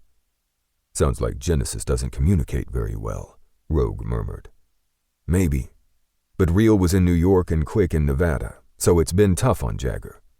Rogue nodded. To his knowledge, Genesis did not have near the numbers that Erebus had. Tugging out his phone, Rogue started to text a message to Wrath, but there was suddenly no signal. He checked the gang member's phone, and the tracking app wasn't working either. "They've jammed the cell signal," he whispered. Crow grunted in agreement. Smalls reached down and yanked Boston upright and shoved the boy toward the barn. Smalls, Boston, and several of the gang disappeared inside the old brown structure. "Let's get this done," Rogue whispered, and tucked his phone away. Chapter 23. Bright flashing lights filled the parking lot when Wrath made it to the diner. He wanted to slam out of his SUV and run, but he made himself slow down and take a breath. After he parked, he made Rebel put the weapon back in the glove compartment. Once that was locked away, Wrath checked his own weapon, tucked it into the shoulder holster beneath his jacket, and got out of the SUV. Rebel jumped out when he did and rounded the vehicle to walk beside him toward the diner. One of the cops broke away from where they were gathered around a waitress and a cook wearing a white apron. The officer stopped them halfway across the parking lot. "Diner closed?" Wrath murmured. "Maybe not," the cop said. The guy's badge read Garcia. "What happened?" Wrath asked curiously. "Where are you coming from?" Garcia said instead of answering.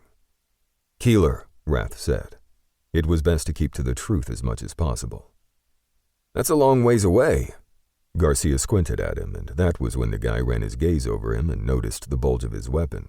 It couldn't be helped. There was no way he was leaving his fucking weapon in his SUV.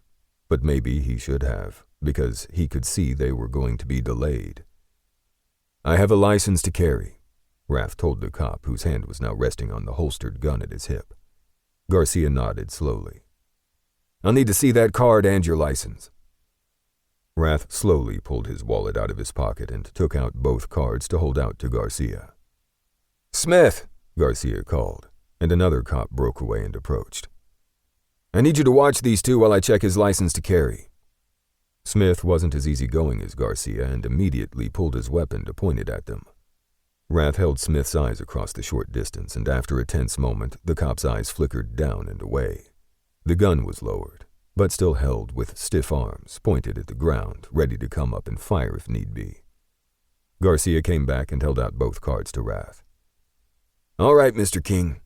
You're good to go." "Just like that?" Smith said, gripping the weapon tightly. Garcia placed a hand on Smith's arm, keeping the gun lowered. "Just like that," Garcia said with a cautious smile at Wrath. No way in hell did he want to fuck with this guy. The man was so covert that his boss had called him to tell him to stand the fuck down and to help out Mr. King with whatever he needed. "How can we help you?" Wrath smirked. His ID was red-flagged, and he could imagine the shitstorm it caused when Garcia ran it through the system. "Tell me what went down here, and then let me do my job," Wrath suggested. 15 minutes later, Wrath, along with Rebel, came upon the place in the woods where several tire tracks cut grooves in the mud. Clearly, something had happened in this spot. "It's awesome the cops let us go," Rebel whispered. Wrath grunted and continued to study the ground. It was apparent by the footprints and muddy tire tracks leading into the woods that someone was being chased. Garcia had told him that a gang showed up. Several customers got away unharmed, along with the waitress and cook. Garcia said the waitress told him that they were looking for a young teenager. She said that after the big man with the gun walked outside, the rest of the gang followed. The big man with the gun, Wrath assumed, was Rogue. The diner's surveillance cameras were broken, so he could only speculate. Rogue's truck hadn't been in the parking lot of the diner, so maybe Rogue had gotten away and doubled back. That meant Rogue was on the hunt. If the gang managed to capture Boston, there would be hell to pay. Boston was one of their own, and Wrath knew that Rogue would do everything in his power to get the boy back, no matter how many dead bodies it took. "They took someone," a voice said from behind them. "Shit!" Rebel squeaked, whirling around like a startled deer. Wrath lifted his weapon as he turned around, but lowered it when he recognized Winter from that day at Justice and Fisher's place. The man had once again silently crept into the vicinity without him noticing. Currently, Winter was crouched over footprints in the road. "How do you know?" Wrath walked closer to where Winter had squatted down, studying the mud. Winter pointed to the prints in the wet dirt. "One set is smaller and not as heavily indented. Whoever it was put up a fight." "Are you a tracker?" Rebel squinted suspiciously at Winter. "Among other things," the man said before standing and brushing his hands together.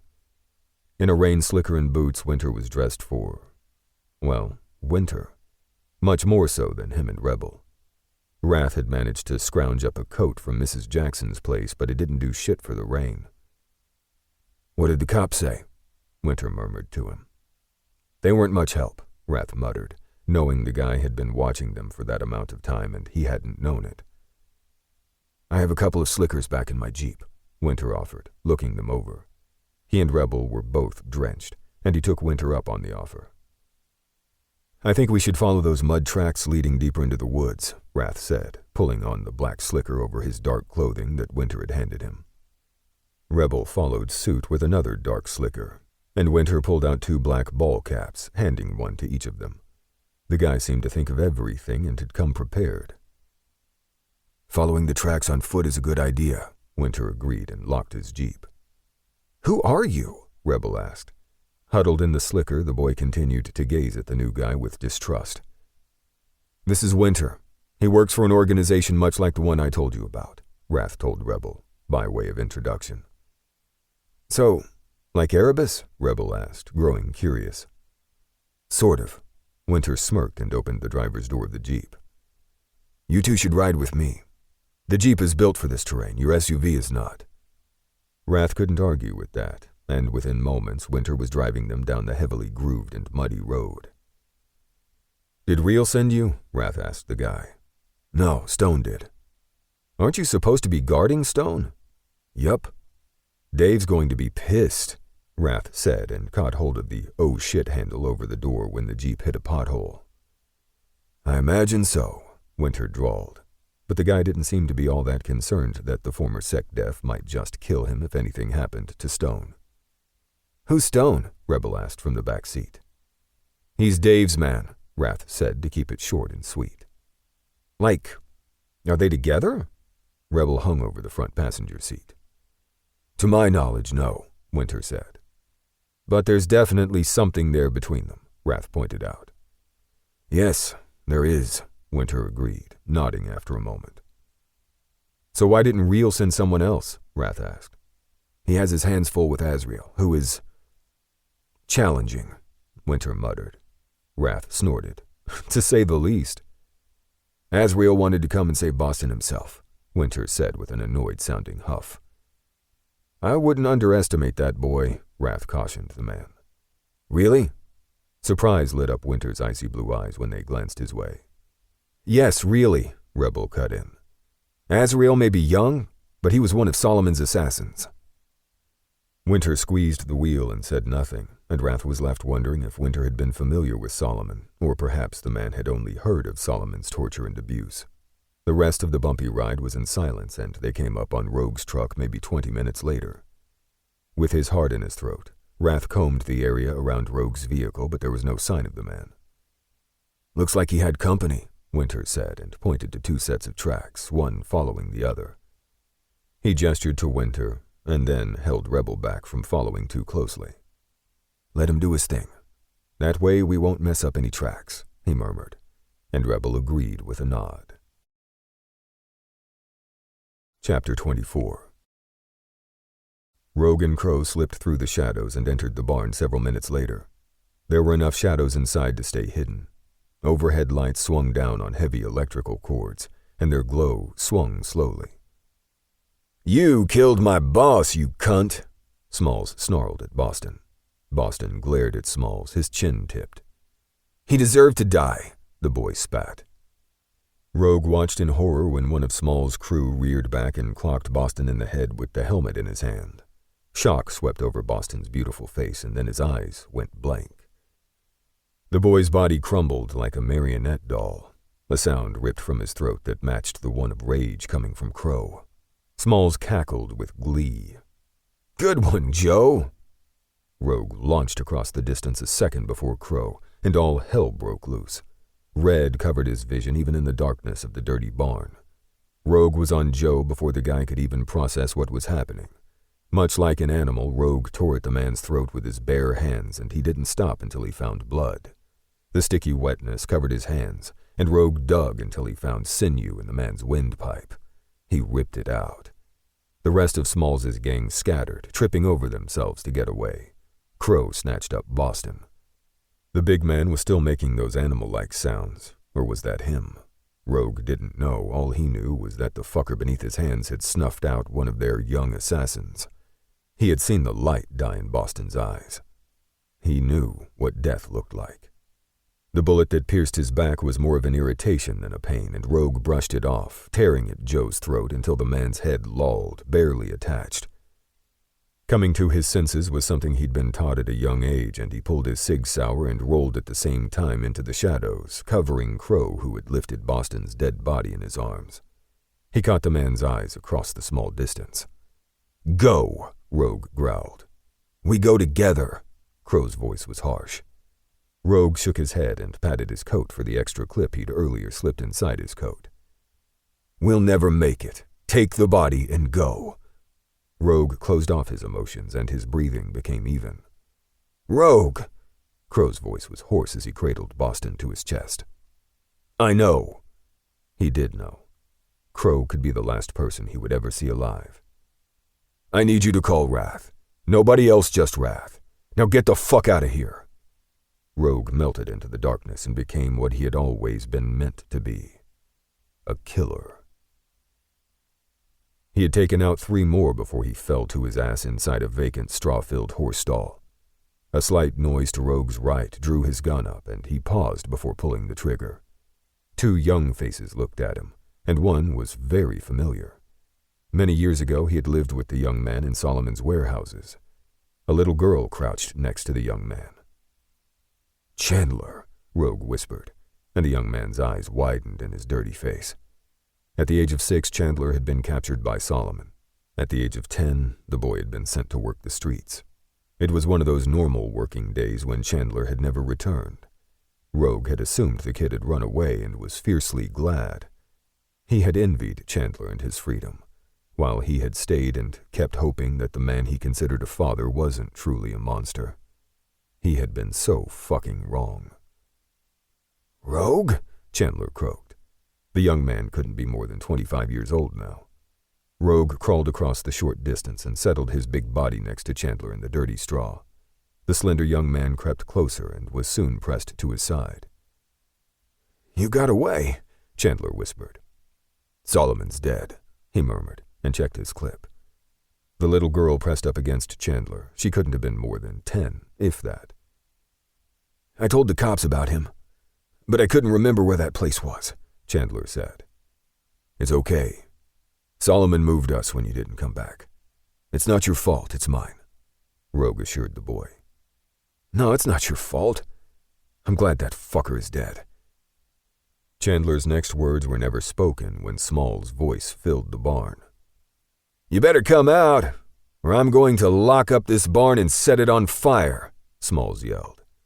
Rogue pulled out his cell phone and checked for a signal. Still nothing. But he had enough ammunition to take out every single one of Small's gang. Only he didn't think they were going to give him the opportunity. If the barn was set on fire, then he and the kids were as good as dead. The back of his shirt and pants were soaked with blood, and he knew it was only a matter of time before he lost his energy and would eventually bleed out. He felt the bubbling in his lungs, and he knew it wouldn't be long before he couldn't get enough air. It was a good day as any to die. His only regret was the last message he'd sent to Wrath. I need to rethink some things. He didn't need to rethink anything. He had wanted to be with Wrath for years and had temporarily let his fear get the better of him. Now, Wrath would never know that he loved him. Unless... Rogue gazed at Chandler. "I need you to stay alive and give a message to a man named Wrath for me," he said with a long, wheezing breath. "No!" Chandler raged quietly, tears running down his dirty cheeks. The young man gripped his arm tightly, but Rogue shook his head and pressed his gun into Chandler's hands and pulled the extra clip from his jacket to toss in the man's lap. "Shoot as many as you can," Rogue whispered, and with what little strength he had remaining, he shoved to his feet and walked out of the horse stall. "There!" someone shouted. The bullet this time caught him in the ribs, and the pain took him to his knees. In another instance, a blow hit the back of his head and he fell face first, smacking the floor. Gunfire erupted through his haze and Rogue closed his eyes. He hoped Chandler and the little girl lived through this. They were way too young to die. Chapter 25. Wrath watched in horror as a bullet tore through the man he loved. Rogue dropped to his knees with a bullet to the side. Wrath launched from his hiding spot and opened fire. Both Winter and Crow joined him, and together they attacked.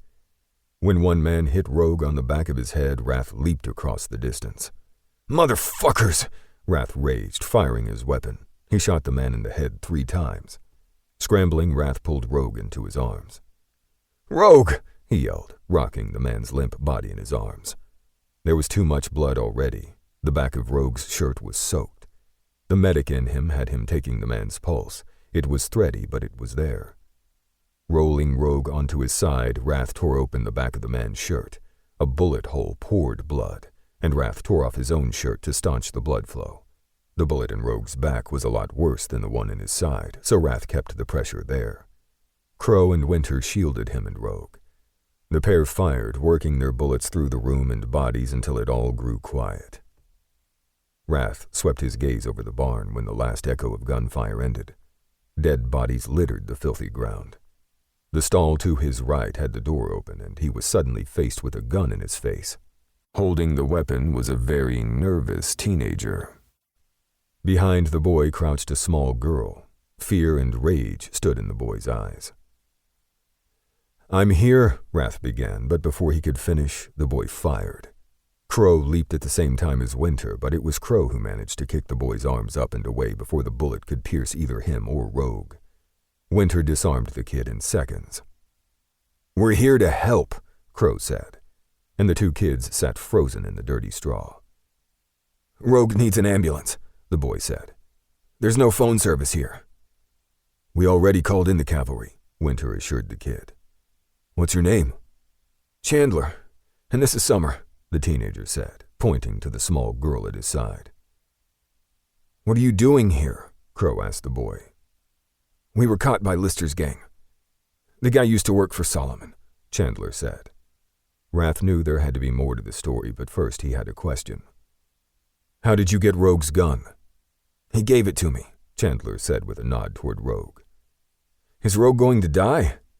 "No," Wrath said, even though he couldn't be sure.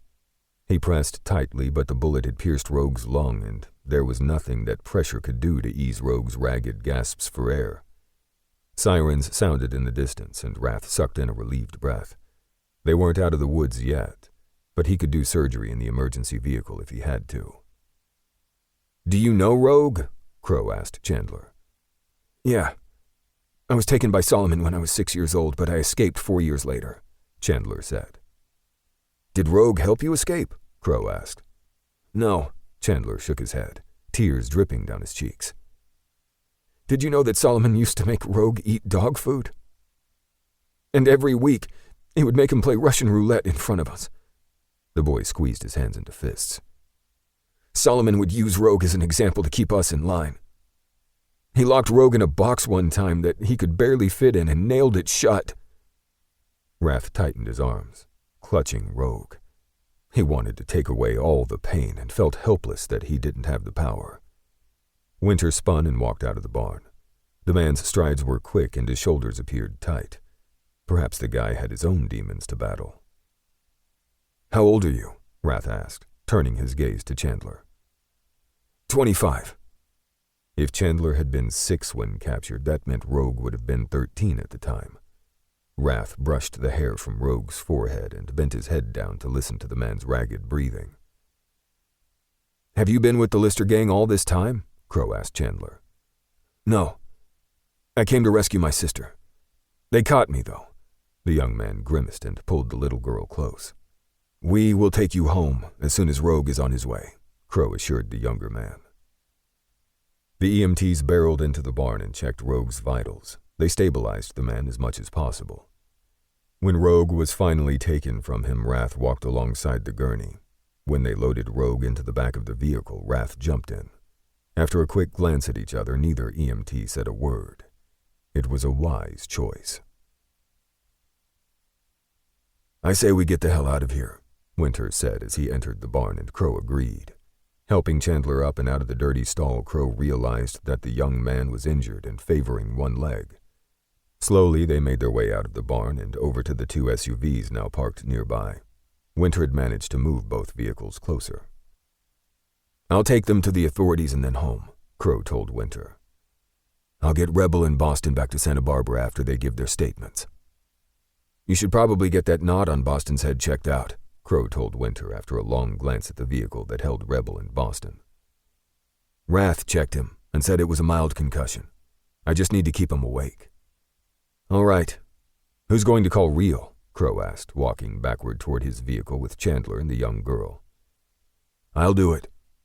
You're going to have too many unknown ears inside your vehicle for that phone call."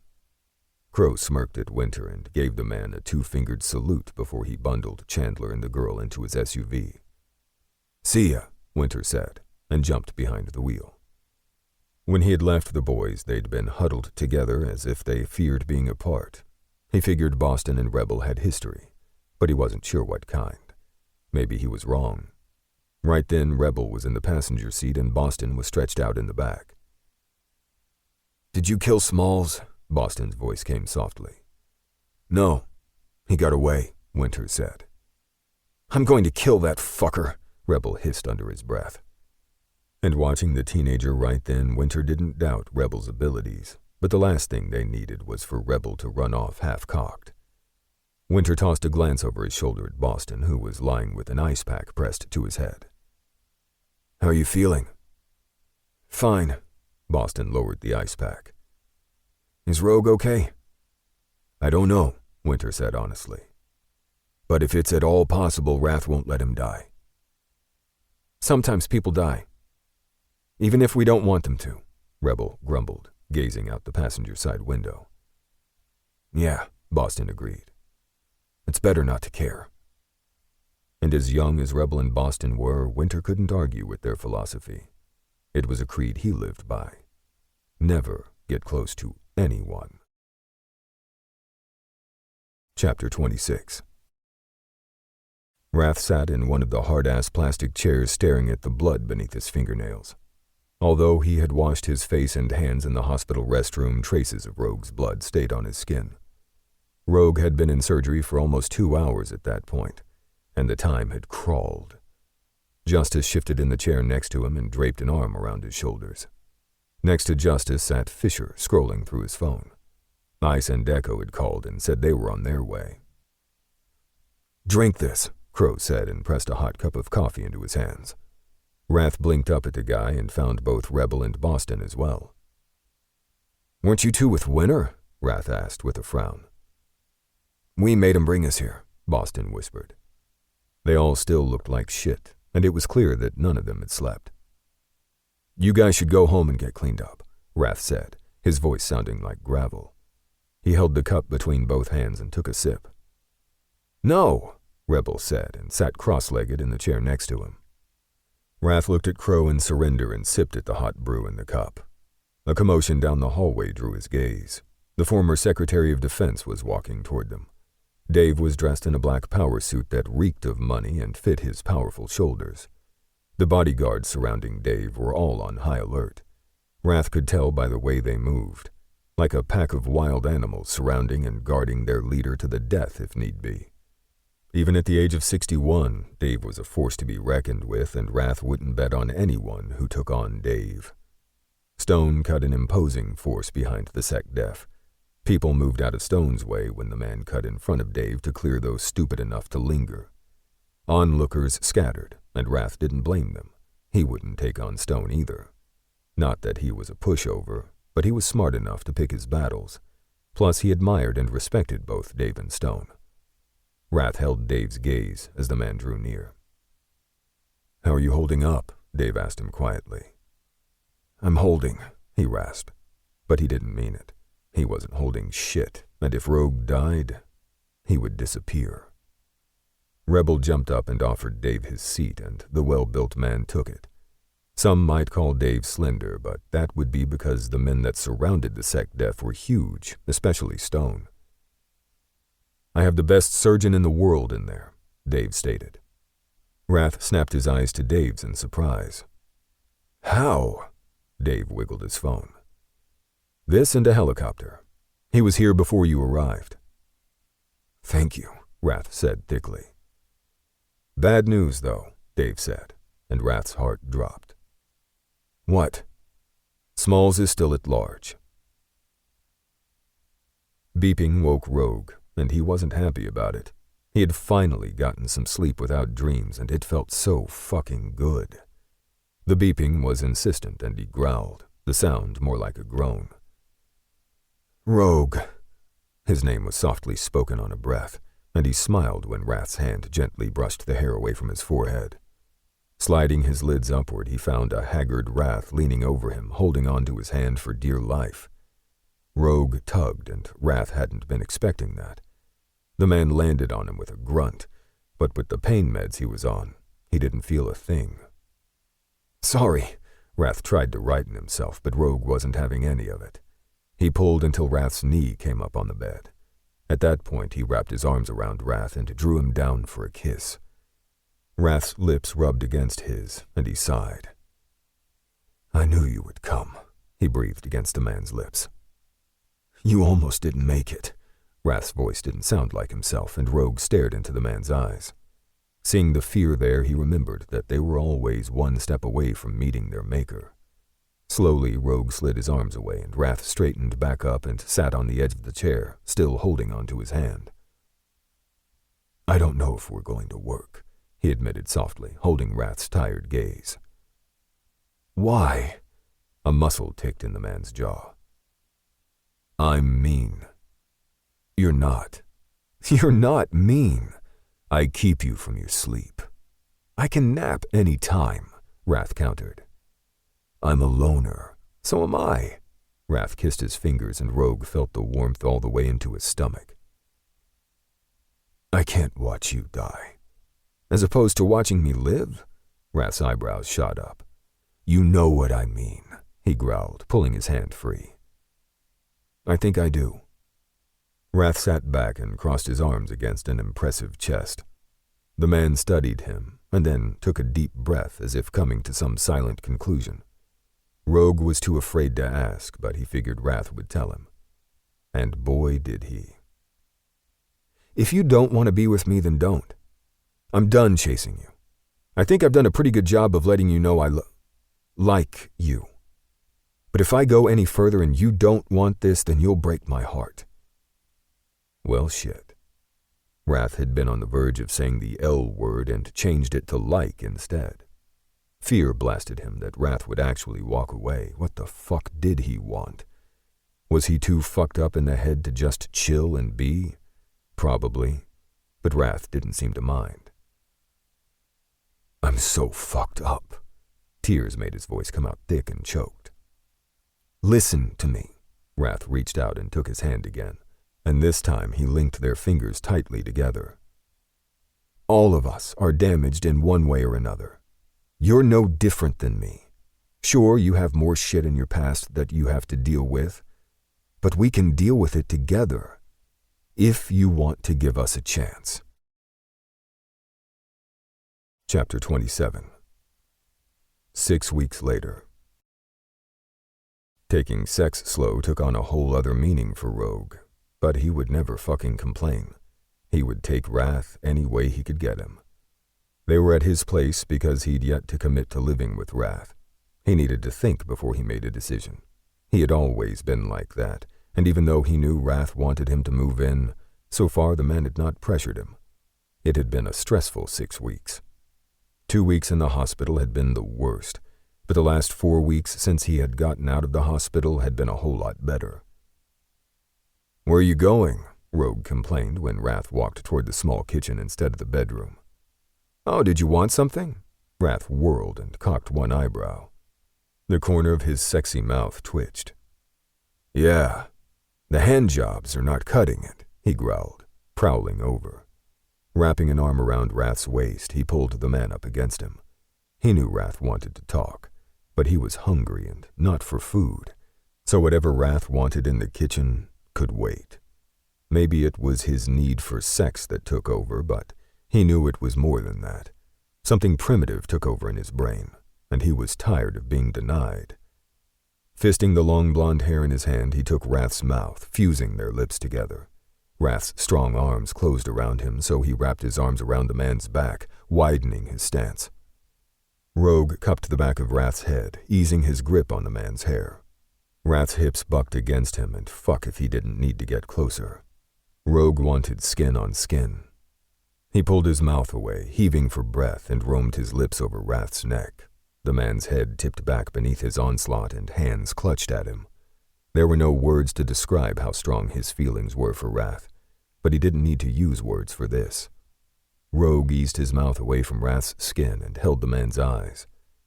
With a silent understanding, Wrath understood and began to strip. Crouching down, Wrath removed his boots before tugging off his t-shirt and tossing it to the floor. When Wrath's hand went to unsnap his jeans, Rogue stroked a hand down the man's chest.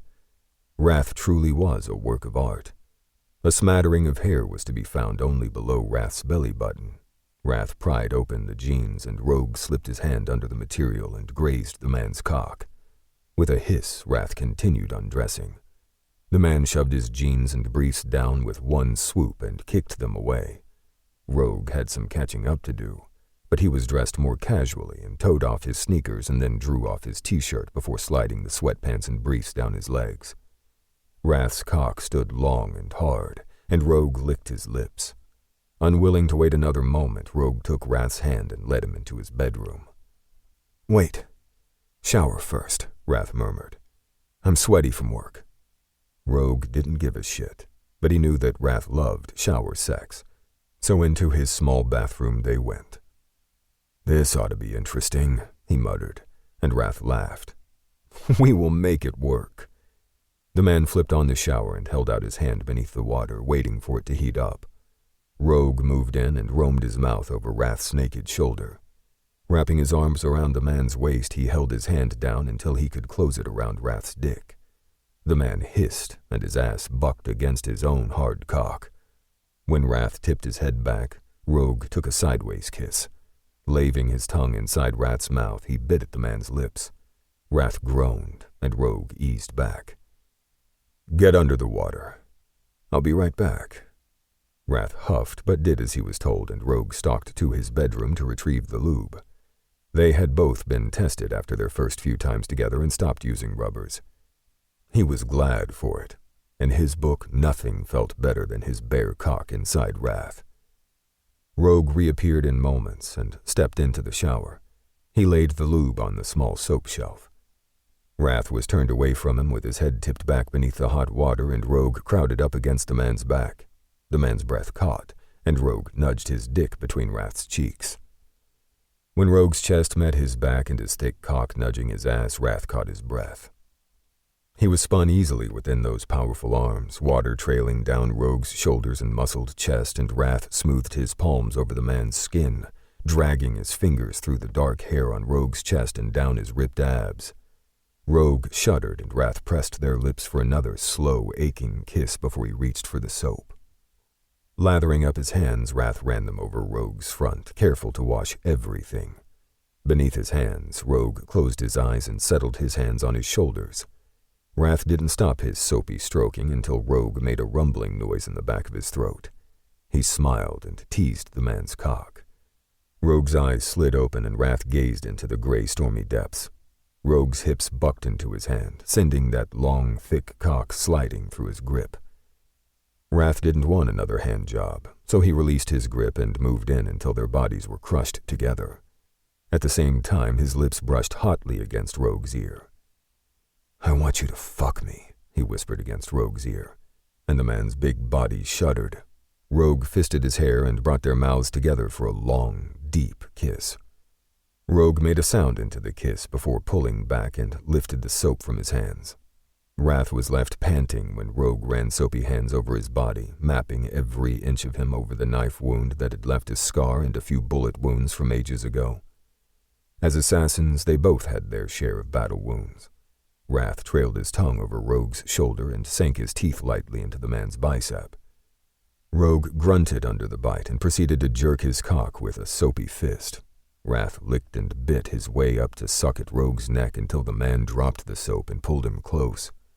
Grunting, Rogue pushed him beneath the water. When he was pressed back against the cool tile, Wrath didn't resist. It felt like he had waited forever for Rogue's touch, and once he had the man, he couldn't go long without hunger taking over. Rogue slid his hands down his arms and brought his wrists together. Holding his wrists in one hand, Rogue pulled his arms up and over his head. He was so turned on by the powerful move that he almost came right then and there. With his hands pressed to the wall over his head, Rogue removed the shower nozzle and rinsed them both completely. Wrath tipped his head back, offering his throat. "Fuck me," he whispered, cleaving his teeth into his own bottom lip. Rogue's eyes glittered and the nozzle was replaced before the man dipped his head and rubbed his scratchy, unshaven jaw against his neck, leaving a burn behind. Their hips ground together, slow and hungrily. Snatching the lube from the shelf, Rogue released the grip on his wrist, and Wrath smoothed his palms down the man's chest. Rogue eased him around to face the tile, and Wrath complied, pressing his hands to the cool surface. Rogue pressed against him, holding him there with his big body, and Wrath moaned harshly, fisting his hands against the tile. When Rogue knocked his legs apart, Wrath panted. The cooling water was snapped off, and Rogue's lube-slicked dick was nudging at his ass.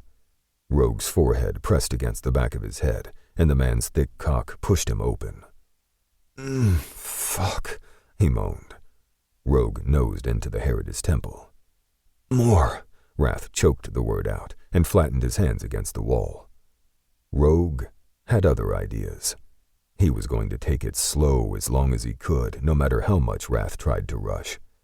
Wrath panted with his cheek pressed to the tile. Once his cock was seated inside of Wrath's ass, he ran his hands up the man's arms and linked their fingers before he sank his teeth into Wrath's shoulder. Rogue eased back, released their linked fingers, and caught Wrath's hips. He jerked just enough so the man was bent over. That gave his dick the freedom to drive home. He fucked Wrath hard. Wrath lifted to his toes, and Rogue struggled for control. "Fuck," he muttered, his thrusts faltering when Wrath's ass tightened around him. "No," Wrath moaned. "Don't stop." Clenching the skin on Wrath's hips, Rogue sent his dick deep, over and over, until Wrath was making guttural noises in the back of his throat. It felt so fucking good that Rogue wasn't sure he could hold off coming. "Touch your cock," he growled, and one of Wrath's hands ran over the bar of soap before slipping around to disappear in front. Rogue snapped his hips. "Yeah, baby, just like that." "More," Wrath moaned, his cheek pressed to the tile. Rogue knew his movements grew wild, and there would be bruises on Wrath tomorrow, but right then he didn't fucking care. He pistoned into the man's ass as if he could find the secret to life, and it was there that he found heaven. With Rogue between his legs, Wrath kept his upper body pressed against the tile and lifted his ass. The grip Rogue had on his hips kept him upright, and Wrath yanked at his own cock with a soapy grip. "I'm going to come," he panted. Having Rogue fuck him after weeks of denial felt so fucking good. "Do it," Rogue grunted and hammered in. When the man's thrust suddenly became sporadic, Wrath released the death grip on his own cock and milked it dry. He shot his load onto the shower tile and shuddered hard. Rogue made noises with each thrust, and Wrath smiled as the man lost what little control he had. Rogue suddenly froze, and then exploded with a sharp grunt and lifted him from his feet. "Sweet hell," Rogue muttered and slipped from his ass. Wrath laughed weakly. He couldn't have said a word to save his life. After turning the lukewarm water back on, Rogue rinsed them both once again. When Wrath stepped out of the shower, Rogue handed him a towel. They made it to the bed, and Wrath sprawled face first. Rogue chuckled deeply and followed him down. It was the first night in a long time that he wasn't woken up by Rogue's nightmares. Chapter 28. 2 months after that. "I still don't like the idea of you coming along." Wrath scowled at him from the driver's seat as they barreled down Interstate 5 to catch the 14 to Lancaster. "I can't sit still. Not for this." Rogue returned right back. This wasn't the first disagreement they'd had over the past 8 weeks, so he wasn't concerned with any fallout. They did tend to banter a lot, and Rogue enjoyed the hell out of it. "I know. I'm going to clock Rebel when we get there, though." Wrath squeezed the wheel. "No, you won't." Rogue smirked because he knew his man, and he knew that Wrath would never raise a hand to any of the young assassins. Unless they were sparring, then Wrath would hand their asses to them. "I might. He fucking took Boston with him." "Yeah, I figure Boston needs to pay back Smalls." They were still baffled at how Rebel had found Smalls after the fucker had been MIA since the shootout in the barn. Yet, of all the people in California, Rebel had done the impossible. Hell, even Erebus hadn't been able to locate Smalls.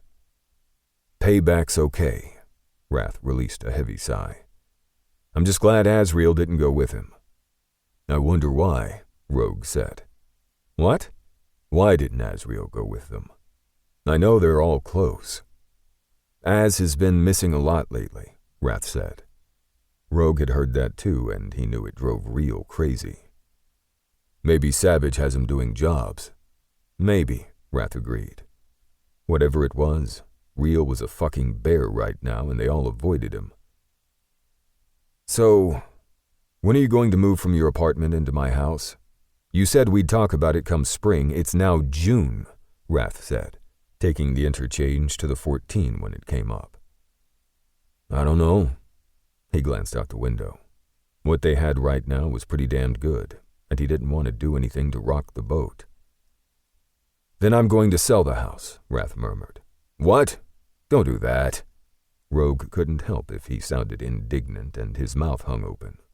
Wrath's house was fantastic. That place was his sanctuary. "Why keep it if I don't have anyone to make it a home with?" "Wrath." Rogue swallowed around the knot in his throat. "Then tell me why," Wrath said. Silence filled the vehicle. Fuck it, Rogue thought. He'd tell Wrath the truth and let the chips fall where they may. "I just don't want to burden you," he said roughly. "Are you talking about your sleep patterns?" "Yeah," he rasped. "I have spare rooms, you know."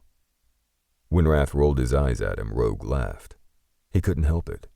He suddenly felt lighter than he had in a while, and he loved it. Plus, he loved the man at his side. He couldn't pinpoint when he had fallen in love with Wrath, but it had to be sometime over the past several months. Or maybe it had been over the past 2 years. Whatever the case may be, he wanted to be with Wrath, and if the man was willing to put up with his fucked upness, then he would take the plunge. "I'll pack my stuff when we get home." Rather than respond verbally, Wrath grabbed his hand. Keeping his eye on the road, Wrath brought his fingers to his lips. Rogue couldn't stop the smile on his lips to save his life. Wrath shook his head at the smile, but he was too fucking happy to bitch about Rogue suddenly caving after weeks of being stubborn. He reminded himself that Rogue had almost lost his life that day in the barn. The man had flatlined once at the hospital before the doctors were able to bring him back. With Rogue's lung quickly repaired beneath the surgeon's skillful hands, Rogue had been ventilated and moved into critical care. That had been the worst time in his entire life, minus losing his youngest brother, Rip. The bullet that had entered Rogue's side had been a through and through, not hitting any major organs, and as fucked up as that had been, it had also been a blessing. So, he was a bit overprotective, but almost losing Rogue still kept him up some nights. During the whole drive, Wrath kept a constant eye on Rogue. From all the flashing red lights, it was easy to spot the place Smalls had been holed up in, even though they had the address. Police and emergency vehicles were lined up and down the block in front of the apartment building, and he and Rogue had to hoof it in from a block away. They didn't need to worry about getting in because Wrath spotted Crow and Winter beyond the roped-off and police-guarded section. Wrath sent Crow a text, and the next moment the man came striding over. The cops let him and Rogue in. "How'd you get here so fast?" Wrath asked Crow as they walked toward Winter. "Helicopter," Crow replied. "We just happened to be in the air." Both Rebel and Boston were sitting in the back of an emergency vehicle, legs dangling, both boys drinking ice water from plastic bottles as if they didn't have a care in the fucking world. Natural-born killers. Only there wasn't anything natural about how they'd come to be killers. "Did they get him?" Rogue asked Winter. "Yeah," the man said. "They got him good." "Are they going to arrest them?" Wrath asked. It wasn't uncommon to be arrested and then need to wait until the red tape was cut to get out. "Stone and Reel are on their way with the mayor," Winter said. "I doubt they'll take them in. But we have to jump through some hoops." Another dark SUV pulled up and Savage got out along with his right-hand man, Thane. The pair ducked under the taped-off section and walked toward them. "How you doing, man?" Savage asked Rogue when they got to them. "Good. Much better," Rogue said. "You going to take me up on my offer?" Savage asked. "You should come work for Genesis," Winter told Rogue. "Don't be poaching my guy," Savage scowled. "It's a free world," Winter smirked. "I thought Genesis only takes ex-military," Rogue said, looking puzzled. "They would make an exception for you," Winter assured him. "Have you made an exception in the past?" Rogue chuckled. "We have," Winter said. "Thank you for the offer," Rogue said and reached to slide an arm around Wrath's shoulders. "But I'm going back to Erebus as soon as my doctor clears me for work." "Hooah!" Savage said with a fist pump. "You suck," Winter teased Rogue with a slight smile. Wrath pulled Rogue with him and walked over to Rebel and Boston still sitting on the back end of the emergency vehicle. "You two are," Wrath began and suddenly was at a loss for words. "Certifiable?" Rebel grinned. "Outrageous?" Boston added. "Are in big trouble," he finished, but it came out deflated like a balloon that had lost its air. Both boys laughed and Wrath shook his head. "That was stupid, though. You needed backup," Rogue said. "Yeah, we could have used a little bit of backup in there, but we had Azrael show up at the last minute," Rebel said. "What?" Wrath and Rogue said at the same time. "What?" Rebel asked, eyes going wide. "Azrael was here, I swear." Both Boston and Rebel glanced around. "Guess he left," Boston mumbled. "He probably had things to do," Rebel shrugged. "Yeah, like not getting caught by Real," Wrath thought and exchanged a long look with Rogue. No way in hell was he saying a word to Real about Azrael being there, and by the look on Rogue's face, neither was his man. A commotion happened near the police holding back the crowd, and they watched as Stone and Real arrived along with a sweaty man in a suit. Yep, it was probably best that Azrael was long gone. "Hey, are you guys still going to Nevada?" Rebel asked. "Yes, we are," Rogue said, turning back to the boys. "Can I still come?" Rebel gazed at Rogue. "What do you think?" Rogue tipped a glance toward him. "Hell yes," Wrath said and winked. "Can I come?" Boston asked, eyes wide. "Of course," Rebel answered and shot Rogue an expectant look. "Right?" "What about school?" Wrath gazed at Boston. "Don't you have courses to make up?" "No. I finished what I wanted. I'm taking a break. It's summer anyway," Boston said with a shrug. "I don't mind if he comes along," Rogue said. "Okay then," Wrath agreed. EMTs interrupted at that point and the boys were cleared from going to the hospital. Wrath and Rogue stepped aside when Stone and Real arrived with the mayor. The explanation was quick. Rebel had tracked down a known gang leader to the dumpy apartment building. When Rebel had encountered Smalls, the man attacked him. Rath didn't know if the mayor bought the story or not, but it was the only version the guy was going to get. "Stay out of my city," the mayor scowled at the pair. The boys quickly nodded under the stern gazes of Stone and Reel. All in all, it had been a good night. A sick fuck had been rid from the earth, and everyone had lived to breathe another day. In Rath's book, that constituted a very good day. Chapter 29. 2 weeks later. "Is this a real working ranch?" Rebel asked from the back seat when they drove beneath the archway with the overhead sign that read Nightfall Drifters. "It is," Rogue said. "But not all of it is animals." "What other stuff is here?" Boston draped over the seat with curiosity. "They have training," he said slowly. From what he remembered, Quick helped with training Phoenix operatives. Now that Quick was no longer with Phoenix, did the guy now train Genesis assassins? "What kind?" "The kind right up our alley." "So assassins and shit?" Rebel sounded excited. "Yes, maybe. There's been some changes that I don't know about." "Remember, what you see here stays here," Rath added. Rogue had already filled Rath in on what he knew about the facility, and also that Quick said there had been changes. It took 20 minutes to reach the inner portion of the property where the ranch-like facility was located. Rogue noticed that they had installed way more surveillance along the route, so he knew they would have a welcome party when they pulled up to the massive, sprawling home. Of course, he had called ahead, so Quick knew they were coming, and were bringing the boys with them. "My lips are sealed," Rebel said, and zipped his mouth with his fingers. "I won't tell anybody. I don't know anybody," Boston said with a slight laugh. Rogue shot Rath a quick glance. That was the first half-laugh that he had ever heard come from Boston. A group of people, both men and women, stood gathered in front of the 8-bedroom house. In the back were several bunkhouses where both men and women stayed for training. It wasn't filled yet, but Rogue had no doubts that Quick would have it stocked with people who had passed the several tests it took to get into this place. "Damn good to see you." Quick strode up to him and gave him a gentle hug. "I thought you'd met your maker there for a minute." "No, it's going to take more than a couple of bullets to take me down," Rogue said with a smile. "Damn right," Rath agreed, and when Quick stretched out his hand, Rath shook it. "I'm Rath." "Quick," the man with bright green eyes said. "It's nice to see that Rogue has someone. And you two are Rebel in Boston." Quick turned to the boys but got them mixed up. Rebel snickered and corrected Quick. "There's food in the barn," Quick told the pair, and Boston and Rebel raced off into the red barn just to the right of the house. "No manners," Rath said with a chuckle. "It's cool." Quick drew them over to a man who stood patiently waiting. "So tell me about the changes," Rogue said to Quick.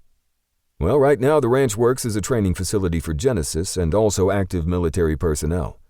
These are men and women who are interested in becoming a part of Genesis but are waiting for their 6 months to be up." "Like Crow?" Rogue suggested, glancing around. "Exactly," Quick said. "Who runs the active side of things?" Rath, who was a former Navy SEAL, asked. "That would be Viper, who reports to the current SecDef," Quick said. "And Reel runs Genesis." Quick nodded, and Jagger came jogging over the dusty ground. When he reached them, the man gave a quick smile and offered his hand to him first and then Rath. "I'm Jagger," the man said. Jagger was well built, with curly brown hair and soft brown eyes. Standing next to Quick, the two men were completely opposite. Jagger was slender, while Quick was heavily muscled. "Let me introduce you to some of our core crew," Quick said, and pointed to the group of people as he spoke their names. "This is Memphis, that's Steel and Gray over there. I think you both know Winter." Quick nodded to the big guy. "Who's guarding Stone?" Rath razzed Winter, and the guy smirked. "Stone is inside," Winter gestured with his thumb toward the house. "Ah, I see," Rath smirked. Quick continued, pointing to one of the 3 women in the group. "This is Willow, and you two should remember Chandler." "Hey," Rogue lifted a hand to Chandler and shot a glance to Crow. "Was this your doing?" "Yep," Crow drawled. He needed a place. Hey, Rogue. It was time I moved out. Chandler shrugged, and Rogue noticed the cast on the young man's leg, signaling a recent repair. I'll never remember all these names, Wrath huffed, and Quick smiled. Don't worry, they'll remind you. The man teased and continued when another group came out of the front door of the house. On the porch, you know Stone, and that's Ramsey, Memphis, Rip, Cat, and Regal. Rogue sucked in a breath when Quick said Wrath's brother's name, and he wondered. His silent question was answered when he glanced at Wrath. Wrath's face had turned paper white, and anger shot from the man's suddenly cold blue eyes. The world seemed to stop for Wrath when his brother's name came out of Quick's mouth, and he snapped around to run his eyes over the group. No way could he be that fucking lucky. Blue eyes identical to his own caught and held across the distance, and Wrath felt his eyes burn and breathing stutter. Rogue pressed a hand to his shoulder as if to steady him. Did you know? He asked Rogue in a hoarse voice. He hoped like fuck that Rogue hadn't known his brother was here. The sense of betrayal came fast and hard. No, I didn't know, Rogue assured him, and Wrath heard the honesty in his words. The hot rush of rage swept away, leaving him shaking. He couldn't even look at Rip. Knowing that his brother had been here at this facility and not once reached out to him or Justice was a hard blow. I'm not staying here, he said harshly, and spun on his heel to stalk toward the SUV. What's going on? Wrath heard Quick ask Rogue, but he didn't hear a thing beyond the rushing sound in his head and his heart pounding. Yanking the door open, a palm came out and flattened against the door, sending it slamming shut. He sucked in a breath and clenched his fists. Don't leave, Rip's voice came out in a low, choked growl. Why the fuck not? Wrath spat, keeping his eyes on the vehicle. I've wanted to call you so many times, his brother said in a regret-filled voice. But you didn't. Wrath yanked at the door, but just like Justice, Rip had always been bigger than him, and it remained closed. Well, just because Rip was bigger, it didn't mean that he couldn't knock the shit out of him. Wrath whirled and did exactly that. Rip grunted beneath the punch to the solar plexus and dropped like a stone when Wrath took his legs out from beneath him. Gazing up at Wrath, Rip stayed on the ground. The last thing he wanted to do was fight his older brother. Get up, Wrath spat. No. Rip stayed sprawled on his back, holding Wrath's icy blue eyes.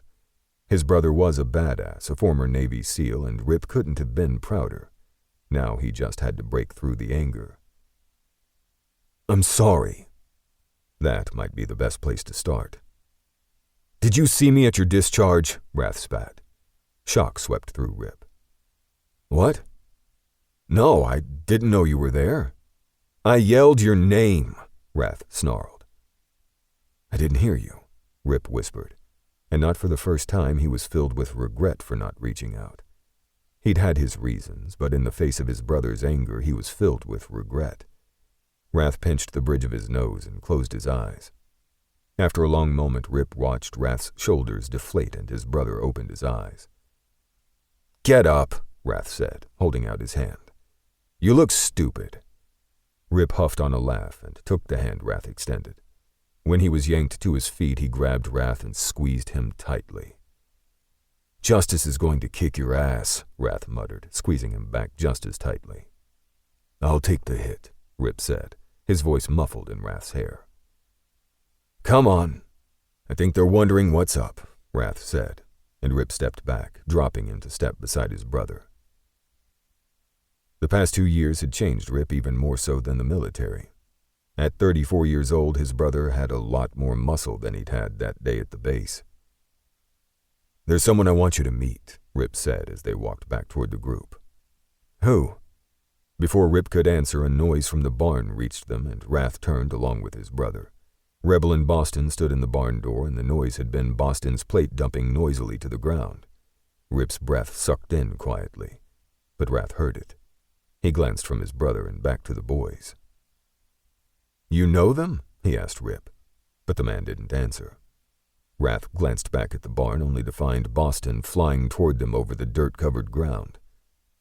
Rip! The boy screamed with a sob.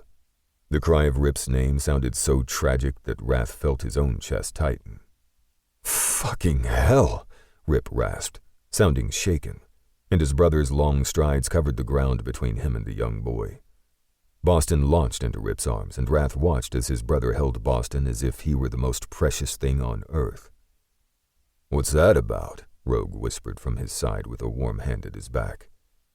"I have no clue," Wrath said, and spun on his man. "I'm sorry." "For what?" Rogue sounded confused. "For thinking you might have known." "It's okay. I knew you were in shock." "I still am," he murmured, and shot a look back at Rip. The two were still wrapped up tight. Suddenly, Rip put Boston at arm's length.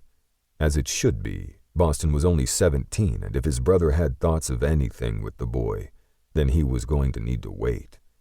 It seemed that Rip thought the same way, and when Boston tried to step closer again, Rip gave him a stern shake.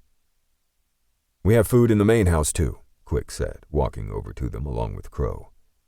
"I have a room prepared. I'm assuming I don't need 2 rooms?" "No," Rogue chuckled. "Hey, I'm curious," Wrath said to Crow. "Did you ever find who you were looking for?" Crow's eyes swept over Rebel.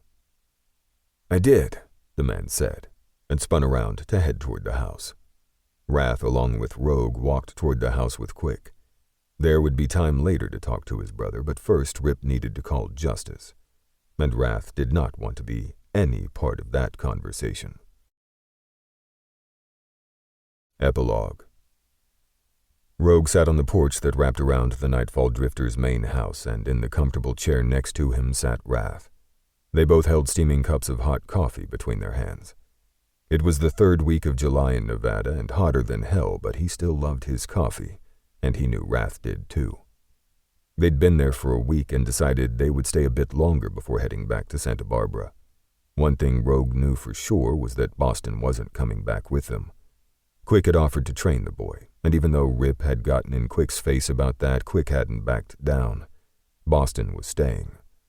Rebel, on the other hand, wanted to come back and live at Dave's estate. Since the property was a joint operation between the military and the private sector, Crow had disappeared in the military area and hadn't come back around at all. Rogue had overheard Quick telling Jagger that Crow would soon be leaving for another mission. Some of the men and a few of the women filed out onto the porch with cups of steaming coffee.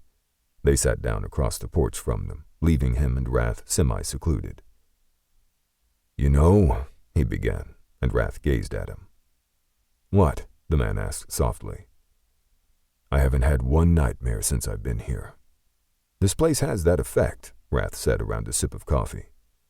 "No, it's not the place. It's you." "Me?" Wrath's eyes went wide like he didn't believe him. Rogue sat his coffee on the small table between them. "I love you," he said, lifting Wrath's hand. He locked their fingers. This man right here was his missing link. Sure, with the job they did, they were always one step away from getting dead, but if the rest of the time was spent living life with Wrath, then Rogue would happily take it. Wrath's insides melted, and he set his cup on the small table alongside Rogue's. He covered their linked fingers with his hand. "You don't know how long I've waited to hear those words." "How long?" Rogue's lips brushed the top of his hand. "It seems like I've loved you forever," he told the man who held his heart and soul. "You know, I don't feel..." Rogue swallowed as if struggling for the right words. Wrath stayed quiet and gently rubbed his thumb over the side of Rogue's hand where it held his. "I don't feel as damaged anymore. Do I sound crazy?" Rogue asked, and Wrath saw the vulnerability in the man's gray eyes. "It sounds like you're healing to me." He squeezed Rogue's hand tightly. "Let's leave for home tomorrow," Rogue said, brushing his mouth against his skin, holding his gaze over their linked hands. Home. His home was Rogue's home, and Wrath nodded. Everything had fallen into place, and Wrath knew without a shadow of a doubt that he and Rogue were in this together for a lifetime. We hope you've enjoyed this production of Damaged by Reese Knightley, narrated by Aidan Snow. Copyright 2024 by Reese Knightley. published by arrangement with Reese Knightley. Sound recording copyright 2026 by Tantor Media Incorporated. Tantor is an RB Media audio brand. This recording is protected by copyright. Unauthorized copying, sharing, or distribution is prohibited. Thank you for listening. Discover audiobook giveaways, discounts, new releases, recommendations, and more from RB Media, the largest audiobook publisher in the world. Visit rbaudio.com.